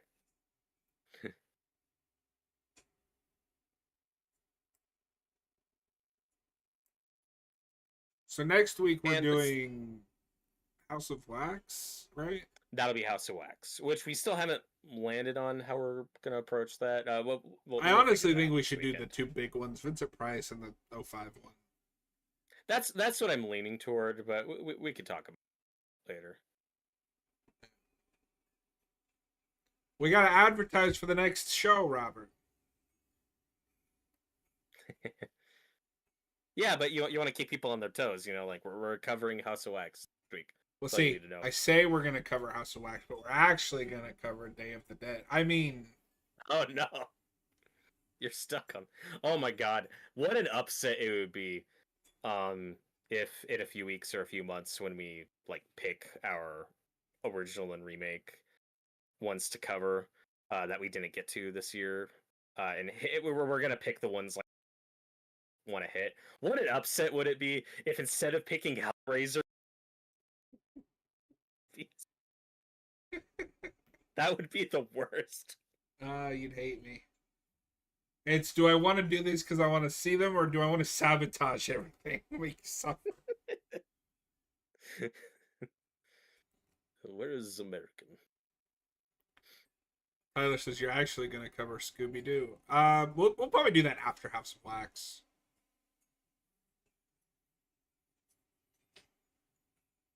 So in a vacuum, sequences like this are fine.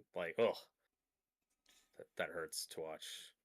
That's effective makeup. But it's okay, yeah, I get it. You want to see Hopper prison escape attempt, and it's not going to work because this is really hard, and you need to show how dire the situation is. Blah blah. I get that. It didn't need to take us 3 episodes just to hit Hopper tries to escape, and it doesn't work. Again, this is all just really drawn out more than it needs to be.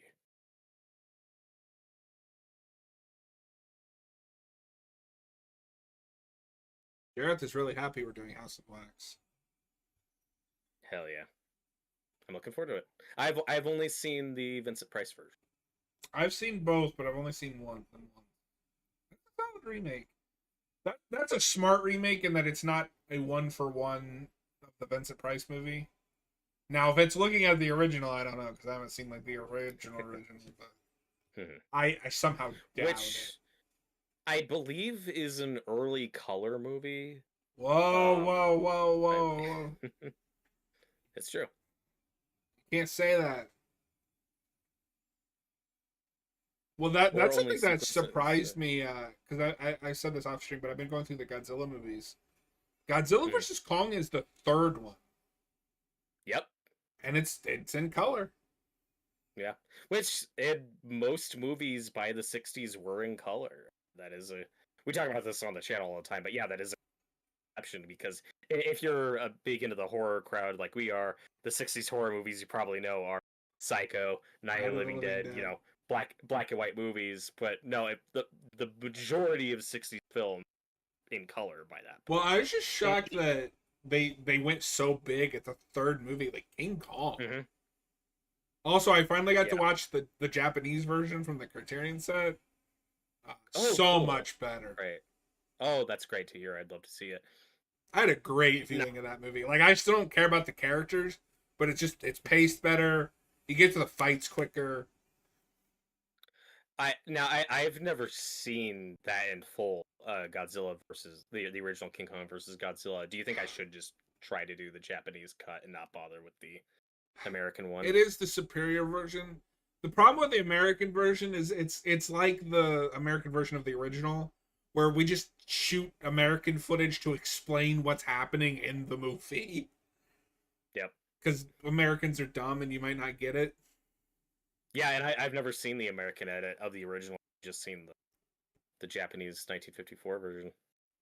And even that, the original being in black and white, was probably a combo of just coming down to budget, and it probably just made the better. Like that was probably a factor.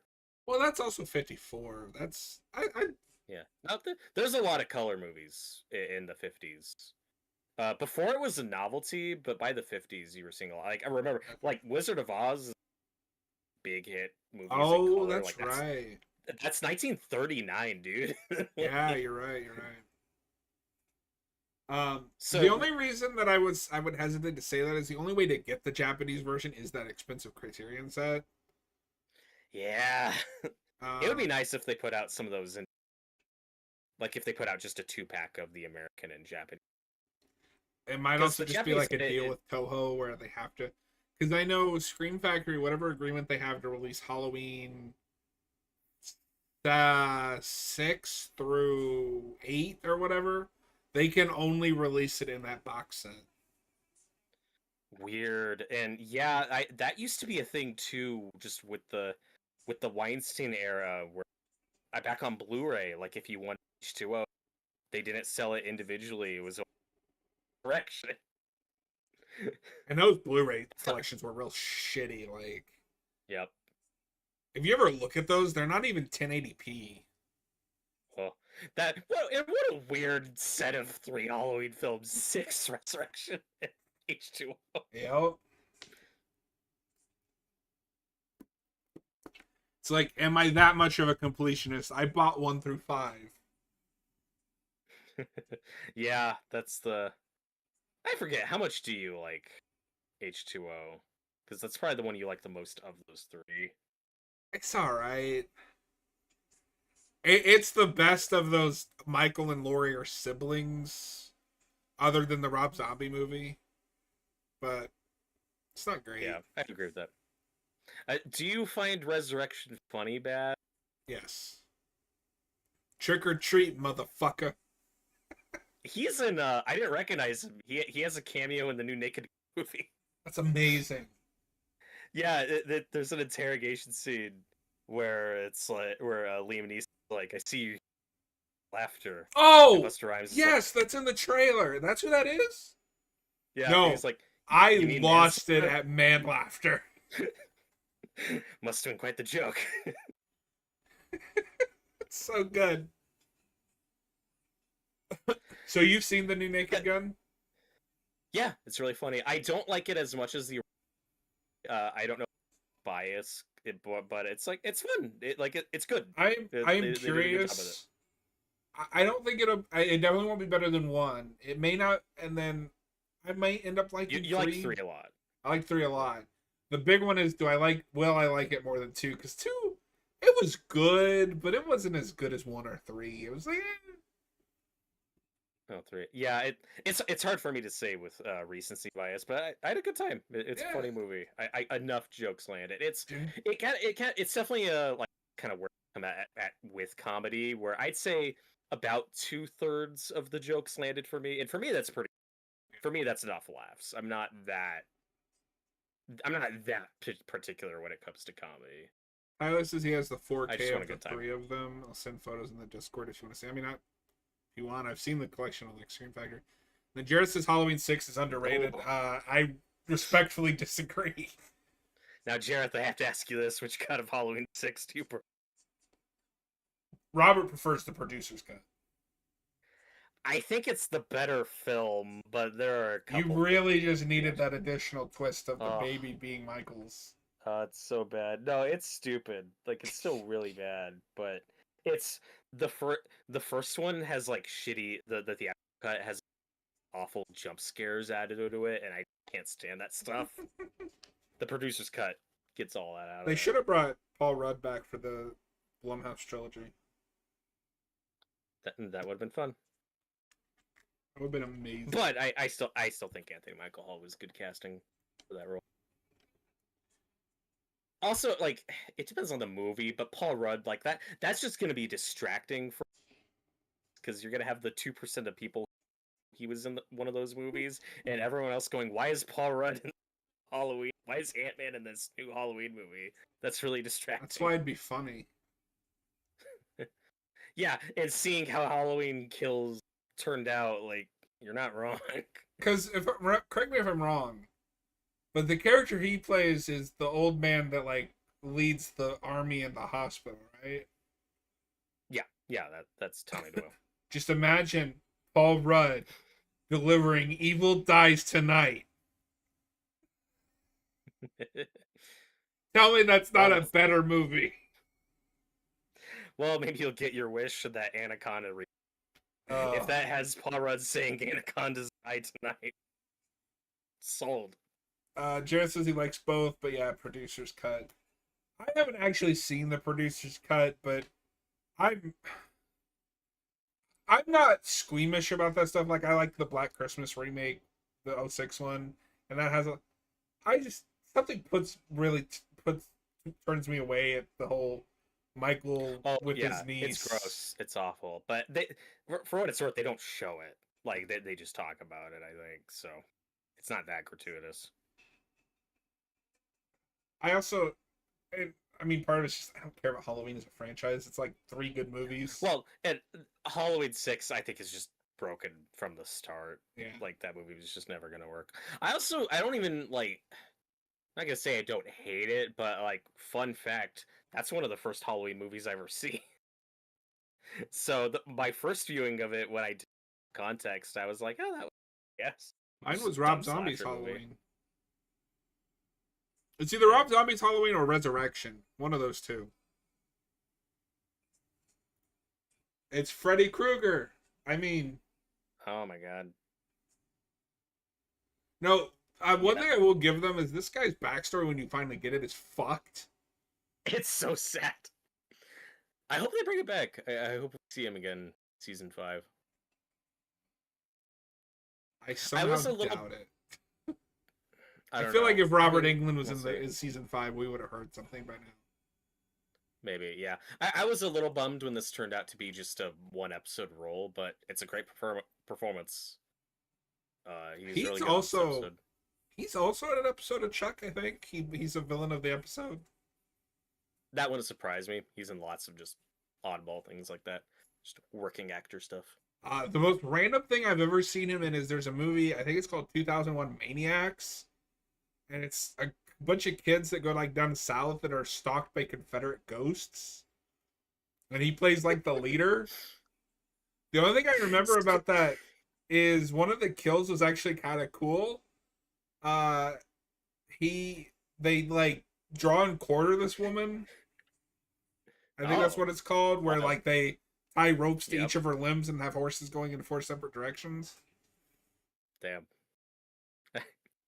I was hoping that would tie into Scooby-Doo on Zombie Island. Scooby, the ghosts are the good guys. Don't say that about the Confederate ghosts. Well, I mean, what are you doing? The Confederate, Noah's not here, so we can actually badmouth the Confederacy. That's true. Jared says Halloween 6 is the only movie that looks like how I remember how the holiday growing up, so that's a big part of why I like it. I mean, that's fair. I have no. Yeah, I like the production design's fine, and like, so I'm not gonna say I'm nostalgic 6, but like when I'm a teenager and I'm getting this genre, just watching random horror movies, that's the only one that was on Netflix. So I was like, okay, it's a slasher movie, I'll give it a shot, and I thought it was fine at the time. It's got some good that kills. movie's a remake. Oh, wild. I wonder if the Confederacy thing's in the original too. But I distinctly, this is a movie I like caught on cable, I think. The main like DVD cover is wild.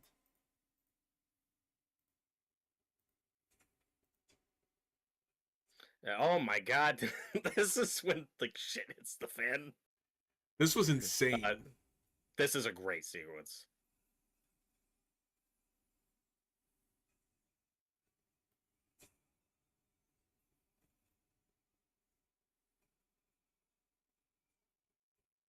And this is a pretty impressive long take, too.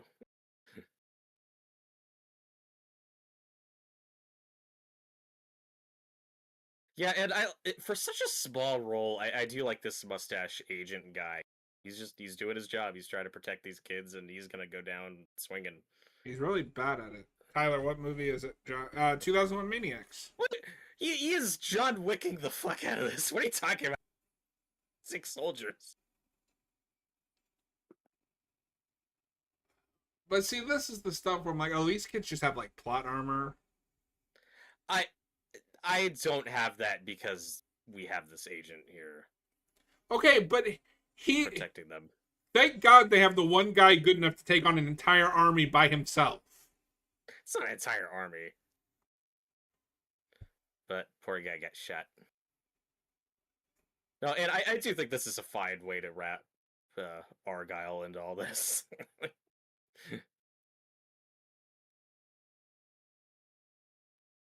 But you have to admit, they got extremely lucky there.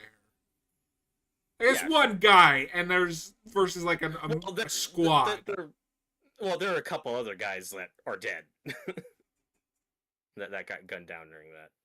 Yeah, and luckily, none of the main characters even got a scratch. That's fine.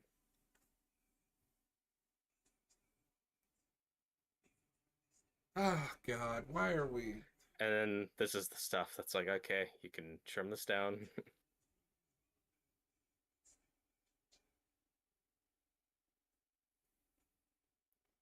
I sent you that Blu-ray cover because it's hilarious. Look at that guy's eye. Look at his eye patch. Let's see. 2001 Maniacs. Oh God, that is a choice. Yeah, When are you gonna watch that on the channel? and it does have an original. Oh God, why are we watching Diary of the Dead? Why is that what you're making us watch? Because I forgot about That doesn't 2001 Maniacs until just now.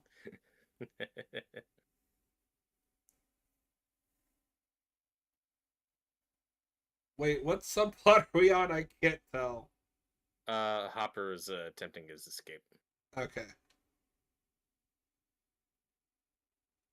Robert, this is dumb and bad.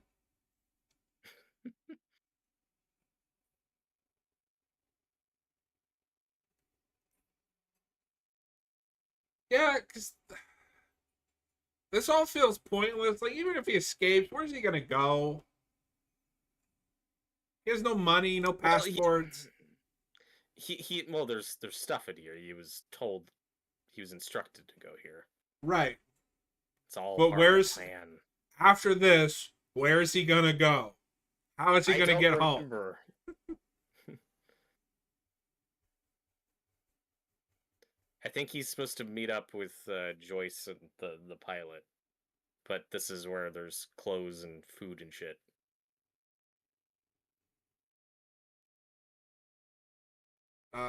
Tyler says you can see over the last 4.5 hours, you guys have slowly lost interest in Stranger Things. That's not entirely true. I lose interest at points. It ebbs and flows.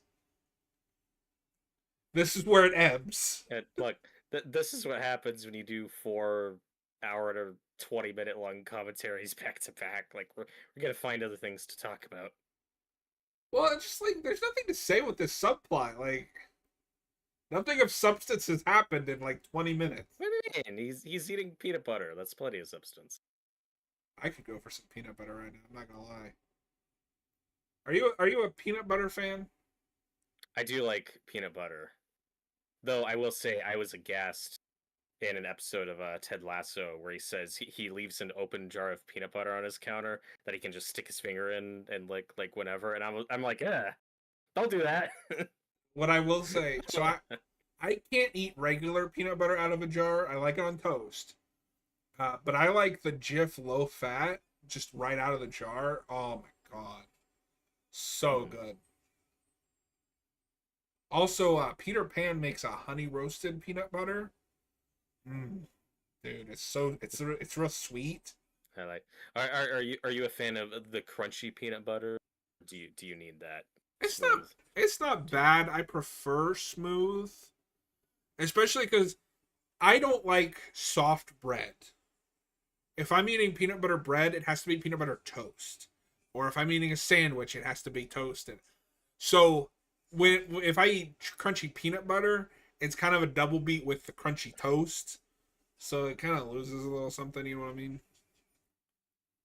I cannot stand untoasted bread. Ugh. Interesting. Disgusting. Disgusting! this is the part in the story where it's like, oh no, the pilot betrayed them, and Hopper's gonna get captured again. It's like, okay, well, that was. Why did it take so long just to do this? Like, I maintain that you fix a lot of plot just by holding off on it long. And Um, if you want to subvert our expectations, don't have the pilot betray them. I'd be more surprised if he didn't. The way it plays, yeah, okay, that happened. Robert, he's right behind me, isn't he? yeah, the only like real plot development to happen here is, well, now Hopper's Russian friend is also getting arrested. And this is why you don't drink things from sketchy strangers. That's a trope that often drives me crazy, where I'm like, don't drink the thing. It's either poisoned or drugged. Especially in the 80s. It's a Russian. You're not going to trust him. Yeah. Jared, the peanut butter conversation needs to be. These are the conversation, folks. Yeah, this is the lull part. I don't know if you have this. I will go through phases where it's like I won't eat a peanut butter and jelly sandwich for like a long time, and then that's like Same. my lunch for the next 3 days at some certain point.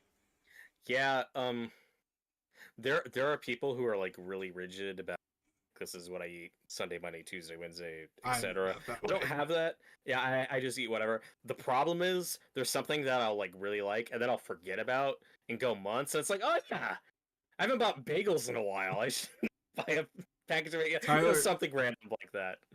Tyler says, "What are your opinions on Oreos?" This is where I get canceled. I think they are mid. I think they're overrated. I like them fine. If your cookie has to be dunked in milk to be good, then it's overrated. Yeah, they're not something I eat often. I'll say that. Give me a good just like chocolate chip cookie. I'm a sugar cookie guy. I'm a sugar. Those aren't bad. I also like snickerdoodles. They're kind of like sugar cookies, but with like cinnamon, brown sugar, stuff like that. I like them too. Although weirdly, I like peanut butter. Not a big fan of peanut butter cookies for whatever reason. Whoa, okay, hold on. Tyler has never had a peanut butter and jelly sandwich. Oh my god, that is only basic food group. Maybe they don't have. Tyler, do they not have those in Australia? Is this a cultural difference? Dude, I love peanut butter cookies. So good. Sure. I think it's a thing where they need to be made well. No, if they're made badly, version of that. I also really like those oatmeal cookies with the icing on them that you can buy in the stores. Those are good. But now, Tyler, if you're allergic to peanuts, then that makes sense. Then that's understandable. Because it's so crazy to me, like, just how deathly serious peanut butter allergies. Like, that's the type of shit that makes me scared of you being a Final parent. Destination bloodline. Yep. I like this conversation. I don't want to let her just talk to me. Talk to me, like that movie. Let me talk to you. This is when the episode comes alive again, and both things going on are great. You got the Robert Englund stuff with Nancy and Robin, and then you got the Max and Lucas and Steve stuff. And this is when is jelly like jam over there? Pretty close. Because I know we have jelly and jam here, and I don't know what the difference is. Yeah. Jared says every food needs to be made well. That's not true. Yeah. I mean, if that were true, then fast food wouldn't be a thing. To be fair, fast food is made well for fast food. That's true. Back to the monologue. Jelly and bowl type stuff. It's also really fun that they came up with like a reason to have all this makeup on Robert Englund's face. It's just something cool to give him a distinct look and evocative of earlier work. And I think young guy here is a decent likeness, if you know what young Robert Englund looks like. Mm-hmm. you've seen, I think, John, you've seen that movie, Dead and Buried, right? I think I got you to watch that Yeah, I think so. with the town. Because there was somebody in that movie. Was it Robert England? He is in that movie, but also Charlie's grandpa from Willy Wonka and the Chocolate Yes, Factory. He's that's like a what it crazy was. foreigner. I He's so was good in like, that movie. what? What? It's awesome, and that's a movie I need to make Noah watch at some point for this channel because his reaction to that would be wild. But Robert My Englund has like a boy. small, yeah, Robert Englund has like a small part in that movie. He's just one of the bad guys. But I was looking at his, is that Robert Englund? Like he has a very distinct face, even when he's So, young. okay. 11 gets their superpowers by being experimented on. Very, 80s Mhm. sci-fi. This guy's born with them? Is he a mutant? Yeah, What like is he is happening number here? one. Yeah, obviously this had to start with I somebody. Okay, this isn't a fair thing to criticize. I hate the numbers thing because when you say he's number one, all I can think of is Kids Next Door. I don't know if you remember that show. A little. I watched some of it. The No, demons. yeah, the story of this guy is just so crazy. The sociopath son that he just doesn't realize. Um, Yeah, because, like, his power is making you see your worst fear. And this is also where I get into, like, how do his powers work? Does that mean the mom wants to die? Is that a yeah, limitation on his power from later? he kind of does anything. He's super powerful. I get it, but it. And here's the thing I find weird about the other kids. Back to the episode with 11 Sister in season 2. One thing I liked about that was it showed that, oh, this other kid experimented on her power's a little different, right? So 11 can like has like telekinesis, like oh, she has Jean Grey powers, like she can move shit, like she has Jean Grey. Get in your head, she has Jean Grey powers. The other girl, her power specifically was just making people see things, and that's it. So when you introduce other kids, you think they're going to keep going with that, where each power variation is slightly different. But no, all the other kids this season just do what 11 does, which makes the other sister like just like this weird outlier. Except for Vecna, because Vecna can make people see shit and also move shit like anything. He's uber powerful. Um, so yeah, I don't know. So the story here I really like. It's really dark. Like he knew, like there's this evil tormenting his family, and he doesn't know it's from his son. No, I do Uh, appreciate the real effort in back to the horror of that first season. yeah, And you picked the perfect guy to deliver horror exposition. Robert Englund just has like one of those voices. it's such a good. The first thing I ever hear him in the original Justice League cartoon, he voices a villain called Felix Faust, and those episodes are Oh pretty yeah, good. yeah, yeah. He's He, also the Batman's Riddler. yep, and he's a great And Riddler. I've said this before, he has been my pick for years for a live. It's too late now, but he would have been my He's too pick old. for a live action Scarecrow. I know it's on the nose. I don't care. It would have been peak. He voiced Scarecrow in Injustice 2. That's Yeah. something. My problem with that is it's really just him saying lines at the beginning and end of each match. I can't believe he's almost 80. I know. We Because, need like, yeah, he's not young when he's cast as Freddy Krueger. Like, Yeah, we he's middle really need aged to at do that more of point. the Nightmare movies. Hmm. Absolutely.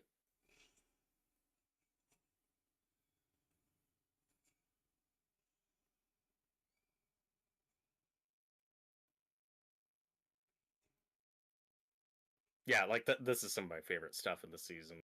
This great backstory.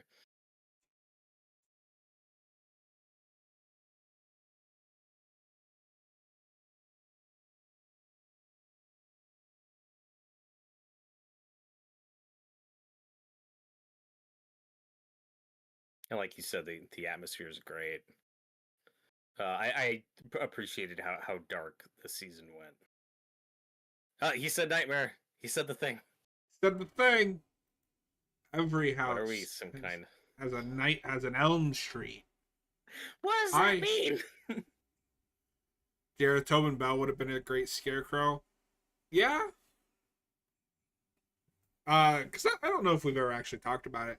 I like the first half of Nightmare 6, just in a this is really stupid way, and then it really loses its energy in the second half.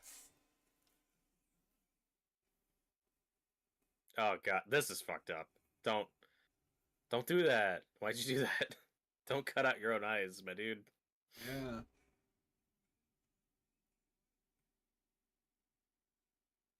Oh, Robert Englund's so good.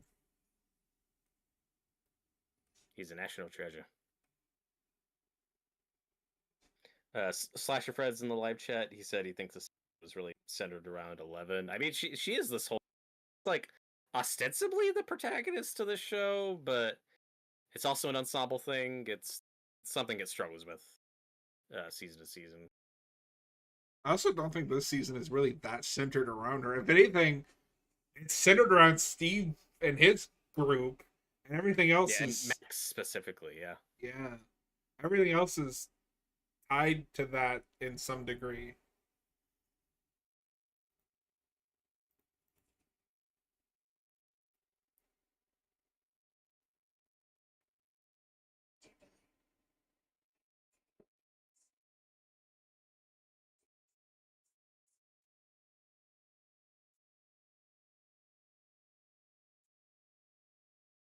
It looks like we filmed in an actual cemetery for this. That's nice. That shouldn't be a high compliment, but in an era of MCU movies, cemetery scenes on green screens, digital headstones, it's like, what are we doing? Uh, Back to the food. Tyler really just wants to talk about food. Do you guys have anything that is a staple that you've never had? Really? That's The a good problem question. the problem with America saying a staple is America is every state is different. So like here, I really hate that we're bringing this back up again. Here, to me, biscuits and gravy is a staple. Like I grew up with that. It's Yeah. just I don't think that's true for you. Well, it is. It actually is for me because my mom's from Oh, okay. the south, or like, yeah. So like, I know biscuit gravy. I get a lot of side like so but my mom, what's funny is she lived in Virginia primarily, but she actually bounced around in a bunch of different places growing up because my grandfather dad was in the Navy, so like she moved around a lot growing up. So it's like my dad's the California born and raised guy, but I do have influences and I like things how from other Tyler says states. biscuits and gravy, not again when he's the one that brought it up. What's wrong with biscuits and gravy? Because Tyler didn't know what a biscuit was. He thought I meant like a chocolate chip cookie or something. I don't even remember it. Anyway, back to this scene. Sadie sings fantastic. She's so good. This is a good monologue. That's why this episode's standing out because hey, we're back to more monologue, not just exposition. But to my point earlier, this should have been the closure for her with Vecna. Like this should have been, I want to live now. I've made peace with this. Yeah. Or I can't overcome this, and then she should have died. It's one of the two. This wants to play it kind of in the middle, and it doesn't And work. I lean toward the former, and I think that's what they think they're doing because she's gonna kind of use up and against it. But I need to watch it again to refresh my memory and see how that plays out. Absolutely. But for me, this episode was like a big standout and very cathartic.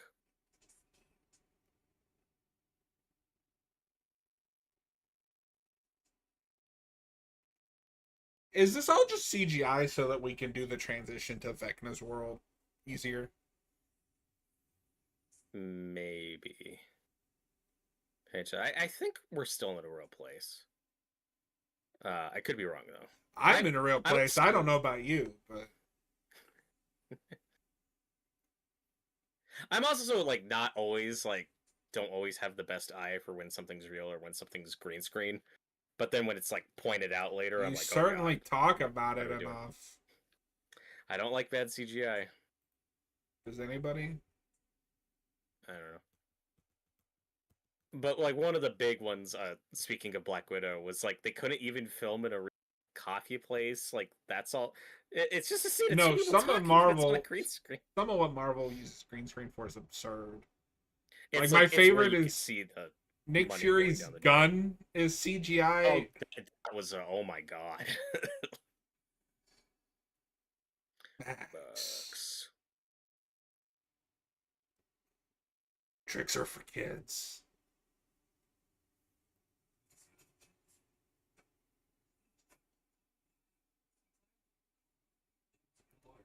So there is a very interesting thing with Steve that I've noticed as I've watched this show. If you notice, he always calls the guys by their first name or by their last name, but women he always calls by their first name. And I think that's a really an interesting character because it's always Sinclair, Henderson, Wheeler, but always with the girls, Robin, Nance, or Nancy.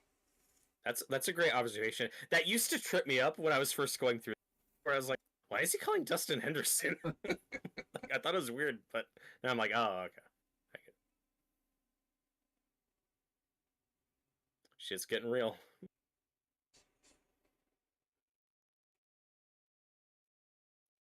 And I like that he was right to go like, check on her. mm-hmm. And this is our big Billy cameo. Who? Now this was all shot in a. It's who the episode's named after. This is all shot on a green screen. You don't say. Well, it's because he was busy doing something else, and they had like a day to shoot with him on this. But at least it's a dream sequence. You also can't tell. So I think it's fine. Yeah, it's fine. My favorite is: have you seen Army of the Dead? Yeah, the Zack Snyder movie. One? Where yeah, but he replaced someone after the movie was shot and just green screened them into the movie. Yeah. At least there's a good reason for that, because that actor he was replacing turned out to be a monster. Oh, is that what it... So I mean, to that movie's credit, I didn't notice. No, I think it was integrated well enough. That's like, also the least of that movie's problems. Oh yeah, totally. That was the peak of the, whole cancel culture wave, which, we got kind of carried away with. That was a case of, no, this guy deserves to get taken out of the movie. He's a Who was it? From what I remember. I don't remember the actor's name. It wasn't somebody I knew well. It was just like, oh god. This plays comedically, but it's so well acted and so genuine. Like Steve, like pushing Dustin like that. Like, no, this is urgent. Get going. They're all selling the intensity of this really.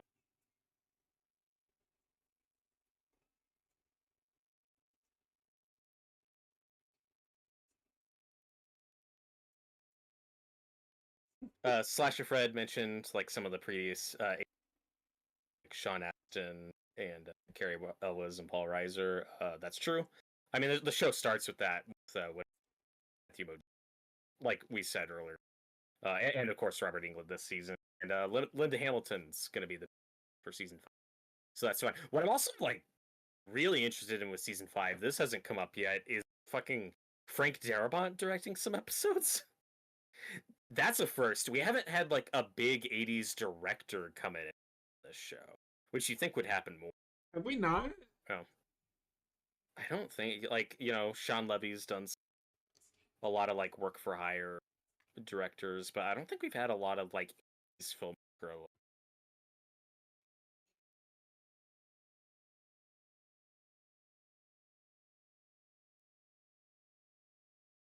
Oh, well, No, you're right. I don't recognize anyone's name here. It's just wild that this of all things is what Darabont's coming out of retirement to direct. Like, okay. Honestly, one thing I will give the Duffer Brothers credit for is they direct most of the episodes. That's true. Like that this is very much their Not show, just even season one, like throughout the entire thing. Like they are, because one thing that is kind of, I think, is kind of unfortunate with Ash vs. Evil Dead is that Sam Raimi directs the pilot and then just kind of steps back. And then that's it. Yeah. I mean, I'm happy with what we got, and I always got the vibe that Sam Raimi never really wanted to make. Right? I think he just never had something. I think he goes back and forth because he seemed really excited to do Army of Darkness 2, which was what they were calling that big crossover with that in 2013. But then the show happened and he did. Together, but then a couple years ago, he was talking about how he'd love to do one more with Campbell. So I think he ebbs and flows. Mm-hmm. It could be a thing where, like, the older he gets, the more that nostalgia is gonna kick in. Of maybe I do have one, but his next film is a horror original, I think. So hopefully that's cool. Speaking of horror movies, that's the other big movie I want to see this year. I keep forgetting. I don't remember the name of it, but it's Chuck Russell. Speaking of people coming out of retirement, and that's a remake of something I'd never heard of. Witchboard, I think. Yeah, I think that technically came out last year, but it's getting film festival circuits. Yeah, so how wild is it that the two people involved with making Nightmare on Elm Street 3 peak are coming out of retirement this year on different things? I know. We got to do Nightmare 3 this year. Yeah, I'm not opposed to that because we'd have to wait a couple years to hit the anniversary. So, we could do that this year. That's fine. Because Darabont's coming back, Chuck Russell's coming. I didn't realize how much like greatness Chuck Russell has been involved with. By the way, Nightmare 3, The Mask, the Blob.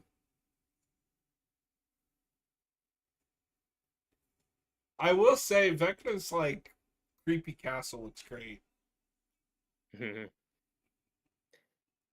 So this doesn't have anything to do with anything, but his lair reminded me a little bit of Rita Repulsa's castle in Power Rangers. And I learned the other day that if you watch that show, specifically Power Rangers, it's always zoomed out, and that's because the sign, there's a sign on her castle that says it's her place, but it's her Japanese name. They just don't want you to notice. Yeah, exactly, Tyler. With that new 4K set coming out, I think it's time to do Nightmare 3. But that'll probably be in October. Yeah. Jareth, did you just call me Blob? I did, in fact, call Robert Blob. That's his nickname. Oh my god. Oh, and Witchboard is the name of that Chuck Russell movie. Yes. I never even heard of the original. I want to check that out. I had that with another thing that Raimi wanted to do. He wanted to remake something. Or he was announced to be remaking something I'd never heard of. That sounds familiar. Also, to connect it back to Stranger Things, we got Jamie Campbell Bower here playing Vecna. He is in that Chuck Russell. Oh, cool. He's one of the cast members. You know me, I'm a sucker for red lighting, and this looks so cool. No, this is cool stuff. This is and like I said, Vecna won me over just through performance and just the approach alone. I respect how practical they make up. Long hours getting him in that. It's very practical. The bloopers for this are amazing, by the way. Because also, that voice, is the one upside to the practical stuff. Well, one of them. When you get the bloopers, his mess ups are in costume, which just makes it so much funnier. And that voice isn't as modulated as you'd expect. He's really putting his all into changing it and doing that. No, this whole confrontation is fantastic, and the music's great. The message is great. Whoa, whoa, whoa! You think Everything Vecna's doing is great. We all know this. this is the He's the hero. projectionist all over again? Well, I mean, he's not that good. Like that's super. No, but like that on first viewing, this is really intense. It's staged well, it's paced well. All the actors are giving it their all. This is an all-timer sequel. I'm shocked they haven't tried to recreate this with a different song. Because this song was even in the advertisements, right? Yeah, for the rest of the season. Because remember, they split it up. Okay. So after this was huge, they put it in the trailer. Oh, that's fun. We got a callback to Max, the Michael Myers outfit, and that mask is gonna pop up later in the season. I love how they bring that back. It's so good. That's a good example of paying attention to your continuity and just what these characters have. No, Robert, we can't ever repeat anything we've ever done, or it's nostalgic. Oh, okay.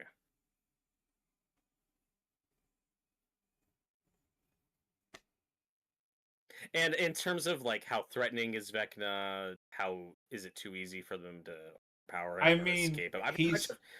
he has that 80s thing where he's really dangerous until he meets the main characters, and then he becomes a Scooby-Doo villain. Yeah, like, if you're a Nightmare on Elm Street fan, this shouldn't possibly bother you that much, because Freddy gets his ass kicked in every movie. It's entirely up to the plot and arbitrary when Freddy can kill somebody in 2 seconds and be super powerful, and when my question is this the Upside Down?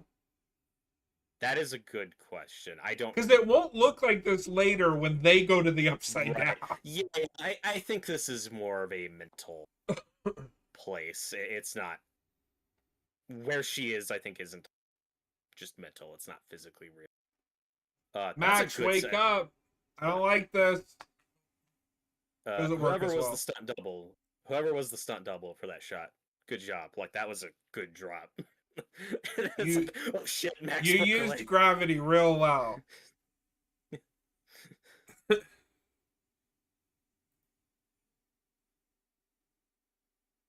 And so yeah, aside from the Russia stuff, again, if you shaved this down to an hour, it's perfect. But as is, I think that's the best so far this season. I think it holds up for the most part. Yeah, it's a great episode. It's a great. Jareth, are you guys going to watch Alien Earth? Yes. We're debating how we're going to cover that, but we are going to watch it. Yeah. Well, that is season 4, episode 4, Dear Billy. If you're watching after the fact, as always, we appreciate it. Consider hitting that thumbs up and subscribe. And we'll see you guys on the next one. If you're watching live, thanks for hanging out. Robert, do you want to mention the thing we talked about before stream started? How are you feeling? I'm feeling better than I expected. Me too. I got something else in that could be fun. This is I'm down. Are you? This is a big surprise. This is very impromptu, but I hope you guys are into this. John, what are we doing in a minute? So we are going to take about a 5-minute break because I got to make a 10-minute, maybe 5-10-minute break, and then we're going to get Robert's blind reaction to Saw 6. So, like, we are going to end the stream because I don't want this to be Stranger Things with Saw tacked on at the end. But stay tuned, and we'll be back in about 10 minutes or so with Saw 6. Thanks for hanging out, everybody. As always, if you're watching after the fact, you like this content, please consider hitting that subscribe button, and we will be back. Do you want to play a game? Tyler says, bruh. It also helps that it's short. Like, that it is the length of a